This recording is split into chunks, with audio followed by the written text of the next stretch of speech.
river, blushing like a fool.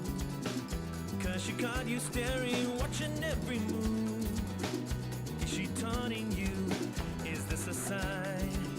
You need to stay cool. You say the fact that you can't deny it. No, you're not in control. Once you connected, you feel the fire.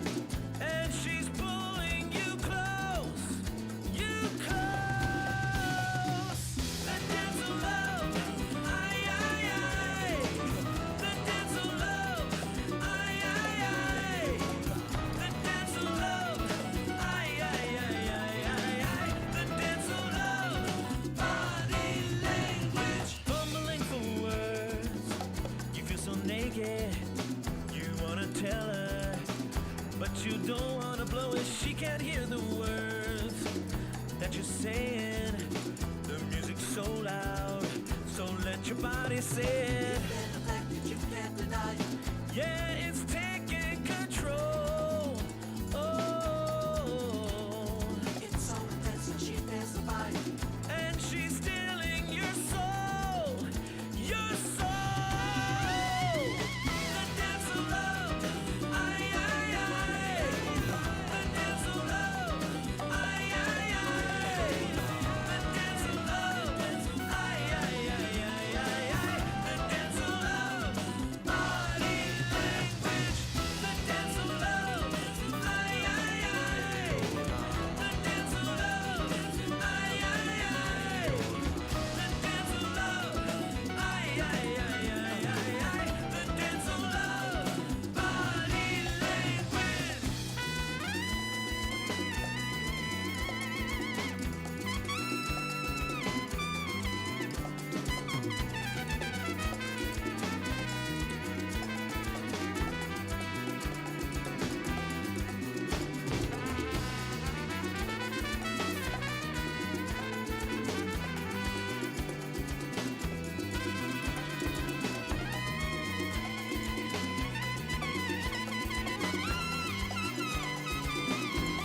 You say the fact that you can't deny it.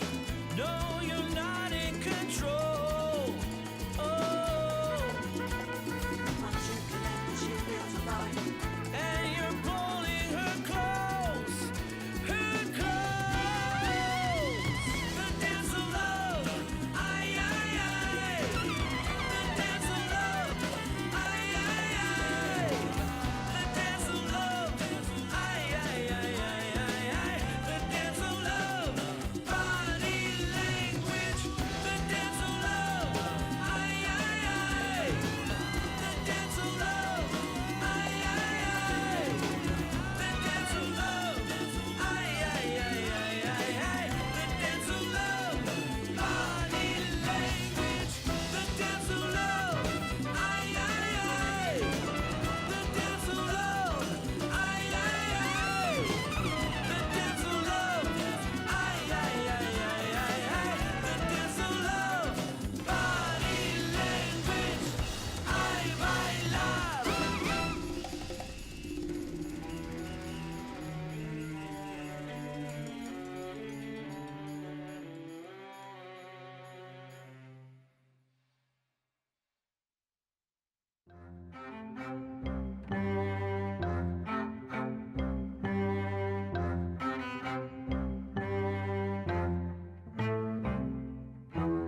Ever since returning, nothing stopped my heart from yearning for the pretty little bird I found on holiday.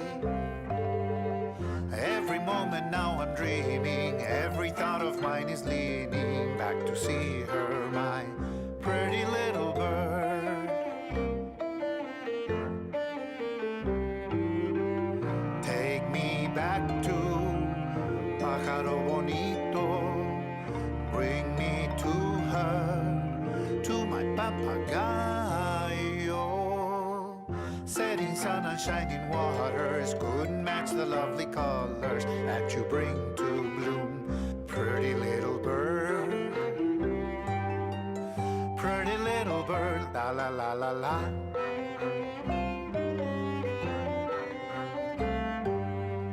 Home I'm among familiar faces, but my thoughts are other places, far across the sea with my little bird. Take me back to mi pájaro bonito, bring me to her, to my papagayo. Empty days and endless hours, bending down like wilting flowers, till I kiss you again, my pretty little bird.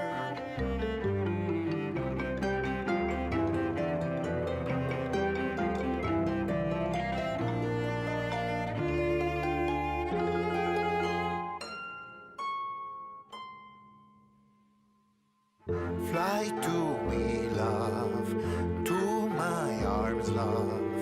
Fly to me, love.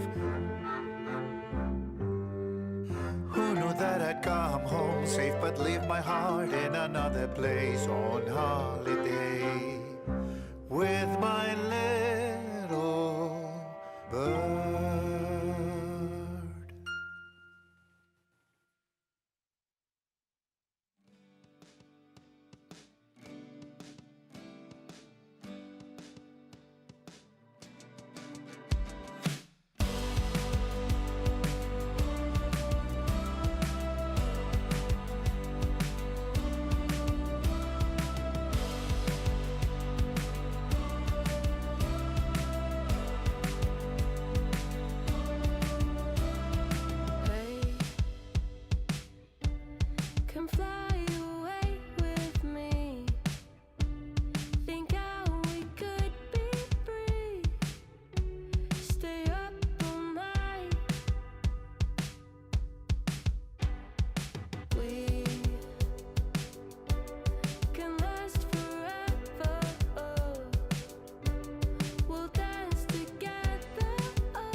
is it supposed to click? The right chemistry, sparks flying, energy endlessly. We tend to seek the person of our dreams.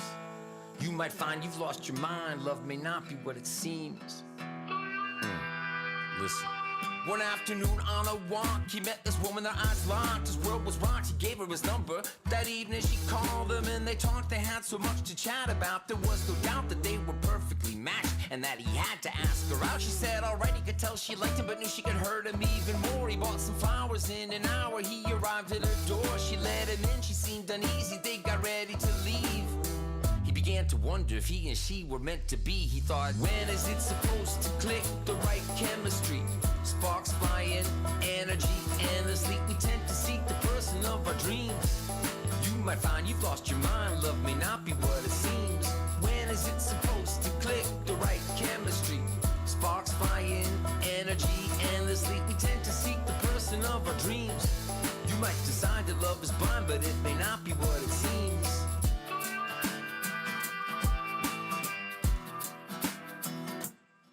She laid eyes on this guy and was overwhelmed with attraction. She saw he had the exact same reaction. It felt right from the start, but if he played her and broke her heart, she knew she'd never recover. She promised to wait for a man who truly loved her. She said yes to a date. At 8 he came to her place. The club they danced and embraced. It was so fast-paced, her pulse raced. Then he pulled back like he needed some space. Her heart sank, she quickly thanked him and went home. Turned off her phone and spent the night in her comfort zone. She might have known he wasn't the one. She did the right thing by deciding to run. Or was she a jerk and it could have worked? A cruel fate, she found her soulmate. She wanted to believe, she'd been naive, not deceived. She thought, when is it supposed to click? The right chemistry, sparks flying, energy endlessly. We tend to seek the person of our dreams. You might find you've lost your mind. Love may not be what it seems. When is it supposed to click? The right chemistry, sparks flying, energy endlessly. We tend to seek the person of our dreams. You might decide that love is blind, but it may not be what it seems. When is it supposed to click? The right chemistry. When is it supposed to click? The right chemistry. When is it supposed to click? The right chemistry. When is it supposed to click? The right chemistry.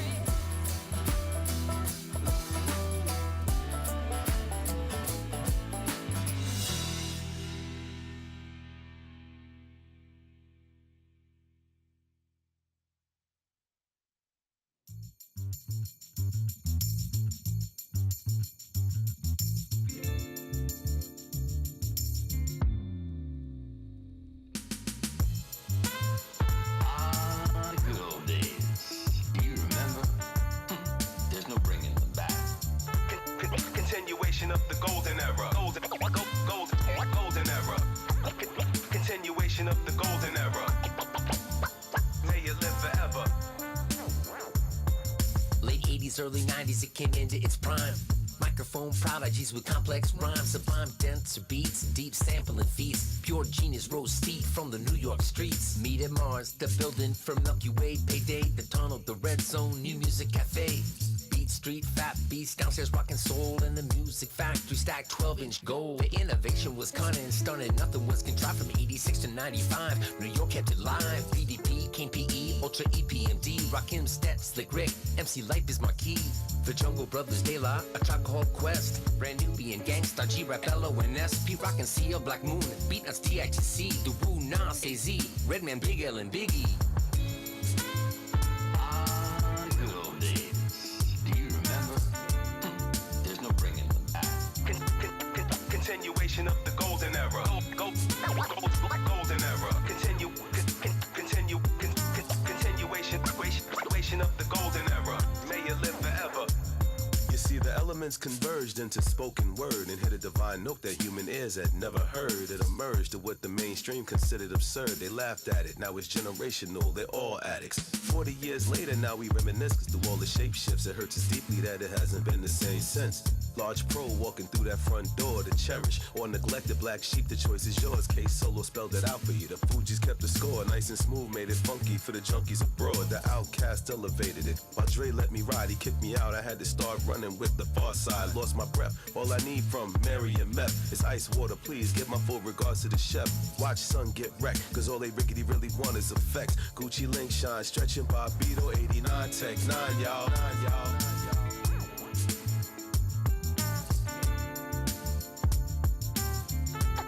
Continuation of the golden era. Golden era. Continuation of the golden era. That ever lasts forever.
Keep my love emotional. I keep on reaching high. I keep my love emotional. I keep on reaching high. I keep my love emotional. Keep on reaching high. I keep my love. I keep my love emotional. I keep on reaching high. I keep my love emotional. I keep on reaching high. I keep my love emotional. I keep on reaching high. I keep my love emotional. I keep on reaching high.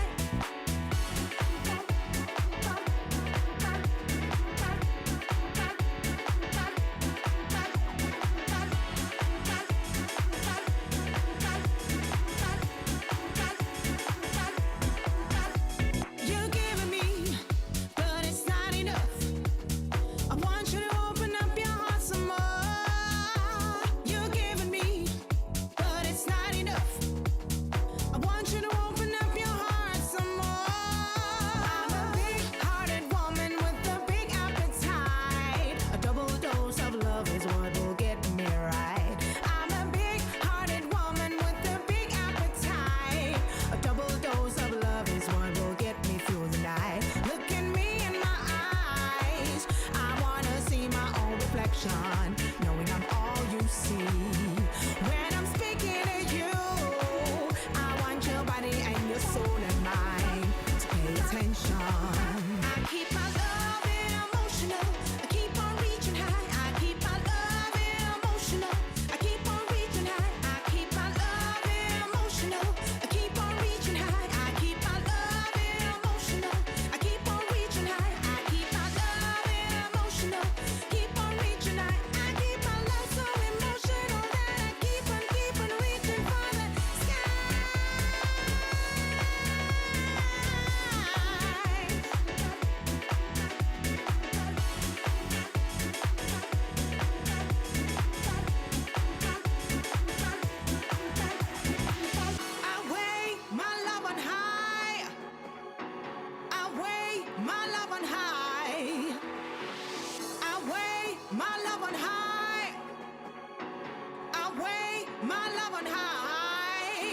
keep my love emotional. I keep on reaching high. I keep my love emotional.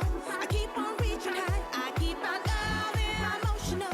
Keep on reaching high. I keep my love so emotional that I keep on reaching for the sky.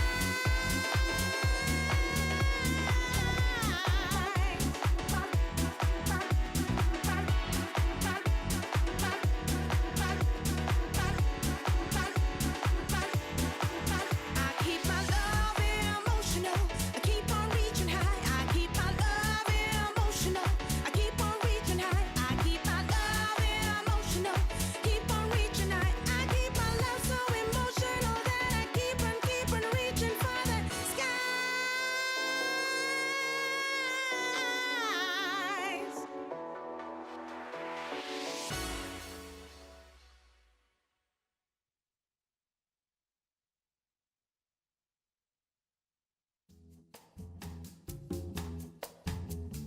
Don't you dare leave me here standing, longing for a dance. Walk right up, your eyes are asking. Time to take the chance. Don't you dare end this night early. Life is short, my dear. If you're thinking of retreating, don't you dare. If I say that we will keep it to one short song, if I promise to behave and do nothing wrong, we might be having fun before too long, before too long. If we move a little slower, the music might stop. If we get a little closer, my heart just might pop. If they knew what we were thinking, their jaws might drop, their jaws might drop. Don't you dare leave me here thirsty while you sip and drink. I don't want deep conversation. I don't need to think. Don't you dare look toward the door. The night is young, my dear. Don't you whisper a word of leaving. Don't you dare. If I say that we will keep it to one short song, if I promise to behave and do nothing wrong, we might be having fun before too long, before too long. If you're wondering how you're doing, well, I'm a big fan. If you like the amber light and the sound of the band, if you're wondering what I'm thinking, I want to dance with you again. Let the time go by. We won't sleep Leave our tonight. cares behind. Not till morning light. Who needs sleep when I can be with you? Others come and go. You're the only Dancing one. to and fro. Night has just begun. Don't you dare leave till I say so. If you wonder how you do Well, I'm a big fan. If you like the amber light. and the sound of the band, If you're wondering what I'm thinking, I want to dance with you again. If we move a little slower, music might stop. if we get a little Her closer, heart just might pop. if they knew what we were thinking, their jaws might drop, their jaws might drop. La la la la la la la. La la la la la la. La la la la la la. La la la. If I say that we will keep it to one short song, if I promise to behave and do nothing wrong, we might be having fun before too long, before too long.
pretty cool to see 17 teams, all with their unique identity. I will say it's a nice intro for you into the LPL on this fine Wednesday. My name's Asterix. I'm joined by Dagda with you for the evening, and I've got to stop leveling it up here, Dagda, because this cast gonna be above the boxes on your screen, don't you think? Definitely. Yeah, we got to get it from here to all the way up here. So there's just no way that any of it can fit on the screen. Because honestly, that's where the LPL is at with all the action that we have. There's a really high ceiling as well. People can't see this, but 2 meters tall, bigger than Dagda's ego after we're done with him in this series. But let's get into things. Hey, you're too humble. That's the problem. I feel like we could stand here and talk about you all day, and in fact, I probably would. However, we are paid to do something else. Let's look back at yesterday before we go on, because we do need to recap since we are 7 days a week as usual. And here in the LPL, I will say that we keep delivering pretty good matches, and I want to start with V5 and FPX from yesterday, Dagda, because although FPX is a sad story, at least for V5, they still kind of had that spunk that we're expecting even without Rookie. Yeah, and I think that's the big thing for me is Dream has actually been doing pretty well on V5, even picking up a couple of the MVPs in their series. So delighted to see the V5 are actually keeping the ball rolling, despite the fact that honestly they don't have their star player. So I think it's kind of a big win for V5, a bit of a confidence boost for them when they do eventually get Rookie back, that they will have a good season. And then for RNG later on, being able to beat out Weibo Gaming as well. A bit of back and forth, but RNG able to pick up their second win of the split. I mean, it was a big series for SOFM on the Viego in game number 2. The early almost pentakill at 9 minutes into the game, where it turned into a 3-game series. Weibo Gaming looking competitive, but you're right, RNG 2-0. It's a mean start for the MSI champions, considering that we've had other mean starts from teams like JDG. V5 already talked about. LNG sitting up there flawless as well. And it feels like it's a very different split, Dagda, because we've had some pretty early run of schedules, like JDG hasn't been too hard. LNG have looked a little bit shaky as well. I don't feel like it's a good estimation of who our strongest teams are, at least for the time being. Yeah, I agree. There's a lot of undefeated teams, but not a lot of unbeatable teams, right? Yeah. I think LNG have shown their weaknesses. JDG as well, dropping games to OMG, dropping games to LGD, teams that we don't consider top of the table. So definitely have been some issues in their gameplay. And with RNG only just coming back off at MSI, there's still kind of the crack showing there. So I think there's a lot of teams that have growing to do over the course of this split. And we will see RNG and V5 coming up on Saturday as well. So hopefully that gives us a better indication. A lot of the time we say, strong starts for these teams in the split. Yes, a strong start, but as Dagda just said, we have quite a bit of way to go before we find out who really is our powerhouse or a couple of powerhouses of the LPL. But those are our standings in week number 3. And as we push on through, today is also going to be a banger with a capital B, because IG, EDG, historic organizations in the LPL, MSI champions for EDG 2 times over. Remember that IG have a similar vibe as well. Sorry, not 2 times over for EDG. What am I saying? They're a world champion as well as MSI champion. IG have the title as well, Dagda. But hey, later on, speaking of titles, man, we have some title contenders individually throughout BLG and top esports. Yeah, and I'm excited to see what they're going to do, especially with BLG now bringing in Icon to the mid lane as well. That's going to be an exciting one. But we do have to kick things off at IG versus EDG. EDG not having the best of times recently, and IG kind of just coming off a loss as well. So we'll have to see how they get on. But Dagda, before we go into that, you're forgetting the most important step. LPL fans are saying, hey, isn't today the start of 12.11? And you are exactly right. Normally happens on a Thursday, but we were surprised a day early. And because I have you here, it is always a good excuse to let you go off on your merry way like Little Red Riding Hood delivering Poro eggs to her grandma. Patch 12.11, Dagda, started off. There has been so much again, and my brain can't comprehend. Yeah, let me get on my soapbox for a second. The only big thing that we have to note is that we still won't have Belfets before we get into this, but here are some of the system changes that we're looking at for patch 12.11, right? Grievous wounds are down from 30% to 25%, so you're going to see a little bit more of that healing coming through, so you've got a little bit more of the options to kind of look for things like Swain and these kind of things that can actually do relatively well still because of those healing changes. The mage items as well have been retuned, so we're getting to see kind of a standardization across the board about that 70 AP, apart from Leandri's Anguish and the Luton's Tempest. Everfrost has kind of been changed a little bit where the root is lower. There's a couple of other changes to like Night Harvester and things where the ability haste is up, but those are kind of the big ones that you need to look at. Right.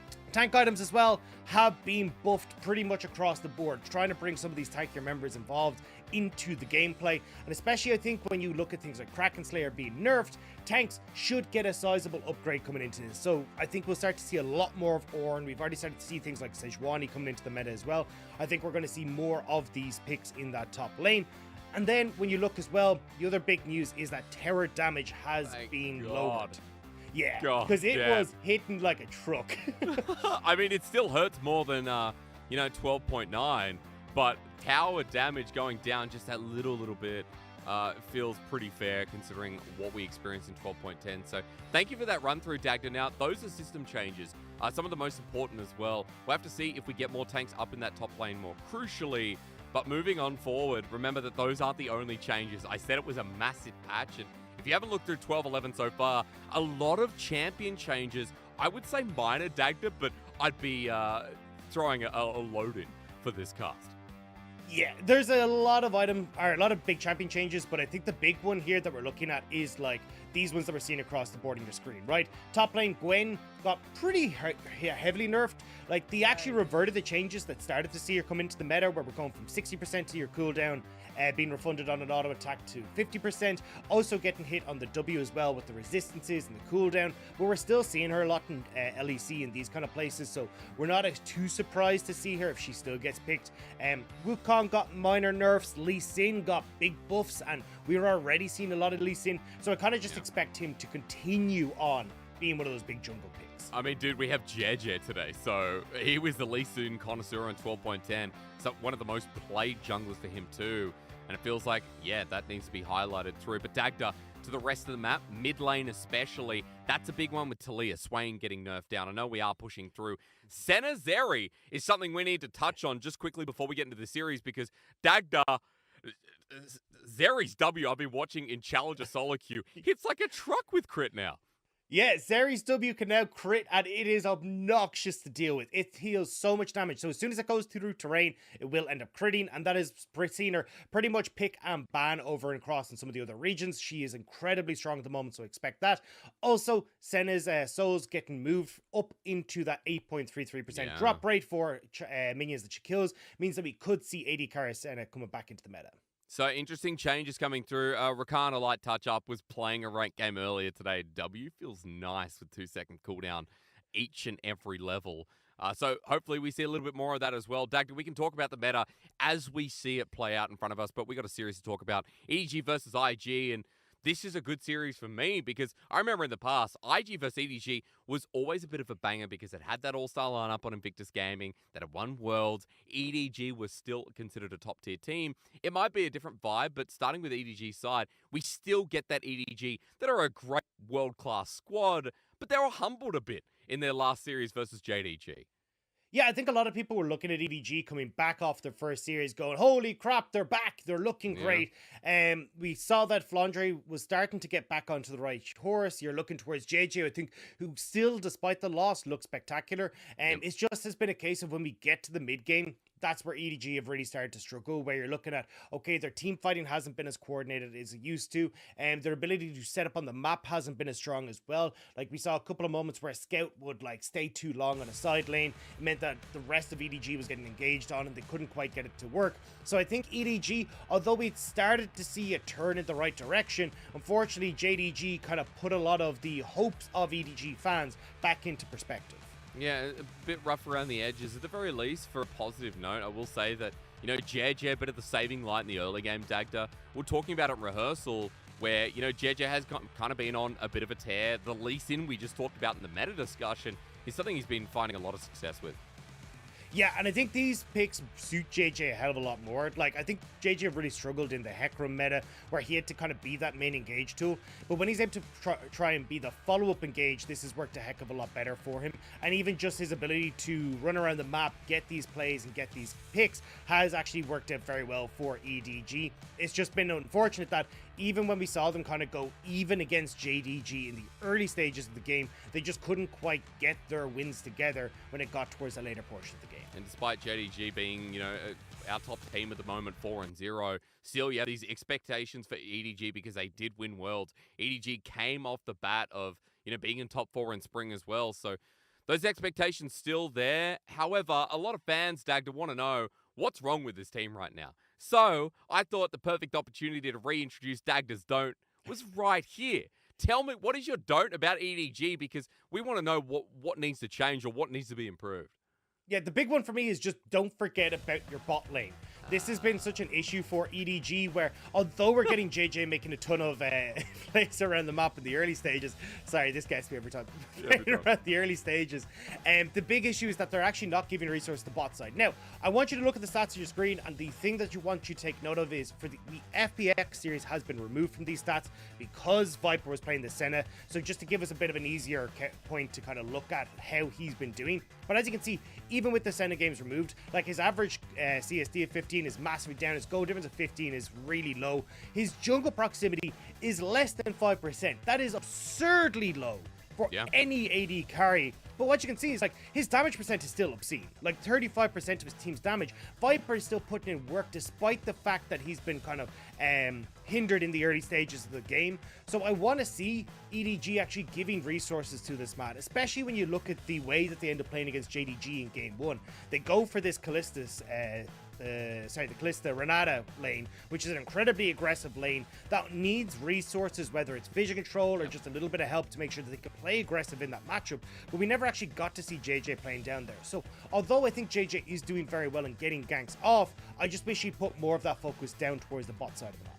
It's just crazy to me because this is the best 2v2 in the LPL. I dare say the world, right? Wasn't able to prove that at MSI as EDG didn't go, but Viper and Mako are what LPL fans were coming out of this region saying should have been there or yet should be proved.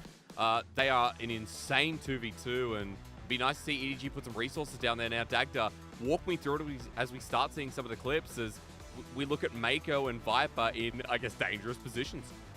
Yeah, and this is the problem, is that like so often they were just kind of left on their lonesome, where in these matchups, JDG were consistently getting Hope ahead.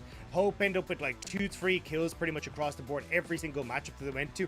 And even here you can see Scout tries to go down, but at this stage you've already given 2 to 3 kills over towards Hope, so they're just able to turn this play around and actually just give more over towards JDG. And this is kind of an issue where, especially when you know JDG like to play around that bot side, the fact that you're not kind of adjusting for your opponents can lead to issues. And I think that's what we got to see against JDG. So let's hope there's some addition there. Let's hope they don't read it the wrong way and say don't focus bot lane, because, you know, Dagda's don't is the segment. They need to understand that. Don't forget about bot lane, Dagda.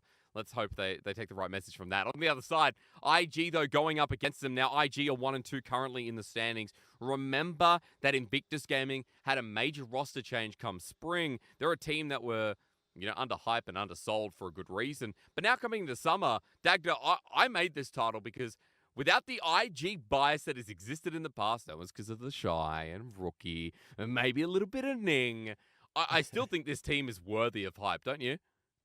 Yeah, I think they've been doing well. I think despite the loss that they had to top esports, there was actually some really good takeaways from the series. Particularly, I think the bot lane had actually done quite well. I haven't been the biggest fan of Shinlu and Wink and how they've been performing, but able to pick up some 2v2 kills, like actually able to win out in that matchup quite consistently, especially against a strong aggressive lane like Jackie Love and Mark. I think that speaks volumes to kind of how well they performed in this matchup. But also just the fact that we kind of get to see like Shun still performing incredibly well, and Yuukai and Shun's synergy between this mid jungle has been the focal point for me. Over the course of this split, they have really shown how much they've grown in the offseason. What a facilitator, right? Yuukai is the one I'm talking about. On mid, set mid. We've seen the Galio come out as well. It does seem like, further to your point, that Yuukai is all about, as you just mentioned, facilitating Shun, and they're finding so much success of it, considering that also Uekai is also doing pretty well in the laning phase and these 1v1s to add on top. Exactly. And I think this is why, like, looking at these two, I think we're just going to see more and more of this. Like, we've got to see, as you say, the Ornn, the Set, these kind of things that just enable Shun to step up to be a carry. And when you're looking at, like, 100% bans of the Nidalee against Shun, the Kindred, another big ban, where he kind of showed why that needed to be respected against them. I think we're going to see that Shun wants to be more of a carry point on IG, and the way you enable that is through Uekai. Fun champion pools coming through. Now, Dagda, I've been told ban pick is actually ready. We don't get to do your don't for this one. Just quickly as we roll into it, run me through what IG need to not do in your eyes against EDG. Yeah, I think the big thing is that we've saw a lot of panic coming through from IG in their team fights, right? Where there might be an engage that comes through off of top esports, and suddenly we get like the Renata ults, the hostile takeover coming through from Shinlu at the exact same time that we see the Ornn ults coming out from Uekai. Neither of them actually end up hitting, and suddenly top esports is like, well, that's their kind of two big tools down. Let's then take the fight. I think you need to see them kind of coordinating better on some of the CC, on some of the big ultimates, and just being all around a little bit easier to operate in team fights. Well, as we get to pick ban, I have a bit of an announcement. I haven't heard pick ban music at home on a broadcast for like 2 years. Now, cheers to LPL English for putting out the technology. I now get to funk with the rest of chat and people watching overseas. I get to get excited about Draven while listening to this jazz upbeat. Yeah, especially into the Lucian Nami, Draven, a great matchup there. You've already got the Wukong as well that can enable it. So I am looking at IG going, hey, we're going to have some team fight funk coming on with this music. Oh my god, it's just such a rare experience. I remember listening to the cast, I think it was you and Munchables, the same vibe going through you as well. So kind of exciting to see here. Now, as we roll through, Jeje on Viego. What's new here? Ladies and gentlemen, we've seen Viego time and time again, and even though we are on 12-11, it doesn't seem like much has changed in the first 3 picks of each side, Dagda. No, I mean, it's quite a similar patch, to be honest. Like, maybe you get a little bit more Ornn, maybe well, I was expecting to see a little bit more Zeri, but teams obviously haven't been prioritizing that this time around with both the Draven and that Lucian locked in. But let's see what the bans are going to be. Gwen's still taken off the board, which means I imagine EDG are probably looking towards something like the Ornn in that top lane, or at least a tank in the top lane for Flandre. Dagda, are they sure, or do they know that we're in 12-11? Like, it literally looks the same thing. Shun with targeted bans. Gwen's still banned away despite the nerfs coming through on E. A big deal, as you color cast, as the team said. Now, we get a Vladimir ban, which is a Flandre special. Remember that he has been playing this up at the top lane a little bit, so as we just go through, Dagda, and we keep targeting top lanes, I'm curious if we're going to see any changes coming through in this draft. Yeah, we may not. Honestly, I think, like, LPL is very different for the likes of LCK and LEC, where we're still seeing a high priority on things like the Kayle. Gwen is still seeing play elsewhere in the world as well. Like, there's still a lot of picks that are there that I think teams have kind of figured out as their own styles. Say things like Scout having the Twisted Fate, even though it is banned by EDG. Like, you're still looking at quite personal picks that you have to be cognizant of. And I think both teams kind of lending respect to that. And now I'm really curious as to where we go in that direction, right? Scout's already had the Twisted Fate banned by him on his side. Dagda, what do you want to see here? Because we got top and we got mid that need to be picked up. I feel like it's going to be the Ornn, as we already kind of talked about. Like, when you get to see the Gwen ban, and even with the Sejuani ban, that kind of opens up. You give counterpick to Scout. IG, though, I feel like Zik is probably going to go for something like, I was going to say the Camille. Fiora can work out here, but I think Camille, you get a good matchup on the side. It works in team fights as well, where you can have that dive and lock up for some of what EDG have. But I suppose they're also kind of looking, going, hey, look, the Nami can make that a little bit of a nuisance, so going to go towards the Fiora instead. But I think having good split push against an Ornn is always a good shout.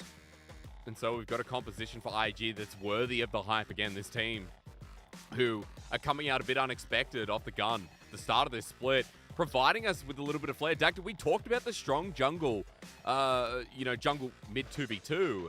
We do have an Ari as the final lock-in for Uekai. With the Wukong jungle, I guess we're still hitting that path for Invictus Gaming.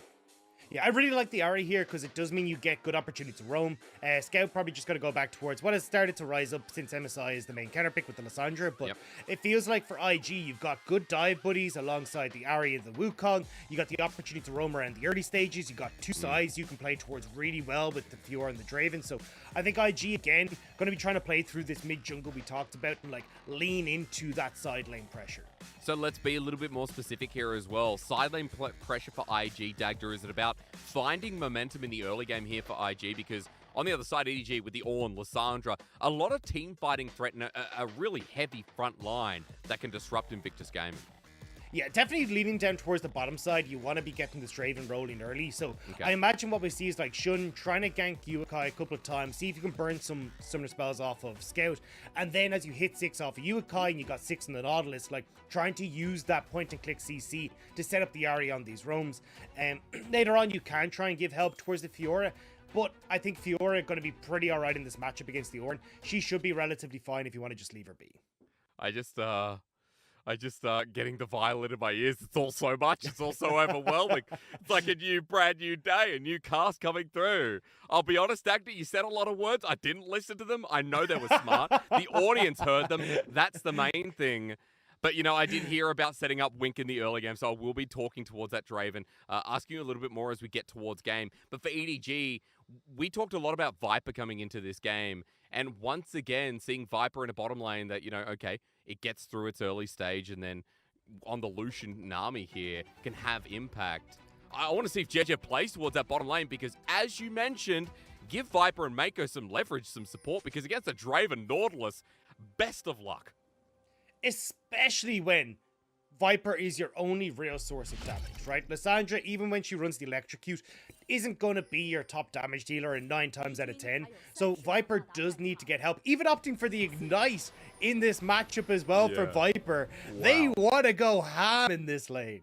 Oh, I love to see it. Rare to see it, though, but still a love here from Viper taking it as an 80 carry. Welcome to Summer's Rift. IG versus EDG. You might be sitting there thinking, why do I care about this team when EDG look to be the favorites? Well, for Invictus Gaming, their series against FPX were hyped up for a good reason. For IG, their recent series versus top esports still had a lot of early game success. Remember that, you know, IG are better than we thought at the start of the season, 1 and 2 currently. Now for EDG on the other side, they got smashed by JDG, so it does feel like, Dagda, we've leveled out quite a bit here with our stories, and it might be a bit more even than people would expect coming in. Yeah, I mean, at least when I'm looking at this, I think Scout should have a good time in the mid lane. I think Viper and Mako are going to struggle just with the way that bot lane matchup works. So, at least in the early stages, IG should have an opportunity to try and make some plays bot, but I think the big one is seeing if JJ can try and disrupt that to a certain extent. But it will be kind of difficult just with the way that a lot of these solo lane matchups are going at the moment. Especially with Zika on the top lane. Look, already onto Flandre. Looking for that vital, and Flandre's exposed himself as well. Zika will not be able to get that extra vitals. There's a cooldown, but walks back up. And once again, Flandre getting hit. It's in the bottom lane. Level 1 going to be massive. Viper and Mako on the 2v2. We talked about this. Wink is going to get early adoration with 3 CS, but still. First blood to the IG bottom lane. Dagda, they do it again. Man, how did Wink and Shinlu just like, Oh my god, Mako? that hook. Shinliu Mako. stepping up. Dagda, he heard you talking about him in the pre-game, and he said, watch me.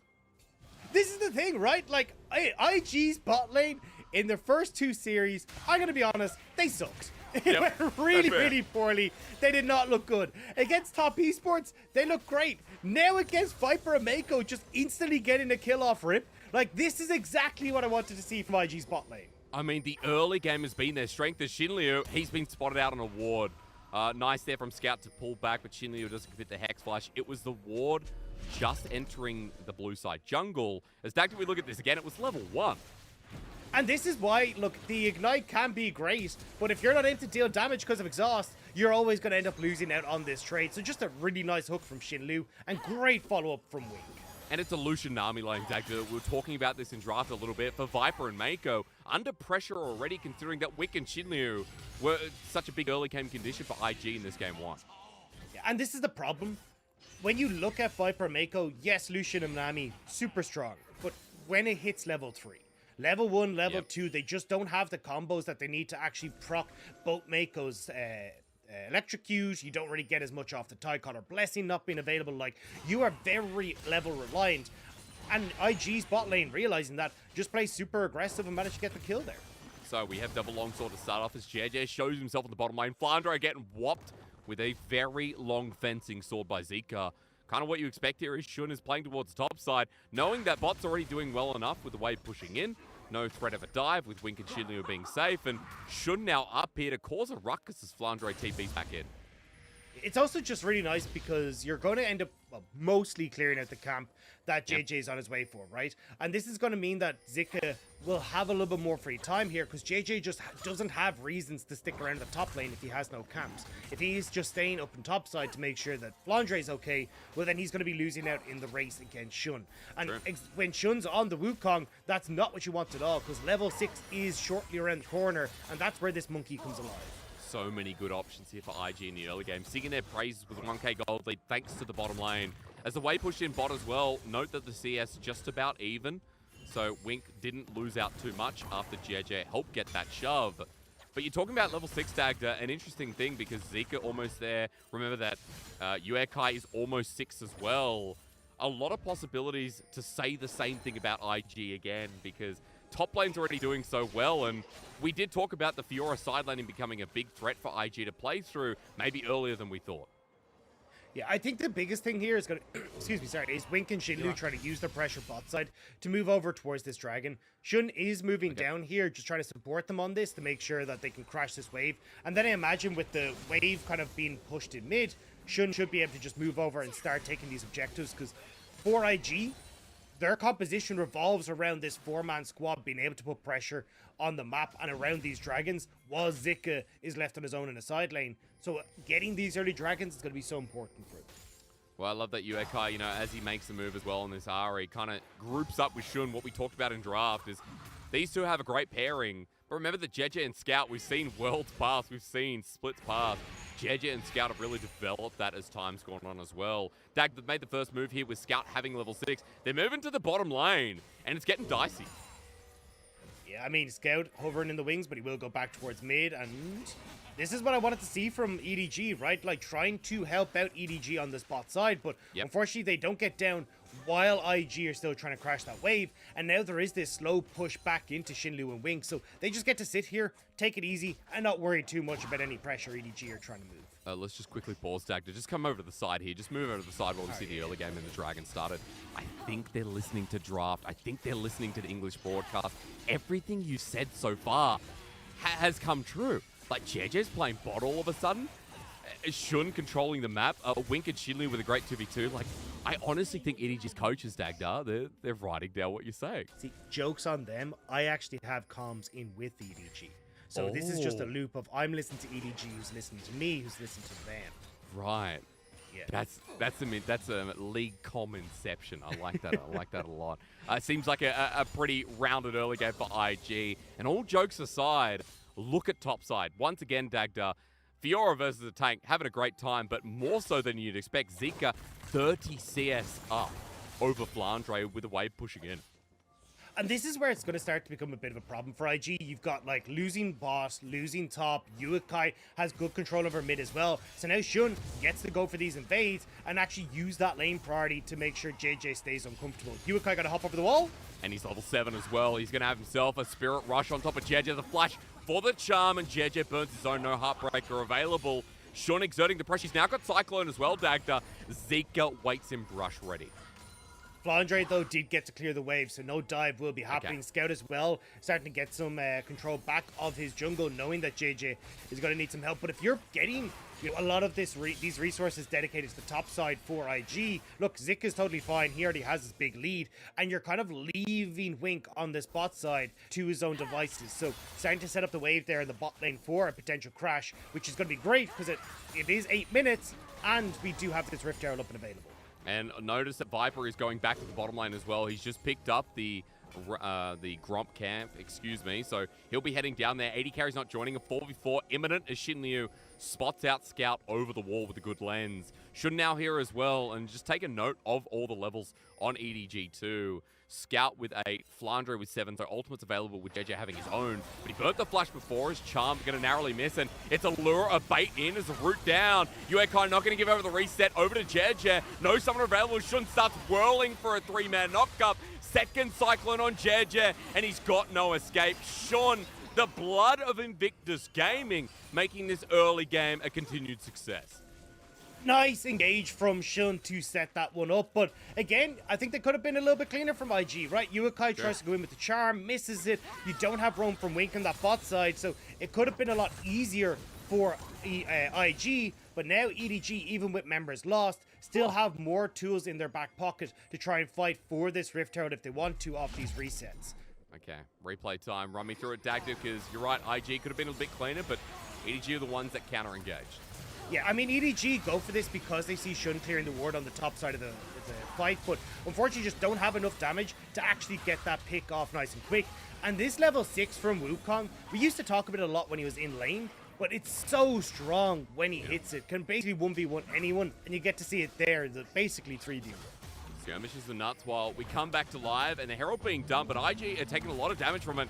Call the Ford God laser, but Zika with a great riposte. Now they turn it around on the top side, but EDG have something to say with Shinliu flashing away, but Flandre's the next target. The health comes down, the smite as well. It's over in Invictus Gaming as Wink cashes in again. Jer being stolen as that's actually Shun or a fake one. Wink now the next target as EDG have made this a successful turn. The skirmish into a big fight, and EDG silencing the early game once again.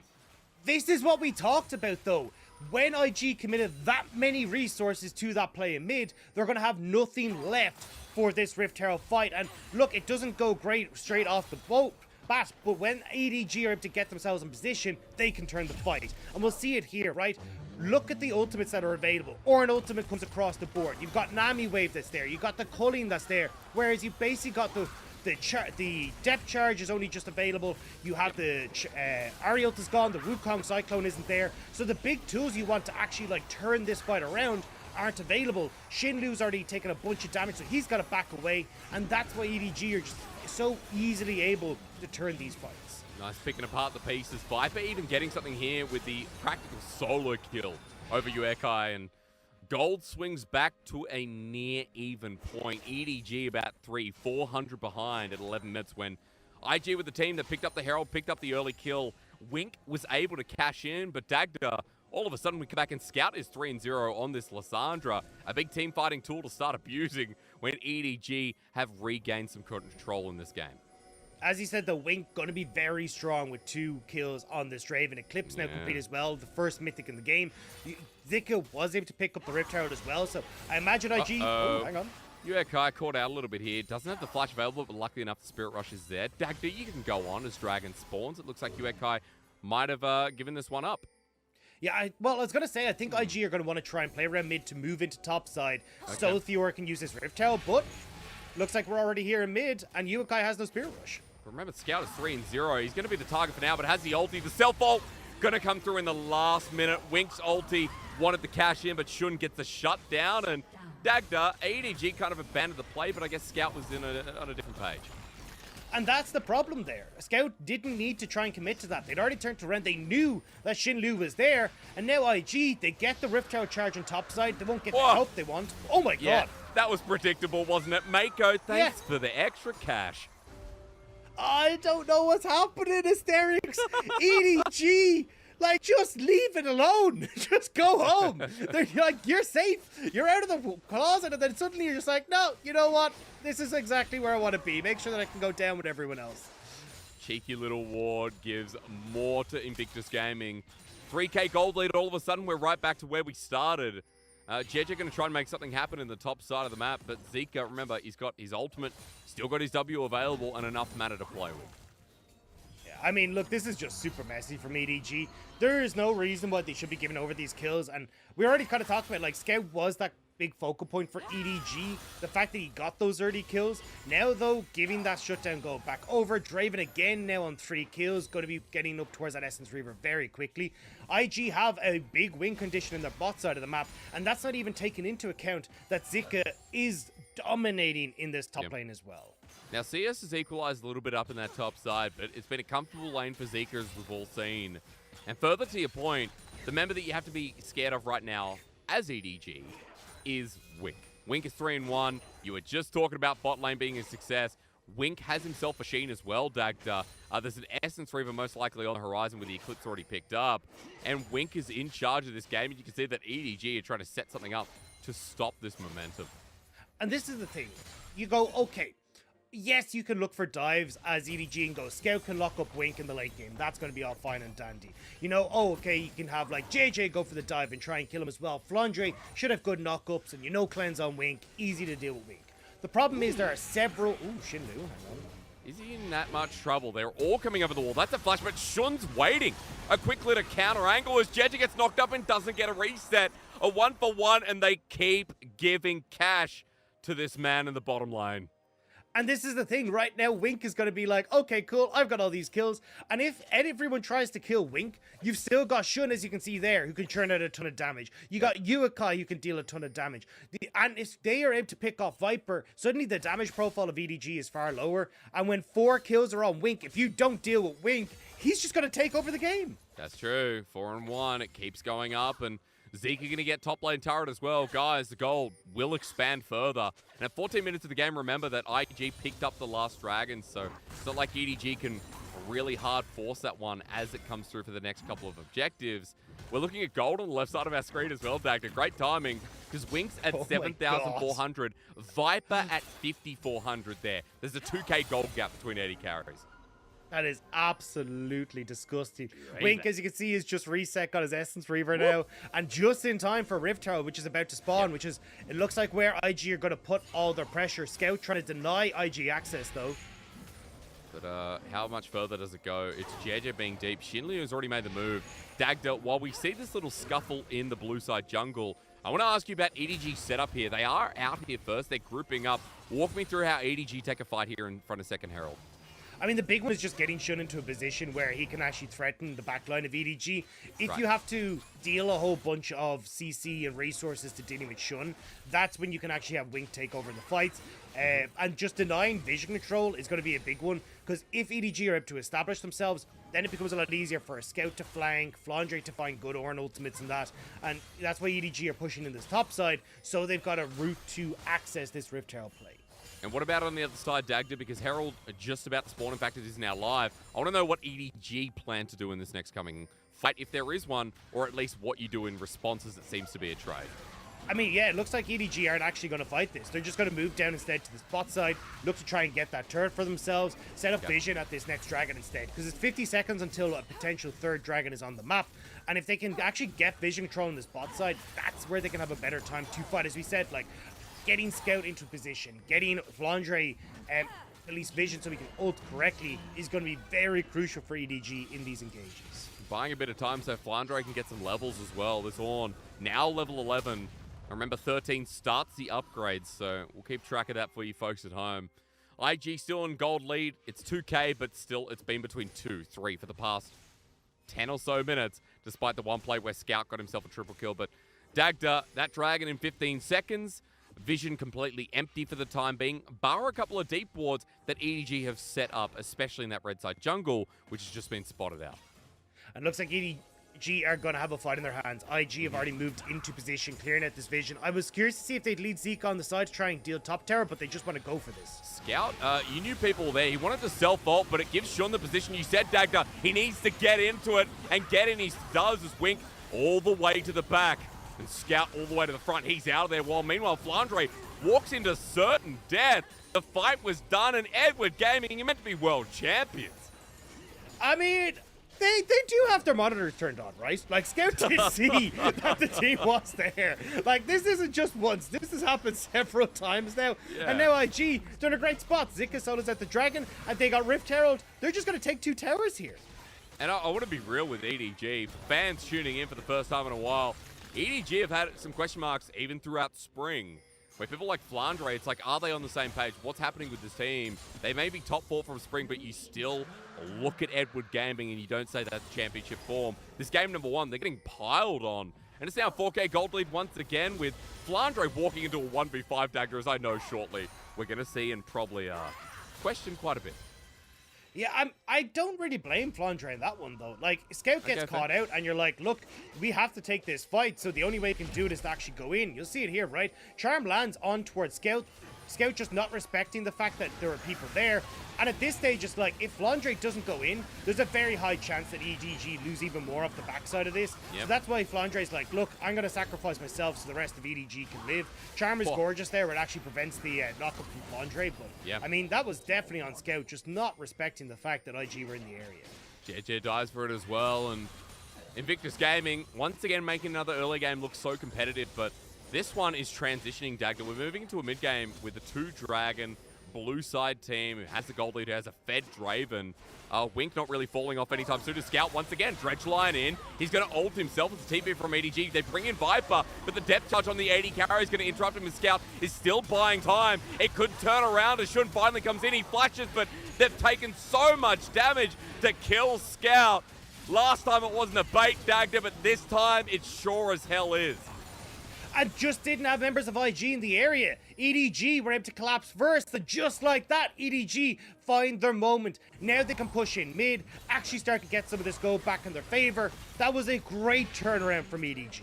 So much time gathered. Zonya's now picked up after the stopwatch. Scout actually redeeming himself, and EDG collapsing in nicely. They heard me talking smack, and they fight right back in this early game. Sorry, I got to stop calling it that. We know it's a mid-game by now, folks. We know it's only a 1k gold lead now. As well, where EDG, Dagda, it's time for you to tell me a little bit how they transition, because you mentioned that IG want to play towards the side lane in Zeke 2-3 item Fiora, but when we have Ornn, Lissandra, Viego on the other side of the team, it feels like for EDG, when they come together, it's going to be very strong around these next couple of objectives. And in theory, EDG have a decent team fight, right? The biggest problem that we said was you have to worry about how many damage members there are on IG's side, but your damage members aren't there. You've got Ari on the top side, Fiora on the bot side, so it means that EDG get to safely turn around and just focus everything onto Wink. Viper, even if you look here, right, dashes forward with Gale Force, flashes forward to deal with Wink, and now Viper's once more on the safe side of this fight. He's consistently positioned himself with Flandre in between all the members of IG that can deal any damage, so you never get rid of the solo damage dealer of Viper on EDG's side, whereas IG's damage dealers are slowly but surely getting dealt. Now, Dagda, a quick reminder as to your don't for IG. You said IG, don't panic, right? And at that point in time, going to Scout feels like IG were in a dangerous position, and I don't know, does that come under your category of panicking? I think it was a nice idea by IG to try and set it up, but they needed to all be on the same page. It just felt like they were super late on the TPs in. Yukai didn't even have his teleport up and available, so you just needed to move members preemptively into that position. As Hex Flash from Xin Lu. They want Zika to catch found out Flandre. Flandre, though. I mean, he can't really do too much. Flandre walks right past him without caring. Yeah, just two businessmen on the way in the morning with their, their newspapers just passing, True. giving a slight nod, Morning, and Phil. moving on to their day jobs. Yeah. EDG in front of the Baron. You can see there's already one piece of vision by IG and the Scuttle Crab, but the rest cleared out, and EDG is starting to regain control. And it's really been a tug of war in this first game, but the one thing that remains true is Call the Forge God comes out is that EDG, like to team fight as Wink gets caught out, flashes away. They pushed out the mid lane as well, and it looks like starting to gain a bit more favor. That's a massive mistake from Wink, though. Not having your flash now for this potential third dragon is going to be huge. And now, if Scout is able to get the control that he wants over Wink, suddenly you can wrestle this away from IG. I think for IG, just give this second dragon to EDG. You're not overly worried about it. You have a good wave in that top side you can look to play around instead. Try and get the vision control that you need for Baron, and that's going to be more crucial for you in these upcoming moments. Moving back towards it now as well. 25 seconds till Dragon, as IG are prioritizing that for the time being. Let's just quickly talk about side waves, because they are, as I believe, pushing in EDG's favor. So IG will have to pay some attention to them as they group up once again, and Zika now with 2 items on this Fiora. Maybe someone to watch in this upcoming fight. IG trying to bait in the bush. EDG aren't going to fall for it easily, though. Uekai needs to land the charm, it seems, as Scout wants the angle again. Zika pops out a bit of damage, and Scout starts paying that respect. Shun with his ultimate. Now, another thing we need to look out for is JJ holds that angle onto Flandre. Not really that much damage as Scout flashes in the back line. That's an immediate push in, but Wink's still alive. buying a bit more time. It's called the Forge God. It's great from Flandre, but EDG need to catch this Draven, and maybe he's acts as JJ, the one to do it with the Heartbreaker. The EDG World's Jungler at it again. Another reset. The man is a myth, but definitely also a legend. If I see him flash over the wall and survive yet again, I'm going to lose it. And lose it I shall. JJ with the carry on Viego. Ain't nothing like it. Beautiful job from JJ to getting onto the backline, and now EDG will get the dragon for themselves, crucially getting the key members of IG down. Yugakai, the only one left standing. Let's have another look. I called JJ a myth, Dagda. He's definitely not a myth, but a bit of a legend. And here you can see Wink gets caught out exactly like we talked about, right? Knockups galore with the Nami wave, yeah. the Ornals, and even though Scout does go down, a ton of Wink's damage has been taken out of this fight, so the front line from EDG is just melting. JJ managing to get in with the hook as well after killing off the Nautilus, and from that point forward, JJ is just running amok, using all that extra damage that IG's damage dealers are able to give across them as he steals them. I mean, isn't that just a bit of a masterclass on Viego? World class, you know, world champion class, I should say. As Zika, we come back and he's ready to take out Flandre. The grand challenge issued, but not delivered. He needs the last auto. Flandre survives. Zika under turret. No! He's going to die in the 1-for-1. And you'll take that if you're EDG, but hang on. IG started Baron at this time, and Dagda, they're doing it quick. Yeah, TP to the bot side from Lissandra means that IG might have position. JJ, though, is here, has the Heartbreaker to get over the wall. And after that last play, I'd be scared. Viper with the culling immediately. Tidal wave as well. JJ into it, but no. It's secured by Invictus Game, but two-man Aqua Prison means nothing. Scout comes back on in, locks everyone down. Shun into the Cyclone backline, buying time with his stopwatch. Scout is still here. Uses his own as Shun whacks down on Viper. A two-man route from Scout, but there's no follow-up damage. Invictus Gaming have the Baron, have the elements under their control, and Mako without any mana and any movement speed will be the last to die. Just like that, the game flips, and IG feel the heat.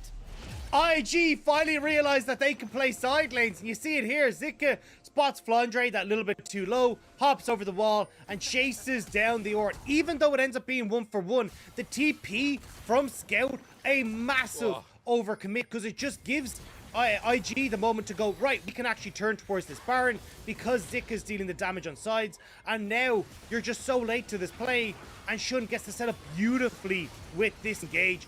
JJ very close to stealing that away, but was always going to give his life for it, and now you're in a 4 versus 3, and Shun is in a perfect position to get onto Viper. How good a jungle is this game? Like, Shun and JJ having pop-off plays here. Right back into Viper, damage dealer down, and Dagda, it feels really nice to be talking about him, especially since Shun in the previous series, someone we highlighted massively. JJ is someone we talk about being really core for EDG as well.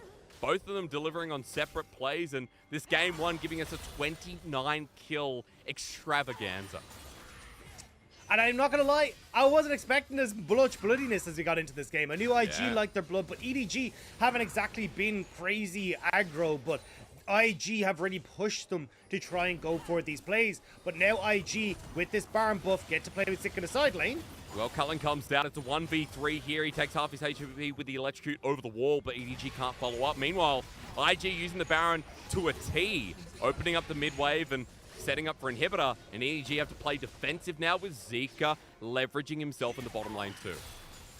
And that's all that they need. Zika can always heal up because he's got the Ravenous Hydra, and also, honestly, if you get some poke onto Flandre, so EDG spread thin here, and IG are working beautifully.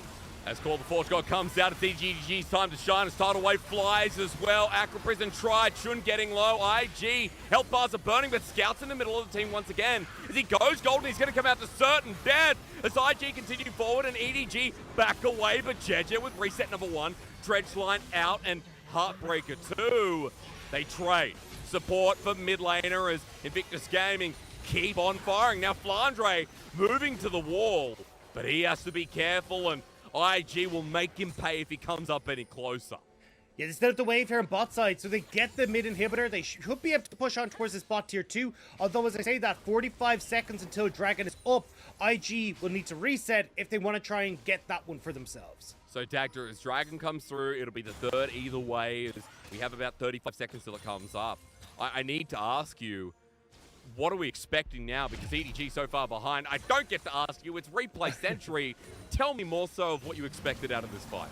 So the big one here is look at where the ultimate from the Fiora comes down from Zika, right? Because Scout ends up going in, really nice job to actually turn this ultimate on towards Scout, because there's so much damage that's coming down right now. Once they pop that ultimate on Scout, they get a ton of healing. If they can do that again here for IG in this fight, they should be good, but they're looking for a Mako. Uekai's already used the Spirit Rush. Charms come out, and this is my LPL. IG and EG stand strong mid as Everfrost is so close. And in this game 1 of the series, it feels so nice to say that we could be having 2 more of this as EDG start moving into the river and IG hold control. But Shun's on the flank with the Cyclone at the ready. He goes invisible, hits the bottom lane hard. Cyclone number 2, Viper tries to run away with Culling, layering in, but the rest of IG are tearing the world champions apart. IG have found their flair once again, Dagda, and it feels like a new year.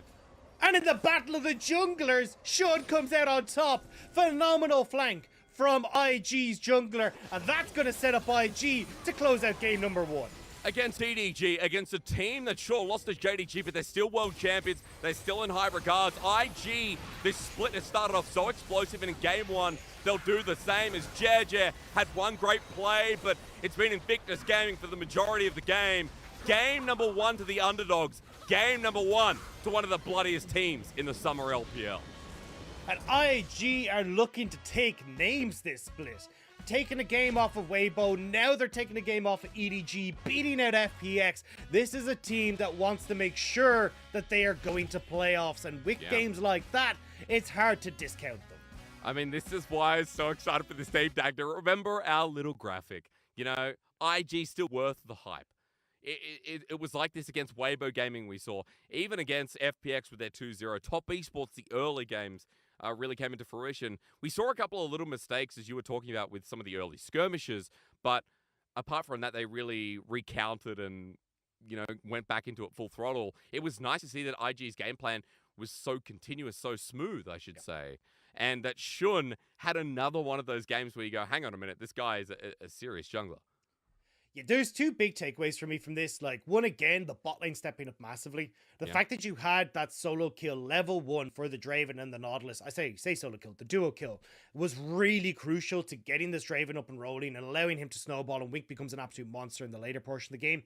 And as you say, Shun, a beast. I love watching Shun. I think like he's such a good jungler, and the fact that he can step up and be these big carries, especially as you saw there in team fights, like the Wukong consistently getting on towards Viper in the back line, and once Viper was out of the equation, you just don't have the damage on EDG's side to carry through these fights. Shun realized that, was like, look, if I go down, it doesn't matter. As long as Viper is out of the fight, we're going to win it. It's kind of crazy to me that, you know, we started 12.11. This was the very first game of it in the LPL. We saw a 12.10 draft. Like, it was practically the same.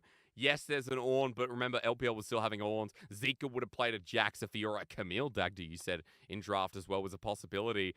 We definitely hit the same notes, and despite the nerfs coming through, you know, with E, with W, for Wukong, Shun still pulls it out as the first pick, and it pays dividends, considering that, you know, early game he was very solid, but once we got into these skirmishes, he was a clear-cut MVP.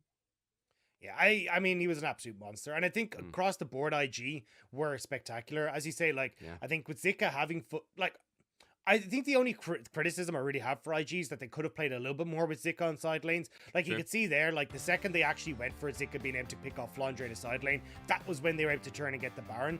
But I think we're also seeing, like, for EDG, the mistakes that we talked about kind of creeping in as well. We said, look, trying to play around side lanes hasn't been a particularly strong point for EDG. Their mid-game decision-making has really let them down. And we saw that here as well, where Scout, like, trying to commit to that play to save Flandre in the bot lane, gave IG the Baron, gave them that massive gold lead that you can see just towards the end of cliff number 3 that we get on the goal graph. Like, there were so many moments where this game could have swung in EDG's favor, but they just couldn't quite get it across the line. Cliff is very well said. The imagery right there, you know, not the classic LPL gold grab people think of, but it kind of shows the swing and the fro, the to and fro, I should say, between EDG and IG in this game number 1.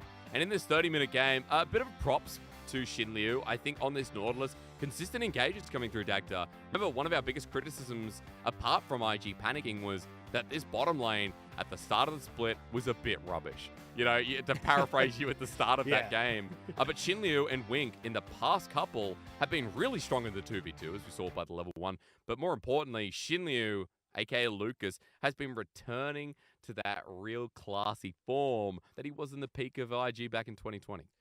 And you can see that reflected in the stats there, right? 86% nearly of the kill participation is with Xin Liu. Like, this guy was everywhere. The point and click on the depth charge, I think, suits him quite well, where they can kind of have this definitive, this is where we're going button. And even, just to give a shout out again to Shun, like, the most damage on his team as a jungler is absolutely absurd. He dealt 25% of his team's damage. I have seen junglers on average this split do 9. So the fact that he is doing 25% is absolutely insane. In the first big Wukong, making dividends here for IG. A game 1 win, a surprise by the underdogs, but nevertheless, IG still bringing that fury of blood. We see what happens in the rest of the series. Hopefully EDG can bounce back. We'll see in game number 2 right after this.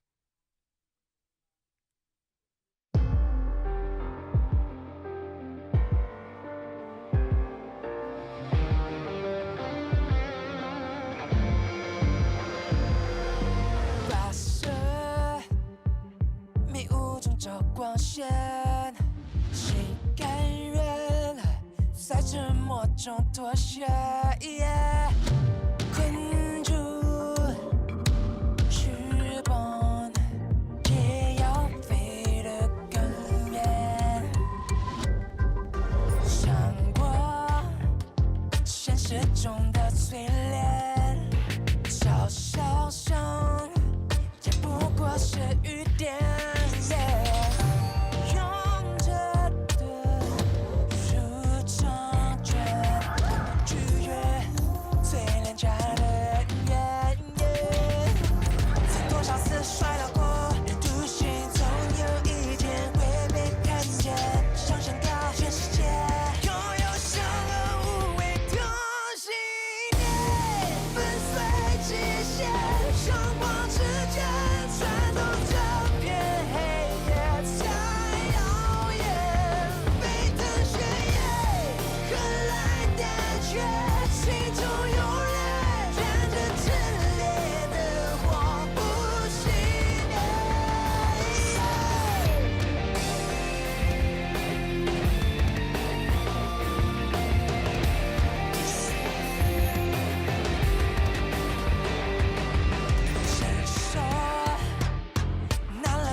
闪电点亮世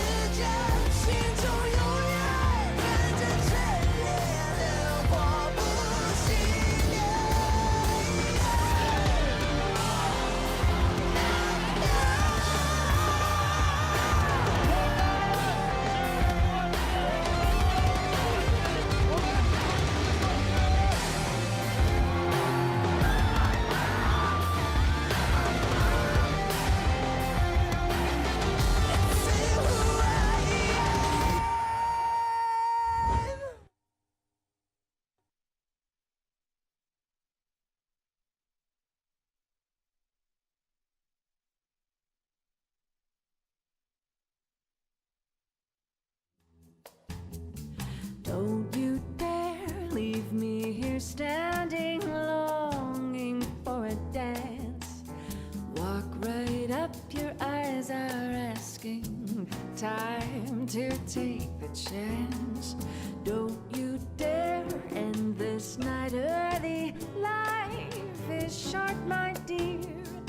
If you're thinking of retreating, don't you dare. If I say that we will keep it to one short song, if I promise to behave and do nothing wrong, we might be having fun before too long, before too long. If we move a little slower, the music might stop. If we get a little closer, my heart just might pop. If they knew what we were thinking, their jaws might drop, their jaws might drop. Don't you dare leave me here thirsty while you sip and drink. I don't want deep conversation, I don't need to think. Don't you dare look toward the door, tonight is young, my dear.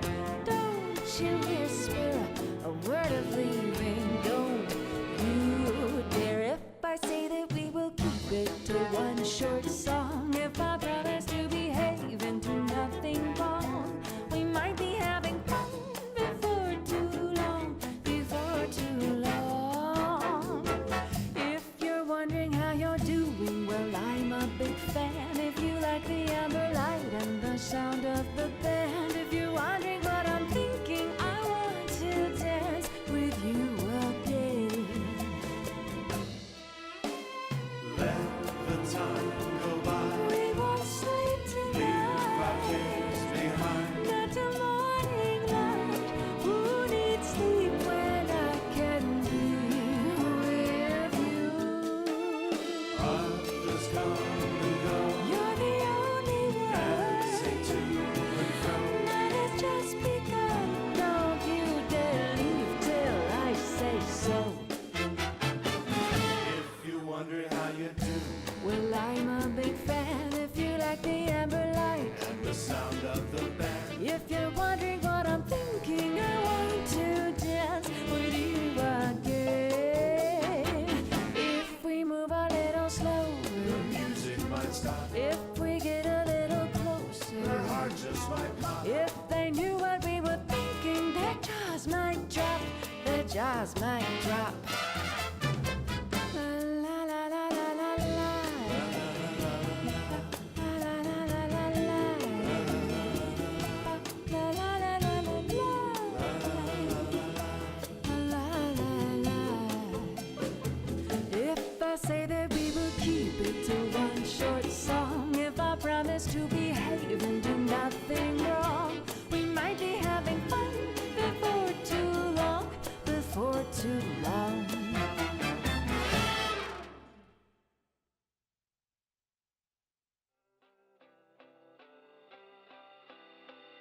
Hey, get up, we can wake the neighborhood. Okay, the sunlit days with you.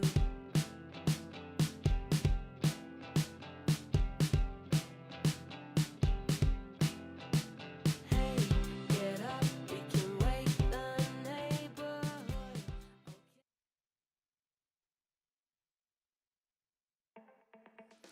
Man, LPL delivers when you least expect it. IG versus EDG might have been one of those games for you, but IG brought the hype in game number 1, exactly what we wanted out of our recipe cookbook for this first series. My name is Serix. I'm joined by Dagda. Dagda with an IG winning game number 1. As you said, it came down to mainly this one man in the jungle. Shun gets MVP on the Wukong, and what a Wukong game it was, if I could talk properly. I mean, Shun is an absolute beast. I love watching this man. The fact again that we're getting these carry performances from him on coming through from the jungle is absolutely spectacular. And we highlighted at the start of the day that like it really does feel like Shun has become the focal point, the carry for IG, and we saw it in these fights with consistently finding great engages in the Wukong, really smart player around how he used the clone as well. I'm sure we're going to get a couple of these fights like a Baron and the last fight that we had at that Dragon as well, but I just want you to keep your eyes on like how well he is using the clone in these scenarios, because that was just the big difference maker here with how well Shun was able to do. I mean, you're right. The clone usage, the positioning, like Shun was on point, and it kind of started earlier in the game, right, when we thought EDG were finding their way back in. Great return kills, and Shun was always there when JJ tried to make a play. It must be frustrating to play against. Yeah, and again, like, I think he just has a great understanding of how much work he can do on this Wukong early. Like, as soon as you hit the level 6, you're good to just take over the game. And making sure that he was consistently finding really good moments to get the spins off. You can see there, right? Like, blocking the choke points of Viper. Mako can't really get into this fight, which means they're able to deal with Flandre. I'm sure we're going to move over to the Baron fight now, probably on the next clip, which, oh, never mind, but I thought was really, really good. This is actually the last one. But again, like, just playing so well around the vision and making sure that he actually get on towards EDG at the right time, picking off Viper so well. It was awesome. It really was, and you got to expect that IG this time around probably won't be getting the Wukong. It was so strong. It was first pick worthy, and Shun made so much with it. As you can see, IG themselves have actually banned it on this red side. So blue side first pick, JJ, who also had some really good moments on this Viego, will get it for game 2. Yeah, now I'm curious to see what Shun is going to go back to. Usually I'd consider, oh yeah, well, we get the Viego, we go towards the Lee Sin, but Shun has not been a big Lee Sin player. Instead, wants something that he can do a little bit more work on easily, and that will be the Xin Zhao. Paired with Kalista here, potentially for a wink in that bot lane, still going towards these hyper-aggressive bots. I think will work out beautifully for IG if they're able to play around this bot side of the map. Some cool dueling already set up. Remember the game 1, Xin Liu was on the Nautilus, and let's stop talking about that because EDG have locked in the Zeri. Dagda, we were only just talking about the buffs, and this time around, EDG adapt and pull out the very strong W champion. Yeah, now you got another very strong W champion paired with her in the Renata as well. So you got a very potent bot lane that can do a lot of work. Very hard to lock down Zeri. And now that the fact that you've got that ability to try and keep her alive as well, that makes it even harder to deal with Viper if you can get rolling on this pick. On the other side, IG looking towards a mid laner. I remember that Talia was nerfed. We talked about it alongside the Swain, but Kai doesn't care. One of those global mids that he likes playing and returns to it with his head high. Yeah, Talia getting nerfs to her Q and also her base health down by about 20, so definitely going to be a little bit weaker, but I still think fits Kai's style perfectly, where he does want to try and be that more facilitator style, and again, start roaming around the map. And when you're looking at Kalista versus the Zeri, you definitely know that Wink is going to be getting a lot of attention. But at least on IG side here, they can start to ban away some of the worst matchups for her, but it looks like they're actually going to be looking towards this top side. I assume that they're going to go with like support first pick here and then leave that counter pick for Zika again, which did work out really well from the last time. But I did think they'd kind of go towards taking away some of the things like maybe Ares or some of the strong picks in the mid lane, like even a Swain or something like that, that can maybe cause some issues for this team. Yeah, because they've already targeted a bit of Scouts pool, but Flandre once again, losing a couple of core champions that he's pulled out so far in this split. Sejuani definitely being one of them. On the other side, EDG taking away that pesky Nautilus. So, makes sense considering that Xin Liu had a bit of a clinic on it in the first game, but I was just talking about Flandre. We can return to the point. Flandre getting triple banned here, with the Ornn being the final takeaway. Yeah, and it looks like IG just really don't want EDG to be able to set up for a strong team fight with Zeri pumping out the damage from the back line. Good point. It does make sense. I mean, that has kind of been what EDG have tiered on back towards, but you're still leaving open some of these really strong picks that Flandre's like to go for, like the Vladimir that's kind of been his pocket pick at the moment. The Kale's still up and available if he wants to try and go towards that as well. Now, let's look at what you said before. Support so that they can counterpick top. This was Lucas, who's now known as Xin Liu. This was his favorite pick. This is his most played. Taric is his hidden, I would say OTP, but he plays so many different champions. It's definitely one of his best Dagda, and with Kalista, one of the original pairings, it feels so nice. I have been looking forward to seeing Taric come back into the meta because just with the buffs that he got on 12-11, he's so incredibly strong. Like his Q mana cost is down to 60 at all ranks. His stun duration is up, which is super nice from him as well. And even the fact that you've got so much control now working with the Kalista as well, where you've got the invulnerability, which is usually why you see the Renata paired with her as well. Like this is just such a strong matchup for IG in the bot lane. Okay, so bot secured. Now EDG have to show their cards. We've already had tanks banned out on the top side, but Dagda, you mentioned that keyword, team fighting here for EDG. We have a Corki to add some range, and for Flandre, maybe some initiation. Yeah, I think the best thing is going to be having something that can try and start off these fights, because you are definitely lacking in that regard. So Flandre is going to go over towards the Kennen. I think this will work out relatively well, because at least on IG's side, you do have a lot of short-range carries that want to be jumping in, so you should get value from this Kennen. But I certainly think it is dangerous, because as we can see, it gives options for Zika to go for something in the counter matchup, and I mean, this Aurelia could work wonders if she's able to find the right flanks in team fights. Same with this Camille.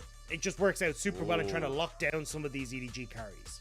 You know, also some minor changes as well. And Dagda, I think I need to ask you for IG.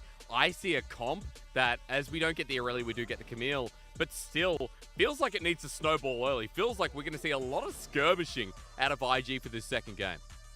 I feel like it's the same idea from IG as the last game, right? Like, try and play down towards this bottom side, like, get Wink and Shinlu ahead, like, play around this Callista.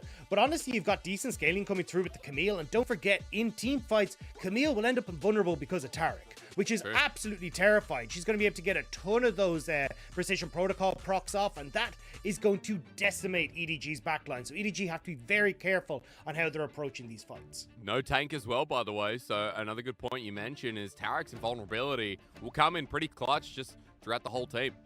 Excited to see this one because remember, as well as invulnerability, it'll be about that Renata ult coming out. We haven't seen the interaction yet, Dagda, but when Cosmic Radiance comes down and you're invulnerable, if Renata's ulti flies through, remember Cosmic Radiance lasts for a long time, so it's like the Renata ulti won't do any damage because no one's taken any. Yeah, it'll just be people kind of making weird hand symbols at each other, but not actually doing any damage, you know? And that's what I'm kind of looking forward to seeing is like how you're actually going to manage this, because when I look at EDG's composition, like, as you said, no true tank. You've exhaust for the front line as well, but if Kennen manages to get any sort of big ultimates off. And as well, like, there's a lot of lockup there. When you think of that Camille, like, flying into the back line, locking up the Zeri, she's going to have, like, the Tarek invulnerability, also the Tarek CC as well, which can pair up super nicely. Like, this delivery system for Zika is going to be super nice for him to try and pop off. It'll be a nice interaction as well as we head back on the Rift. IG with convincing enough game number one. It's against EDG, the world champions, but IG brought the blood, and Shun had such a big game on this Wukong. If you're just tuning in now, I mean, Shun maybe on the Zins out, may feel outdated for you, but I wouldn't doubt IG after what we saw, especially Dagda, when we know that the early game has been and was once more their biggest condition with Wink and Shidliu getting first blood at level 1. Yeah, we have started to see the Zinzao become more popular in other regions, though, on 12-11 because the nerfs to Grievous Wounds. Like, his kit revolves so much around him trying to stay healthy and stay alive with the Gore Drinker, even the invulnerability from the ult. And he's like the second most played jungler over in the LEC at the moment, so certainly a big champion that we're probably going to see a lot more of on patch 12-11. Well, I'm looking forward to it as Yuekai goes in for a cheeky little invade. Now, IG are waiting around the corner, but EDG are not giving them anything. Remember, the Yuekai's already shown that he started Q as Scout looked for a trade, but IG here waiting. Not going to commit a flash for now. Yuekai's still looking for the trade, and it's actually going to be a super late invade, Dagda. Buff's already spawned, Jeje has to leave, and IG are fully committing. And they should be able to get this again. I like this from IG, splitting the map, making sure that they can actually have Wink and Shinlu play as aggressive as they want, because Viper and Mako can't actually push up for fear of having Shun in their bottom side. As Mako waits in the brush at the ready, the handshake there, the stun means he gets out fine.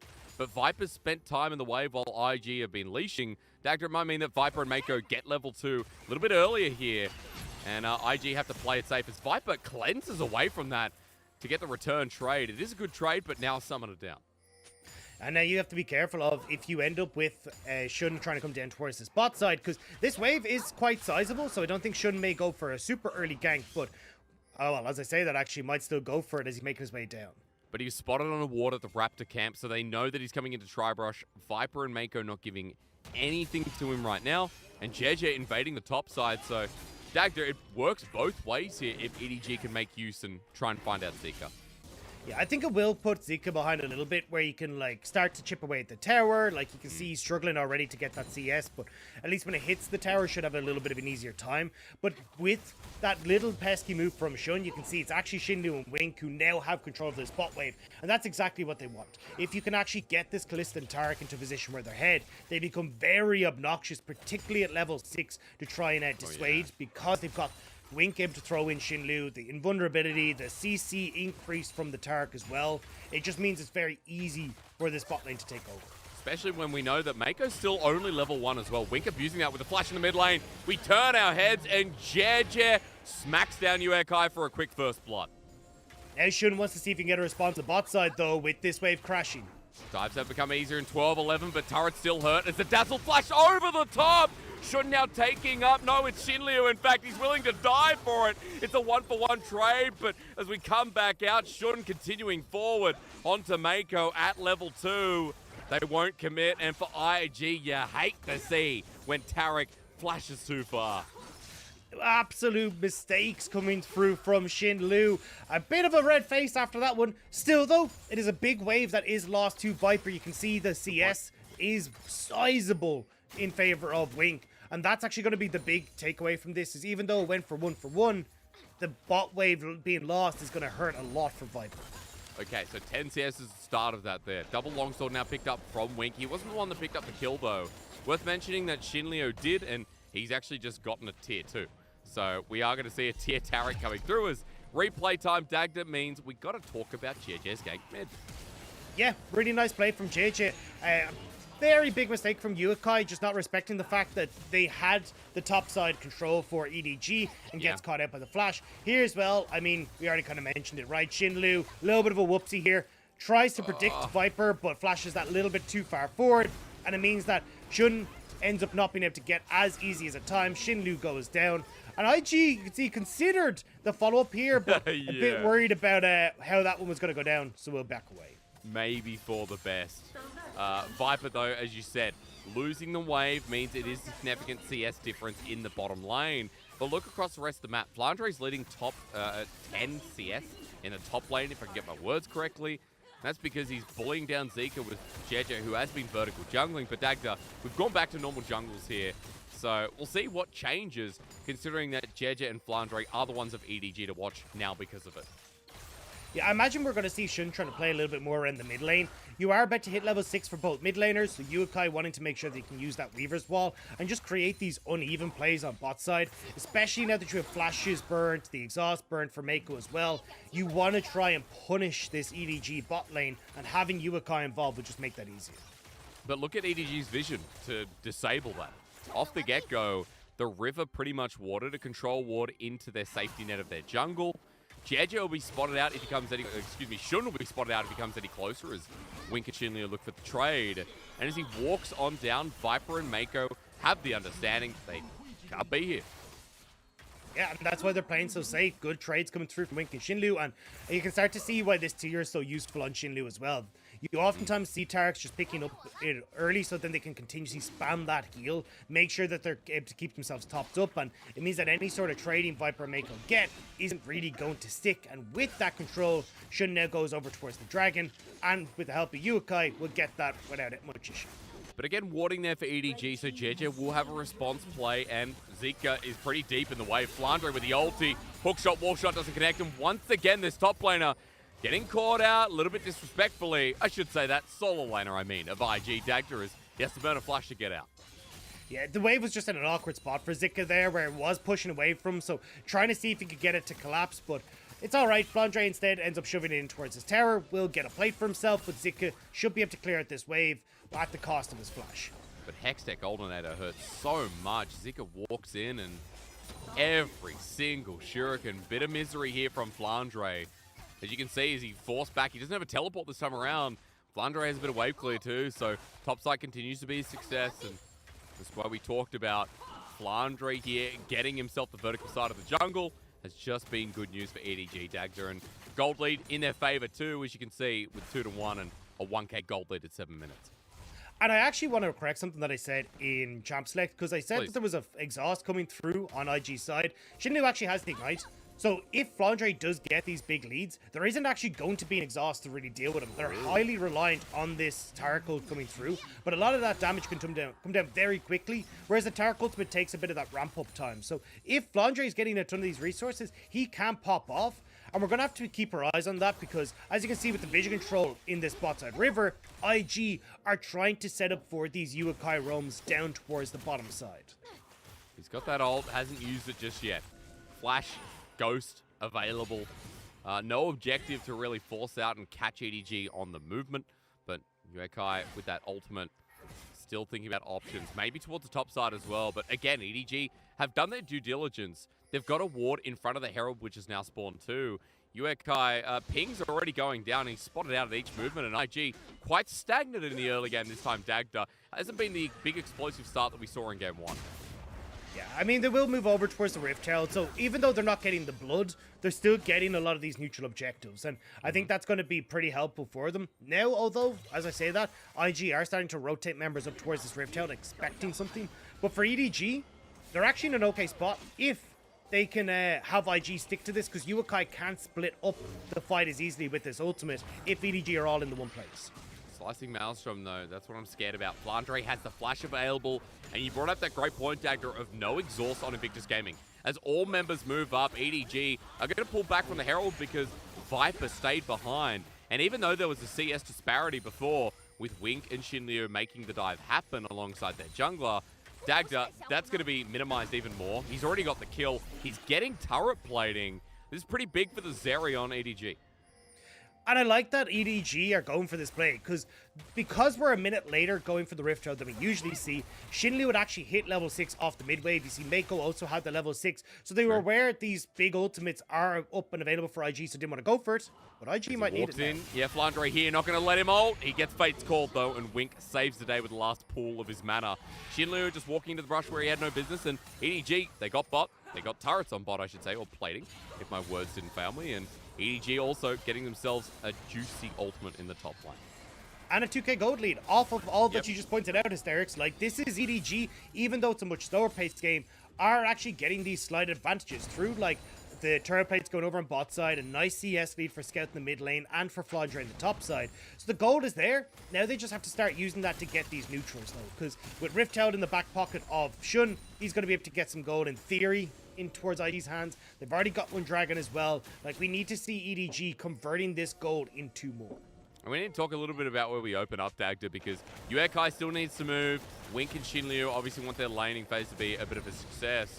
The Herald feels like it has to be particularly placed with a 50-second dragon coming up. Yeah, I imagine it will be in the mid lane, as you say, like, just making sure that you're able to get that mid control so you can look to lean in towards river. And it gets a little bit more worrisome for EDG when you have to try and fight against the Talia with this Rift Herald in mid, because she can use that Reaver's Wall to spread out the fight. She can even just get the push in mid and then quickly roam bot to fight against the EDG spot. Good dazzle, though. Blaze comes out. We're going to get a 2v2, but Jejet's going to make it unfair. Bailout already used, and the lightning crash makes it even bad for IG as well. Gaze comes down, the ultimate from Shinliu, but Viper's still there, and this lightning crash is still active. Uakai with the wall as he flashes back over at Shun, tries to engage, but the ultimate, the hostile takeover, buys more time, and Viper's still chasing up like a mosquito in the middle of the night. He just won't quit with the package on top. Scout to finish off the deed. Viper with the ultra shock laser, and Dagda. It's not a pun, but I'm shocked. And it's 3 kills for Viper. Sniper on the back line, managing to pick off Wink. And now EDG, they have control. Viper's getting even more plates. They're getting the second dragon. This is what we're talking about. EDG converting their lead into more, and they just did it. Let's look again, because it was just such a long, drawn-out fight, which Zeri loves. And it just feels like IG didn't have all their pieces again in the right spot. Coordination very messy on this. A very early ult from Shinlu, where look how little damage is actually being thrown at IG while that ultimate's up and available. Like, there's just nobody on EDG that's actually trying to push forward. Uakai as well, hopping off on the wrong side of the wall, means that he's in now in no man's land, has to flash over. A great up from Mako, prevents any sort of follow-up. And Viper, as long as he's hitting someone here, he's hitting everyone thanks to the overcharge. Cool. And with Scout having picked up that package and TP'd in. It just is beautiful from EDG. Really good flash W as well. 3-0 on Viper. Scout picks up 1-2. We now have a big mid 80 carry from EDG. The early game much more successful. And this is what we talked about in Spring, Dagda. This is what we know is EDG's identity. Throughout the laning phase, the individual skill that comes through, and even to say Jeje's early jungle game has just enabled EDG off the wall by 13 minutes into this game. And Viper's going to be such an issue now for IG to deal with, because one of the big changes that we see with his build path, because she's been pushed more into that crit build away from like the Triforce and the Tiamat build, is that her single target damage is much, much higher.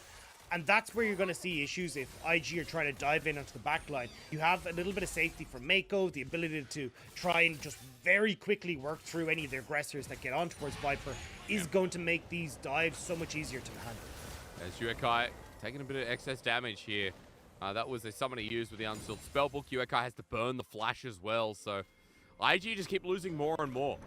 This feels like, you know, a completely different series to what we just witnessed, where IG don't have many options. In fact, we talked about what they can do later on in the game for Invictus Gaming, but we did also talk about the susceptibility in this early game as Viper Lightning Crashdown comes through again. Shinliu with the Cosmic Radiance might have to use it soon because Wink is going to die. Ult him, but he doesn't, and just like that, Wink will close the other eye as well. I mean, Shinliu didn't do anything. He didn't move in to block the shots from Viper. There was no ult that came down. Nothing came through from Shinliu to actually try and help. But Viper, he just picks up the kill. You know, maybe Zeri's very pretty to him, and he was stunned. He was shocked himself, but yeah, kind of sad, not expecting it, and Wink probably too far gone at that point. Viper with the kill on the 1v2 is just showing you how this series is going to a third game, almost certainly.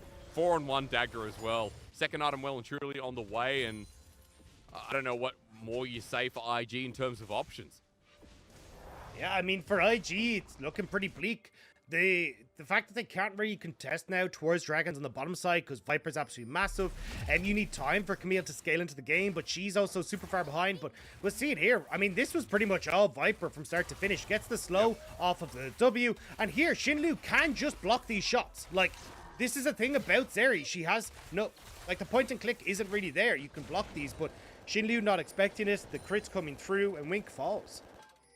Well, yeah, you're right. Blocking at least the shots, even though E was activated, but only for 3 shots, remember.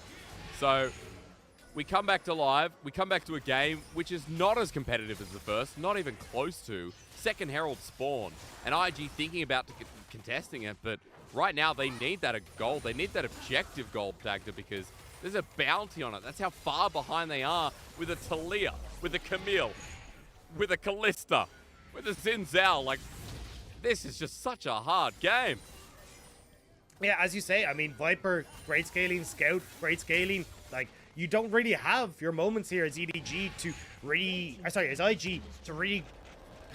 just wait for this Camille to come online, because you have just as equal scaling on EDG when it comes towards team fights, when it comes towards the poke with this Zeri and with this Corki. So you have to be so careful as IG now as to how you try and find picks to bring yourself back into this game. You need Yuekai to start roaming around the map and try and get some vision control down, but EDG already, as you can see, moving into the spot side. They know Dragons in 35 seconds. They just want to make sure they can get that control over the objective. I'm glad you use the word picks. Like, that's how I see IG ever getting close to getting back into this game. So a big keyword for me, Dagda, especially with 25 seconds, a Dragon there, but EDG on champions like Corki, Scout has 2 items just about when the Muramana fully completes.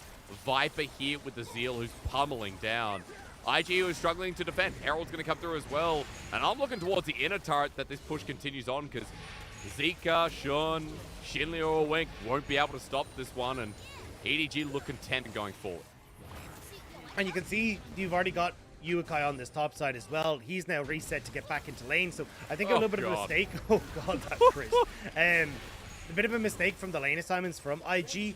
I think you needed Zika on that top side, so then maybe you could actually try and move Yuekai after they held the mid push to Weaver's Wall up top, look to trade this Dragon for a tower. But now you can see the wave that have been crafted by Yuekai on the top side is down to the turret. You have nobody putting pressure up there, and IG are just getting nothing on the map, while EDG get their double towers in mid and the Dragon.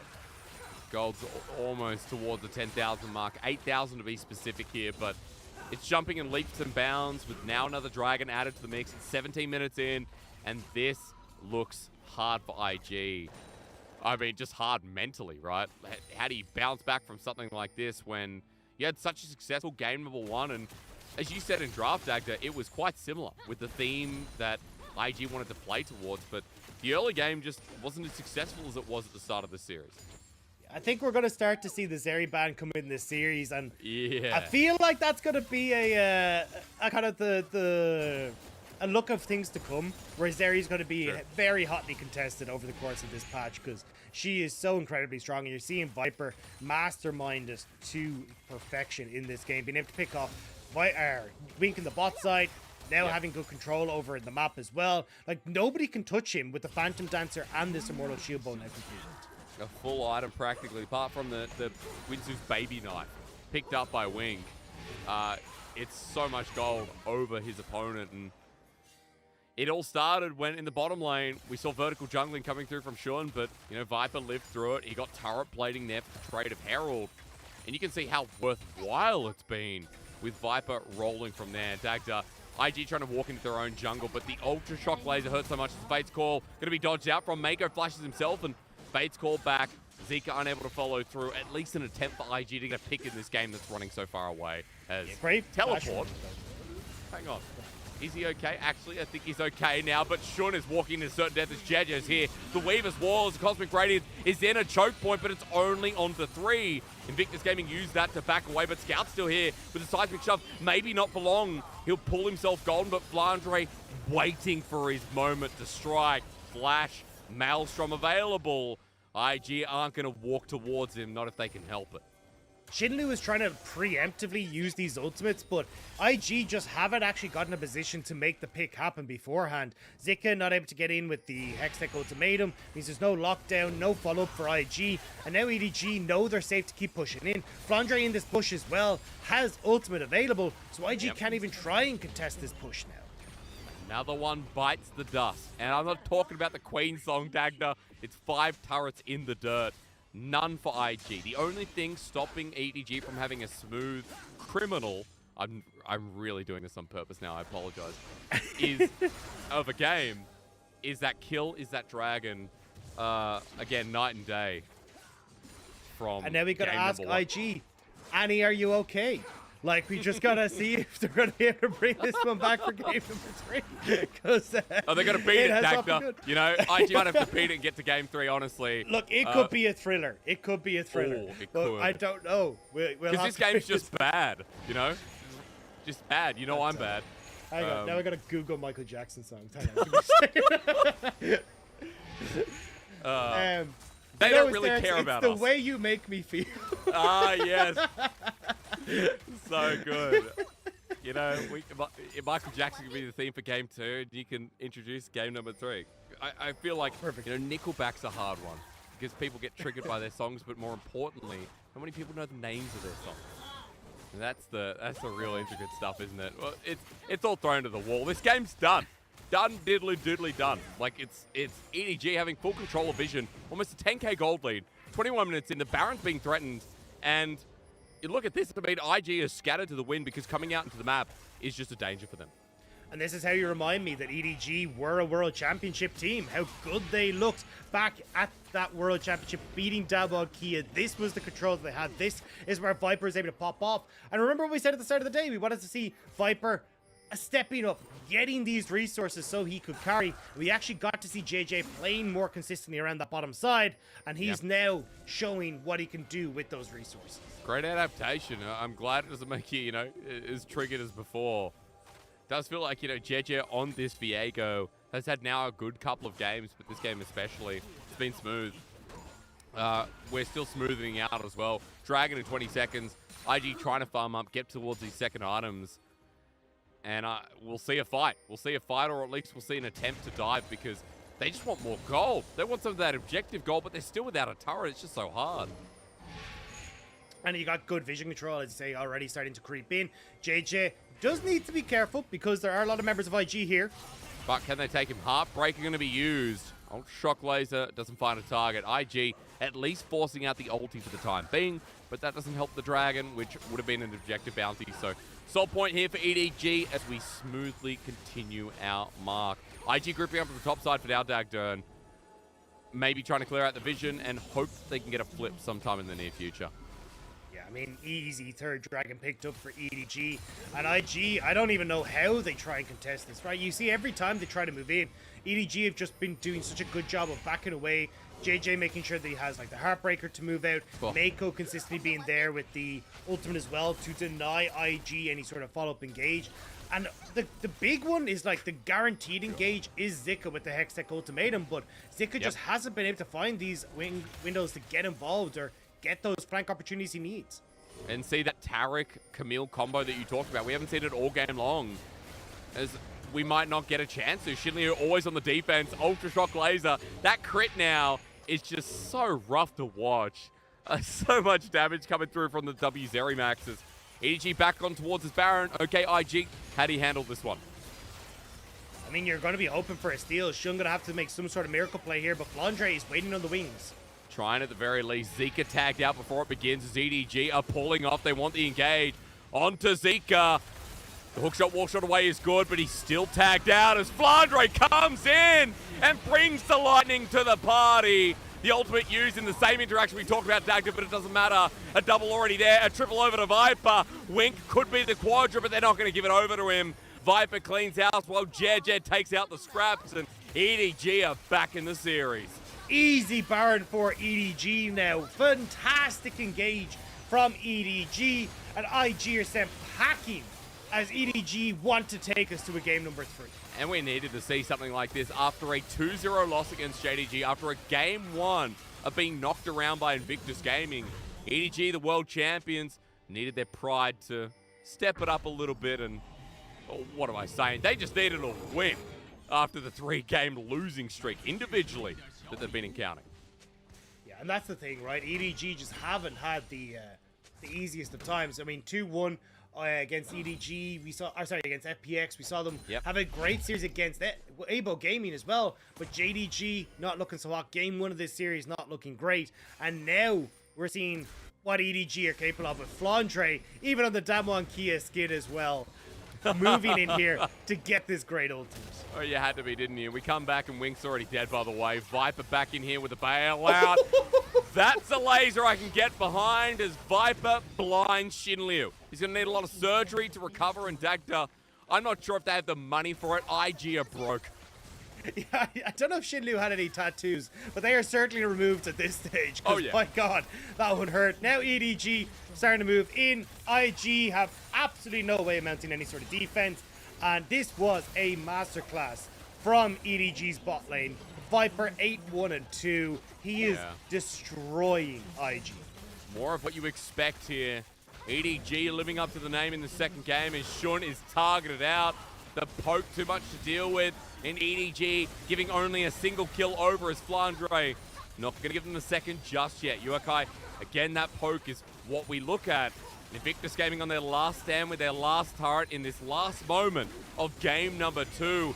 Still heading forward, poke down, and Scout is the hidden OP in this one as Shinryu jumps on in. He takes too much damage though as Shun revolves around, but Viper ults once more, and the jungler left standing, not for long.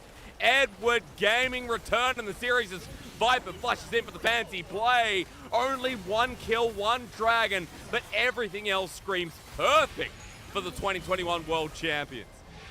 Adding one more to the list. 10-1 for Viper at the end of that game. And look at that, cool, calm, and collected. Another day at the office for this man. Yeah. That was an incredible performance. And what we wanted to see from Viper and Mako. None of the solo deaths that we saw in game number 1 having a spectacular performance up against IG's bot lane. Yeah, it was something that, again, we needed to see. But for Viper and Mako, a good recovery from game 1 when they died in the 2v2 at level 1, Dagda.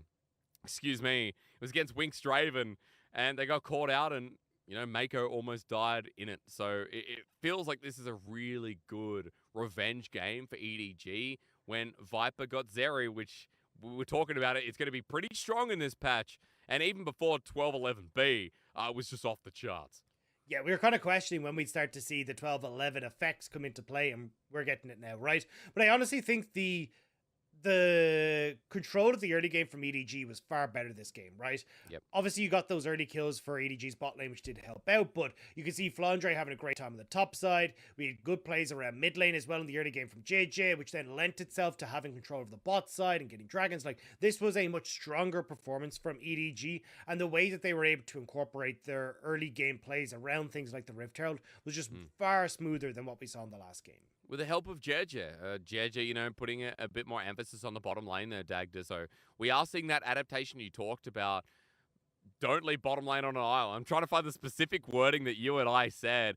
Don't forget about bottom lane. That's what you said. It is nice to see that in the series there is a little bit more respect by JJ, a little bit more attention, I should say, down there. Game 2, you know, especially Viper given solo time with the turret, but once we got past that Herald stage, JJ was down there and Viper was given free reigns over Wink and Shinu. Like, look at their damage in comparison. They didn't get to do anything. That's just kind of sad. Viper did more than the entirety of IG. Like, if you actually add up IG, he did more damage than the entire team. That is absolutely disgusting. I mean, I'm trying to do the math right now to see if Scout did more. I think they still did more in total, but only just 1,000 or 1,500 over the line. Like, that's how IG played game 2. They didn't get to do anything, Dagda. It was a huge contrast from the first game, where the early game was proactive, as we know Invictus Gaming really can be. I think we need to talk about Uekai, because on this Talia, how many times did we get to see a Weaver's wall to the side lane and him sync up with Shun? Yeah, and I think that's the big one when we've been highlighting Shun and Uekai working together in that duo. To not see Shun kind of put any sort of attention there, especially post 6, made this a hell of a lot harder. I also think, like, just again, the coordination from IG on how they want to set up engages was all over the place. Like, we never actually got to see the big engages coming through from Zika with the follow-up on the Taric, or, you know, even the Zinzao going in and having that. Like, nobody was able to really coordinate themselves to find any sort of engage, and I think that's why EDG looks so clean in this one. Yeah, clean macro game for them, to be sure. 42% of the damage. We're not really that surprised, let's be real. Viper made a shellacking of Invictus Gaming, and you know, JJ, again, another clean game. It does feel like this is what we talk about when we talk about, you know, clean EDG, Dagda. An early game that's really hard to find weakness in. A transition that just looks to be smooth sailing. Like, this is the version of EDG I think we all expected, and when we don't get it, we're kind of surprised. Yeah, I'm also kind of looking at, like, some of the damage to gold ratios there. Mako having just as much damage to gold ratio as Zika, which definitely a problem when you're playing Renata versus a Camille who's supposed to be doing a lot of true damage. Also a bit disingenuous to see like 28% of the team's damage for the Kalista that did less than or just under 6k damage. So yeah, I think a lot to go back to the drawing board here for IG. Well, agreed. But we get a game 3 at the very least. Hopefully it trends towards the first game. IG with a smashing or a competitive one, and EDG with a silence in game number 2. But we'll go to a break and find out whose cuisine reigns supreme in game number 3. Yes, I did. One of them, Gala gonna pick up yet another kill. It's a double, it's a triple, is it a quadra, is it a penta? Gala's gonna get it again! The penta kill for Gala! The LPL are king again. Cleared on the wrong side of the map though, as Ming looks for a hook. The Warthog means Cleared can get to his bottom lane. Care needs to look for an execute at this point. Honestly, Wei is here, but Care actually has flash available. There's a route. Get a W. Oh, no! Care, that was so easy. Royal never give up. A team that needs no introduction. A team that has dominated the LPL since the beginning of time. A team that is defined by one man in the bot lane. Wait, what year is it? For RNG, winning is their legacy, and winning through the bot lane is what they've built that legacy on. And with Gala in the bot lane, that legacy is secure. And now the chase down from Shahu. Gold card comes up through. Hunk falls. It's a double kill for Gala as LWX tries to escape, but the killer instinct is in. And Gala takes another. Come on, let's go. and Wei wants to finish him off. Kez trying to block. There's a good taunt, but it's not good enough. As Gala free firing on the top side of the play. The Kindred ult will keep people safe. It's pure carnage, and Gala is the king of carnage. But don't place your bets just yet, because on the other side of the coin is a team that was built to do one thing. Can you guess what that might be? Victory 5 are on a hot streak, and even without their superstar mid laner, this is a team that can step up to any challenger. Photic, the first team all-team ADC from spring 2022, picks up a double kill, and V5 cleaned house on LGD. Because when your opposition's the MSI champion, you have to be world class. Slingers are just keeping Karsa in tow, and finally he reveals himself to show that he was the true man all along. They will try and take out Southwind, and that's going to be 2 kills going over to Photic.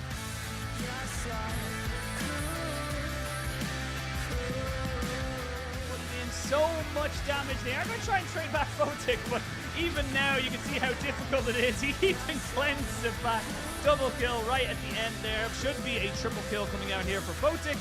And that's going to be the game, the series, as another 2-0 comes out for V5.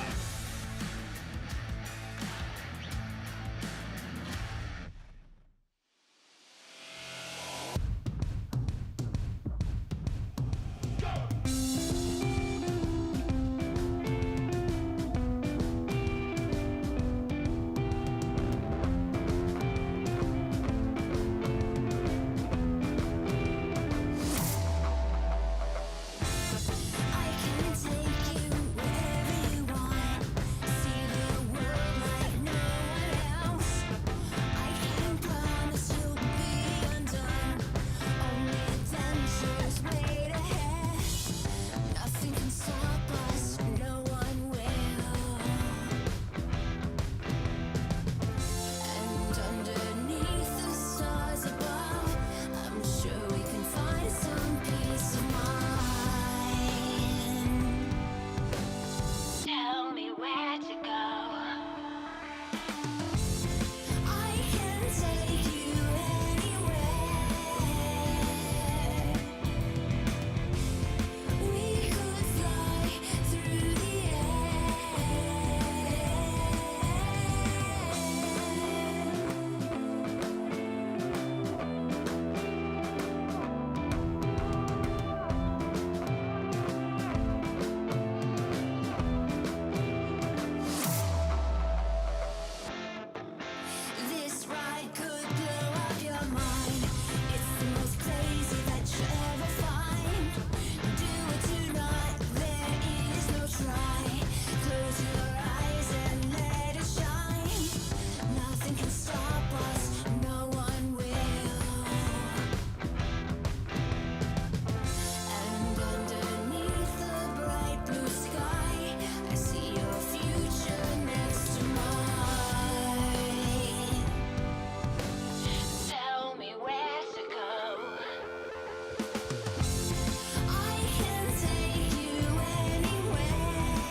If you were mine, I would cherish you forever. Day and night, I would hold you in my arms. I would tell you all my secrets.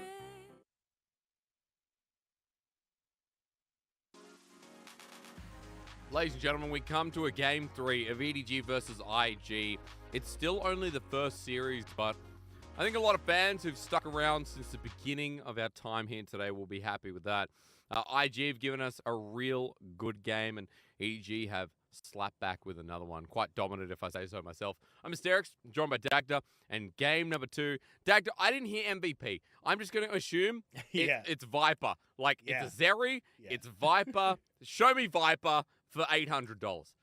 Yeah, I mean, look, there was no doubt it was ever going to be Viper. Like, the guy popped the hell off in this game. Like, 10 kills as well. The dude was absolutely insane. 42% of the team's damage. Like, how do you ever deny it? Even with the 1v2 essentially in bot lane as well. Like, he did it all this game. Oh, he did. I mean, it's no surprise again. Zeri, you were saying in that game, that's probably going to be banned from now. Let's be real. She's so strong at the moment. Like, the ability to have the movement speed buff that comes through from your ultimate makes you very hard to deal with. You can see he's so easily able to chase down IG on this play as well. And this was really what started the ball rolling. As we talked about, EDG starting to play a little bit more around bot side, but Viper being able to show just what this champion's capable of with the damage output and being able to get so many of these early kills. Even Shun knows in that replay, like, he's not getting anywhere nearby. EDG too far ahead at the 20-minute mark for IG to have any say in the rest of the game and how it goes. So we saw this Taric really unfortunate with the dive there from IG, Dagda. It was a shame because maybe if that hits, maybe if the sun hits, it's a very different game for Invictus Gaming, but it all goes out the window and then EDG regain control. Not that they really ever lost it. So as we go into game number 3, I'm curious as your take here. Wukong, Zeri, those two stand out for me. But hang on. Viego first pick, Wukong ban, take Zeri. Take Zeri. Oh no!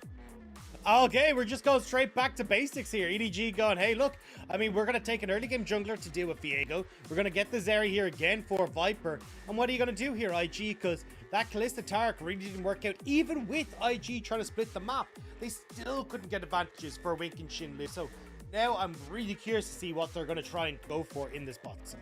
You and me both. I mean, this is a big risk. IG saying it wasn't the Zeri pick itself, but let's go back to the aggressive nature of Wink and Shinliu. The Nautilus Open too. Dagda, they're going to try what worked in game number 1, but remember, that was against a Lucian Nami lane. This time around, I guess you'd say same amount of mobility, but we've got a different flavor. I'm curious if we end up going for something like the Braum here to try and go with Zeri, just to try and dissuade a lot of that aggression. Could also go for the Renata, but yeah, I think the Braum is a good shout here. You know already that IG are going to be playing a lot of dive and trying to like get in on your backline. So I think the Braum having that safety both for the lane and in team fights is going to play out great. I just love how I've noticed, you know, we swap junglers this game around as a little tangent. Jeje and Zika and Shun just handshaking, I guess.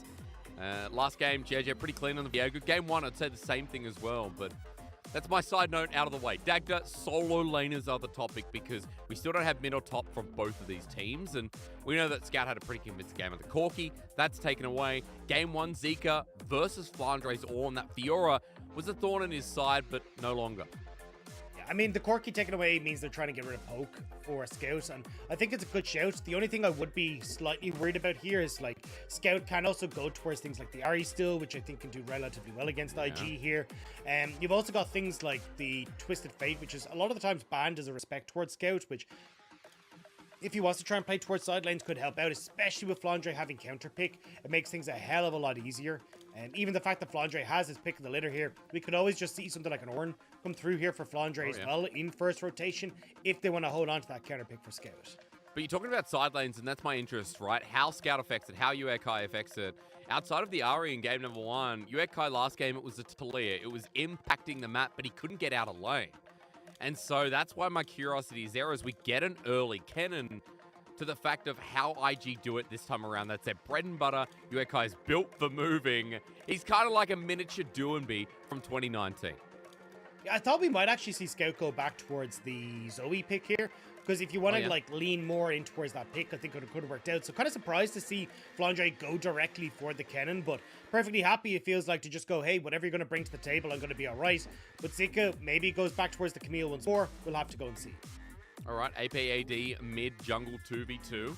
So we get the same champion, hopefully refurbished in the third game. See how far Uekai gets out of his laning phase. Dagda last pick has to be a blind towards the top lane. Sorry, not top lane. We've already got the top laner on the other side. What does Zika do? I mean, Gwen was nerfed, banned in the first game, and revisited apparently as well. Yeah, I think so. The Gwen will have a bit of a tougher time now up against the Kennen in the early stages because it was directly for E that got nerfed. The magic resist on her W as well, going to be pretty nice for Flandre when he's able to get in towards the Shroud. But I think once the game goes on, again, we'll see Zika be able to control sidelines alongside Uekai. So a lot of split push options and kind of the ability to outmaneuver EDG on the map. But with EDG going back towards the victor here in the mid lane, you've good push, great team fighting for EDG, a good amount of range. IG still are going to have to work cut out for them because honestly, despite some of the main champions being banned away, these are still both very similar drafts from the last game.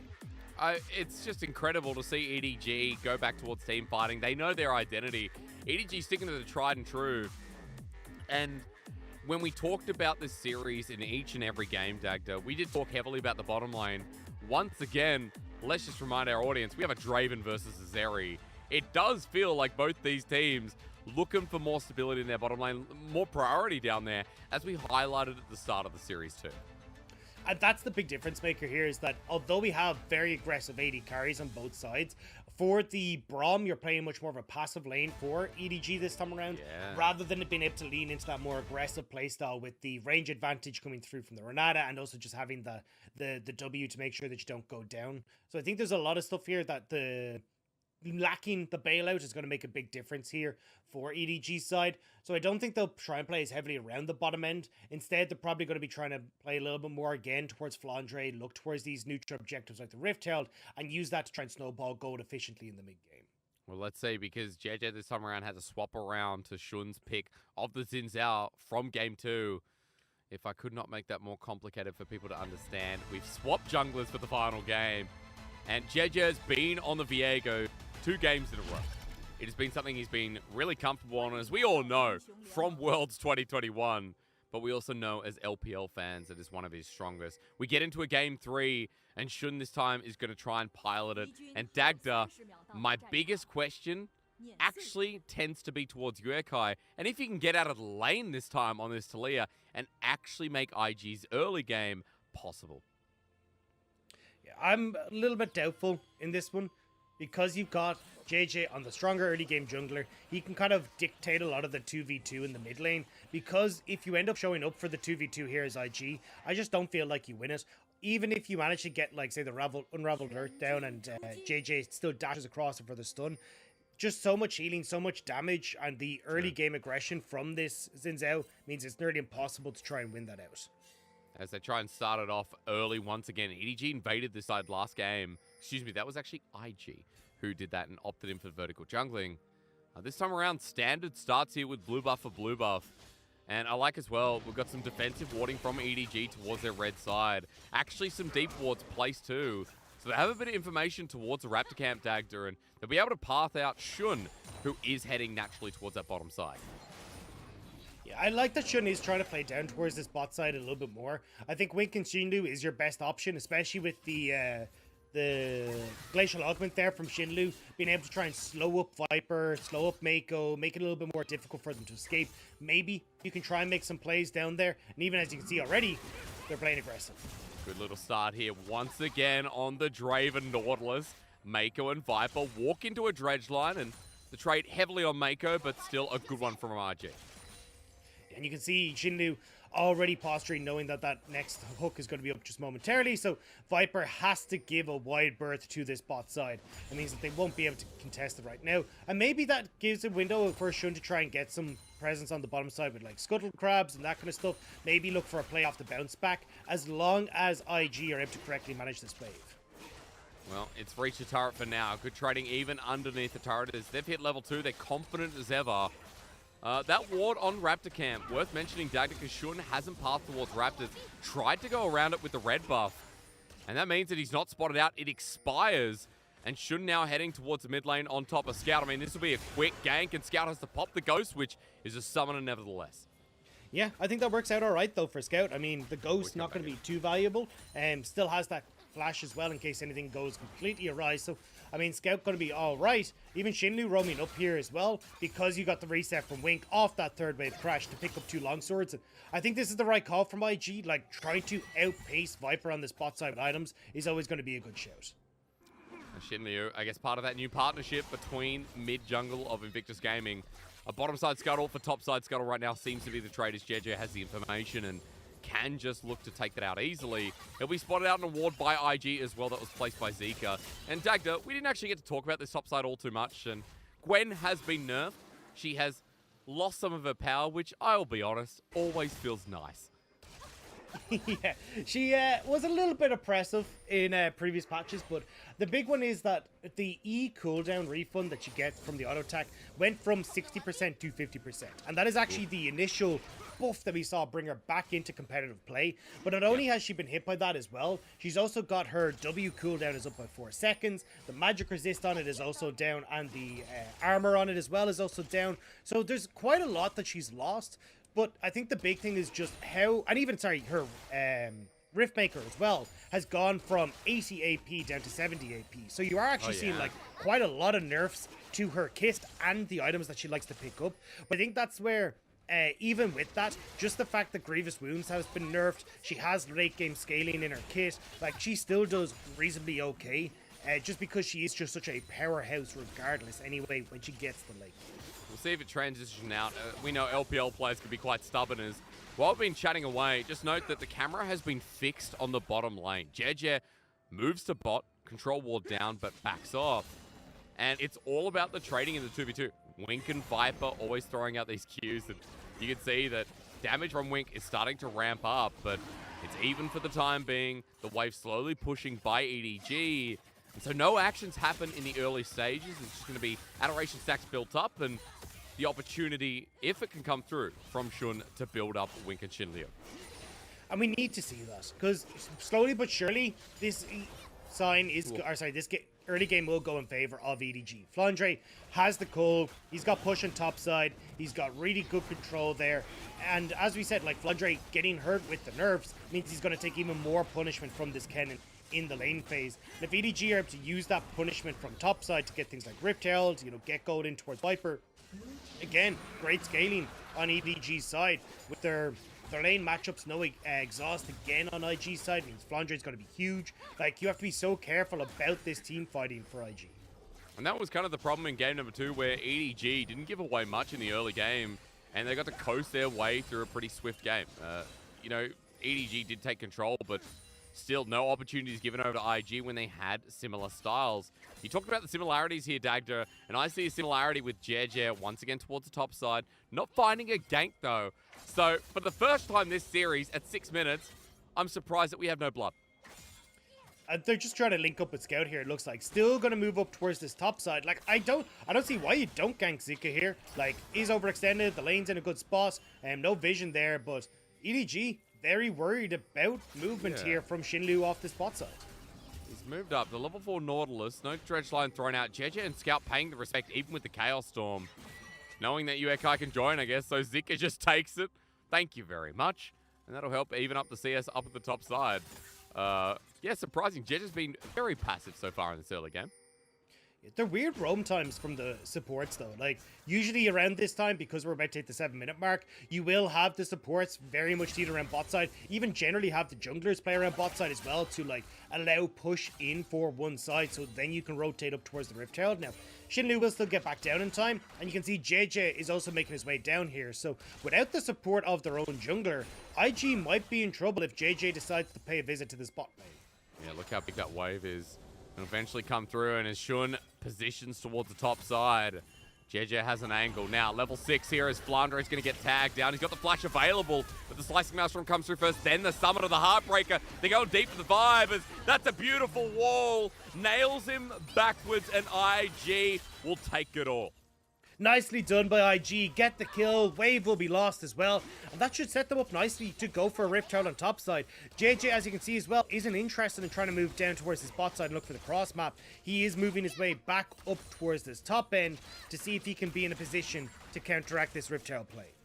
And even though Gwen got nerfed, Agda, giving first blood over to Zika, that's going to be a big impact. Remember that Gwen is still just a pain in the bum, no matter what patch it is. So, still feels nice here for IG as you mentioned that, Herald, everyone moving up. Wink's going to be taking red buff at 8 minutes. Now, as a jungler, you'd see this and be like, it's a little early, but Wink thinks otherwise. I mean, he just knows that realistically, Shun won't be able to play down towards the spot end. There's always the opportunity for EDG to like counteract the play up towards Rift Tower and cross map down in towards the bot side, and then you just lose the red buff anyway. So happy to give that across towards Wink and give him a little bit more fighting power here. As it looks like we are going to have a big scrap over this with EDG already in position in River. But look at the ults that aren't available. Flandre without the Slicing Maelstrom, but versus that, Uekai without the Weaver's Wall. Shun the Heartbreaker. Uekai now caught out of stretch line. Doesn't connect. Zika, he doesn't have the needlework. So EDG with an ult advantage as that W keeps zoning out from Viper, but Shinleo adamant on going in. 2.7, 2.5, 2.4, zoning more from Scout as IG group is a 5-man, but Herald goes down and they get nothing. Wink didn't get to stay in the lane either, so a net positive for EDG as Zika goes left where the rest of IG are right. They're still fighting. Shinleo flashes in, but the lightning crash down from Viper gives him space. IG, you lost the Herald, but now you want to fight as the needlework comes back up. It could be okay as the Fed Gwen hits everyone, and Adoration stacks are being sought out by Wink. The axe is spinning, the flash is burnt, and Invictus Gaming going so aggressive. EDG lose their top laner, but you can see that Viper wants a little bit more. Wink and Shun running for the hills, and after that, Dagda, I think I'm getting fired up for what this game could be. It's a 1-for-1 trade, but the Rift Tower does go in favor of EDG. Viper, the one who picked that one up on the backside of the fight, but we see it here, like, flash forward from Shin Lu, tried to get Viper, but really good reactions from Viper to hop over the wall. Means that he doesn't actually get caught, and that means you don't get the main damage dealer on EDG's side. Timing here from IG was pretty strong, where you did have that ultimate coming back up from Zika, but again, without Shinlu here, they just don't really have these big engage tools to help close the gap, especially with Scout having Ghost, Viper getting the speed up from his ultimate as well, even slows from Mako. Trying to keep these fights going are going to be so hard from IG. They need that one big punch, and that has to stick, or IG just can't follow up. Look after that fight. There's 3 summoners up, not including Smite. Flash from Viper and Mako maintained, and Wink preserved his as well. Just kind of showing you the lengths IG went to after the Herald was taken. And as we come back to live, I'm glad you pulled that out. Viper actually has the Herald in his back pocket. And here at 10 minutes in the game, as Wink pushes up, worth mentioning considering that they're going to stay in the lane while Dragon is now live. Dagda, will it change the tide for EDG, I'm wondering? I mean, EDG's still in a good spot overall in the game. It's more of a case of how well they can try and contest on towards the Dragon, but I don't see how they're going to be able to really go for this. Already you've got push mid, jungler's already on it for IG. Wink and Shinlu still contesting the bot 2v2, so Viper doesn't get to put it down. And yeah, you can see JJ, he's even backed off this. They're instead just going to look to see what else they can do in the map. Flandre altered, by the way, on top of the wave to get a quick clear up in this top side, but that's almost up and available once again. Don't worry about it. As EDG lose yet another dragon, at the very least, IG had this early game in terms of that neutral objective. JJ now back up here. This is going to be Flandre without an ultimate, by the way. Looking for a stun on Zika, but, I mean, the ward was just cleared. Zika knows. Oh, good roam from Viper, though. Look where Uekai and Shun are. They want to try and turn this player on top, but they don't know that EDG's bot lane is on the way. Well, the Weaver's Wall to start it off, looking for a seismic shove here onto JJ. They find it as Shun is inside the circle and gets a reset. An audacious charge stolen away with a Heartbreaker on top. Is Viego not going to get a second chance as Micah and Vapor arrive? I called him Myko. That's a crime in itself. Viper would kill me too. Because they're so damn large on the play. We said it, EDG, a great roam from their AD carry and bot lane, and IG caught unaware. Now Viper going to get all these plates on the top side. Look, it's all nice that we got a split screen, but there's no splitting here. Viper is going to get this tower for himself. Gorgeously done by EDG. Oh, he's 3-0 again, Dagda. 3-0 again. This Zeri that was left open, that EDG first picked, might I add, you know, give it away after Viper got that 42% damage graph in game number 2. It just feels like it's set up to tear once again with a 2k gold lead. At 13 minutes, all of a sudden, IG's play flipped on its head and the early game going over to EDG handedly at this point. And, I mean, this is where you start to get the wheels coming off the train for IG. They're trying to make plays with Uakai on this ult, but again, like, they just haven't been able to find success with it. Like, really nice job at the get-go. They get the quick kill on Zika, but I think at this stage, especially when you see Vipers here, you just back away from this. You know, wherever Viper goes, Mako is sure to follow. And because IG try to commit for too much more, Scout even managed to get up here with the Ghost alongside Mako. And it's just 5 men top for EDG versus the 3 of IG. Rough times. EDG now moving to the bottom lane as we come back into the next turret. Plating still available for 15 seconds as Flandre is going to save a little bit of the top turret, whatever he can. But Viper and Mako still share in the rewards of the leftover plating. And plating denied in the top side from Zika. Dagda in this early game, I see an Immortal Shield Bow, but I see 3 other mythics alongside it. A very strong EDG, and while there's 3 mythics here, which I don't need to talk about as depth charge comes through, IG in a bit of trouble because Jeje's joined in golden, but Wink can't save him. Scout's even moving down as well. This turns from a nice pick into a big dive incoming for Wink. And there's no help to come, although as I say, that TP coming in, Wink has so many stacks, he needs the help. Yeah, he does. Doesn't want to die before getting in that cash in. Zika helps him out, but look at topside. Flandre's now going to get a free push. Yeah, and this is where it's that push-pull, but Shun gonna see if he can get a bit more in favor of IG. Yeah, he now knows he's going to be spotted out. The lockdown comes through. Slicing Maelstrom there. Remember, this is a Protobelt cannon. The ultimate misses well, and Sean is in so much danger. Weaver's wall, will it be in the nick of time? It's still going to be a trade. Flandre with 1. Uekai comes in late to the party, but Sean getting battered around by a small man with electricity. I mean, there was a 3-level advantage for Flandre in that one. That was always going to be a brave move, especially when the Heartbreaker misses. And unfortunately, Uekai just not in the right place at the right time. So 1 trade back, and EDG still winning out across the board. What can go wrong at this point? It's a little bit more bruised than game number 2, Dagda. A little bit more kills over to IG, but EDG are moving around the map consistently, finding these picks now. And look at the amount of vision control EDG have on this bottom side. Like, that's why Shinlu gets completely cut off here and caught off guard, because he just doesn't realize how many members of EDG are there. And here, Flandre, I mean, 3-level advantage over in favor of the Kennen. Kennen has been pretty strong as well, even getting the flash away. Like, Uekai is here in plenty of time, but just doesn't realize how quickly this is about to go south, so doesn't actually use the Weaver's Wall to get there as soon as possible. Gold at about 3,500.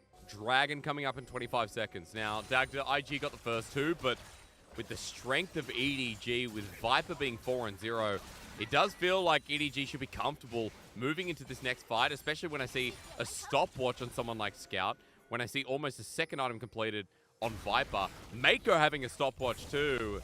A lot of pacing available for EDG's next fight. It feels like IG agree with you there, because they're not even going to go for it. They're going to use this push in topside instead, said with Rift Town, to try and trade as much as possible back for the Dragon, and I think it's the right call. For IG, they are a composition that wants to try and use side lanes efficiently, with Zika being able to beat Flandre, Uekai having more map movement than Scout, especially with Scout opting for the Ghost and the Flash, so trying to open up the map is going to work out a lot better for them. This mid lane turret is dead. Wink and Shinryu can't defend. EDG with yet another 3-1 in turrets as well, by the way. At least Uekai adding pressure up on this top side. But for IG, it's going to have to be a pretty big Herald play. We're going to have to be a pretty big next couple of minutes. Dagda, we talked a lot about what the early game was. I guess, you know, we have Gwen, we have Viego still for IG, but when you consider that Draven hasn't cashed in, when Uekai once again hasn't been able to do too much here on the Talia, looking at EDG's side, that scaling is still the easiest thing to call. And that's why I think IG here needs to like send Uekai back top lane, push out that wave, have Zika, who's now pushing out bot side as well, getting control there. And then what you're going to do is very quickly try and collapse on mid lane and use the fact you have this Rift Tail to catch members of EDG out. But as you can see at the moment, Uekai not actually moving up towards the top side, so EDG don't need to try and keep pressure over these side lanes, and it means they're in a position now to actually contest IG if they try to put down this Rift Herald. They'll be cleansed out of vision, Invictus Gaming, with this next ward going down. So even though no dragons available, we're grouping up down towards the bottom side of the map, defending EDG's outer turret as Mako goes in deep, but IG won't be caught with their pants down. Zika, still a Gwen, remember, can buy a lot of time herself. But EDG are not giving up any vision at this point and will continue going towards this inner turret, making sure that IG can't even walk into their own jungle on the red side. And this is the thing, right? Now Uekai is moving up towards the top side, but you don't have that pressure on the top side now to match with the pressure on bot side. So now Zika going to reset, but the wave is in a position where EDG, after controlling this bot side of the map, can move over and threaten this tier 2. So just the windows of opportunity that IG could have taken now starting to shut down, but they have the Rift Herald now in position on top, and they're going to look to try and race EDG. And this is a small minion wave, being backed up by another, but Zika, Shinliu getting here, Wink controlling mid. Turret will go down as Flandre has made his way back to defend. Next charge is a bit of a mystery, but at the very least, IG trying to be proactive with this. Getting up to the turret as well behind us. Flandre, I think we need to enlarge that picture because he flashes away. Flandre lives golden. One more ticket comes through from Uekai. I don't want to see what's on my screen. The small picture will be a replay, Dagda, but boy, Flandre decides to trade again. I mean, that's always the problem with the LPL, right? Not looking big picture. That's what we need was the big picture. But seriously, really well played by Flandre. Getting the kill on that denies the push on towards the top tower. And here's the replay here of as that goes in, knowing that Shun trying to go that bit too far forward. Flashes in, the damage is there, and Flandre just really nicely able to get that kill. Oh. Ticks over. Uekai with the trade, but it's just like what we saw in the top lane only 5, 6, 7 minutes ago. Flandre trades once again. He's been the target of attention by Invictus Gaming. But turret stays standing, Dagda. Flandre, he might die, but Uekai's unable to push the remainder of that inhibitor turret. So IG looking for these windows, and this is what we kind of talked about in game number 2. They were so far behind that they needed to get these picks off. They've been really struggling with it in this game too, and I don't know what more to say rather than that IG are in a difficult position, even if it is only a 4,000 gold lead from EDG. And now IG still trying to see if they can get control of the map, but unfortunately it's just not going to be there. EDG, they're the ones with the tempo, they're the ones with the control, and they have the opportunity now to start to both threaten over towards more dragons in a minute's time, but also just establish vision control over Baron so they can make sure IG aren't going to try and rush that one down. But it's going to be really hard for IG to actually get anywhere on the map with the waves in the position that they are. I'd be taking a good photograph of this game for EDG. It's an easy sell right now as to why they're one of the best teams, and still coming into the series we're like, oh, EDG's been suffering recently, but they still have these brilliant games. Like game number 2 is we're going to see the miss used by Shun, angling for Jeje, but he's got his boys behind him. Dagda, I ran out of Nickelback songs. I started with Photograph. I was going to say, I was like, is this a Nickelback throwback? And I was like, oh, damn. And then it's like, yeah. It's like, this is how you remind me. Photographs. Yep, nice. And then that's kind of the extent of my Nickelback. Saving Me, knowledge. I think is another one as well. Okay. I should know more. Burn It to the Ground. Oh, Rockstar. Wasn't there a Rockstar? Yeah, that's one. Yeah. Now we've not really weaved it in because we're just all over the place and remembering Nickelback songs. Viper is looking like a rock star in this one as they move over. But yeah, I mean, the problem is, I remember slight throwbacks to Nickelback from when I was like 14, 15. I was like, oh yeah, these had like songs that existed. But I can't actually tell you the last time I listened to a Nickelback song. The embarrassing thing is I've listened to them recently. That's why I'm annoyed. I can't remember what some of their songs are. You know, Burn It to the Ground. We've already said Rockstar, and kind of left at this point. You know, think about Nickelback songs. Did you just plonk on an album, or was it like it happened to come on the radio. No. I definitely plonked it on. I definitely threw it on Spotify because that's what I do now. Because my partner pays for Spotify and my fiance pays for Spotify, and yeah, It's like that meme that's going around on Twitter at the moment. She's a 10, but she makes you listen to Nickelback. Oh, wow. Oh, that's so harsh. Oh, God. At least we're getting a Baron set up, Dagda, to get us out of this one because EDG want IG to come and try and do something. They're getting side turrets in the meanwhile, though. So EDG have to pick a plan because Zika is uncontested here in a 5 versus 4. Now because Baron's here, Flandre's ulti flies through onto Shun, who wants to steal, but he's caught out, and IG fell into the trap. Wink, Yuekai, and Zika all left by themselves as Whirling Death does a lot, but Wink just needs to cash in. Can he get his gold? His mark finally, no. Adoration sent to hell, and EDG were just waiting for IG to slip up. That's a bit of shock and awe there from EDG.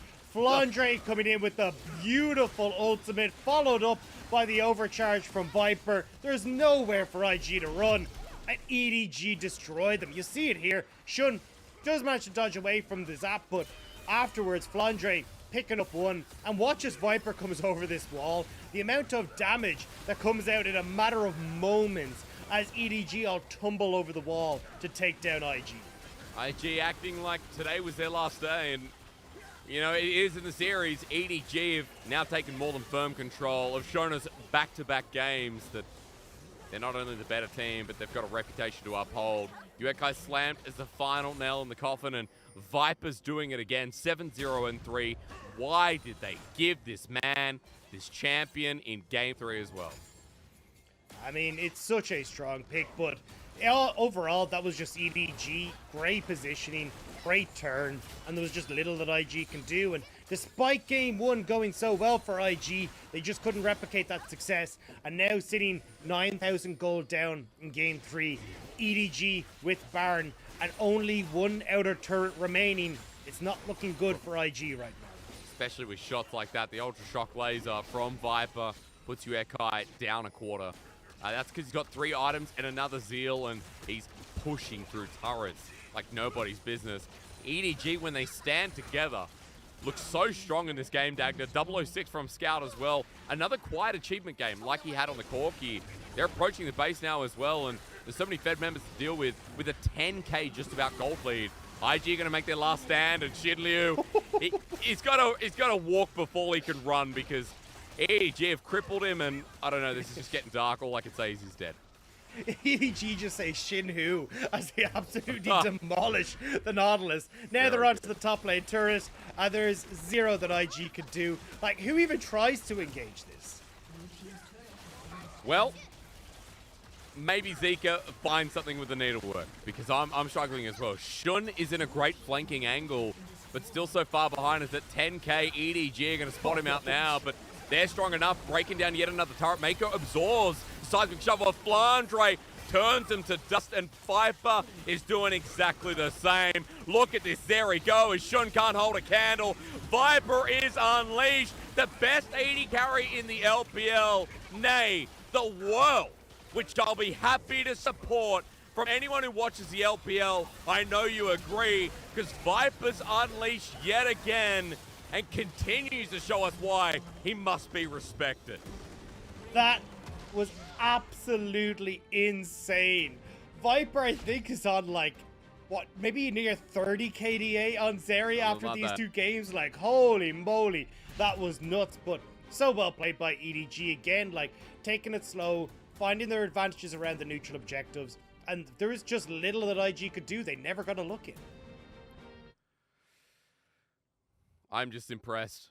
Paint a picture of EDG after the 2 games we've seen. It's a complete turnaround, a really good read of Invictus Gaming, and another great bot lane experience from Viper and Mako. And it's really hard, to make a statement like, Viper's the best in the world, but I feel like, especially in the 2v2, Viper and Mako is a great sell for one of the strongest bottom lanes. Because Dagda, when we see games like that, when we see the consistency come through, it's amazing. Now, they tragically died at level 1 in game number 1.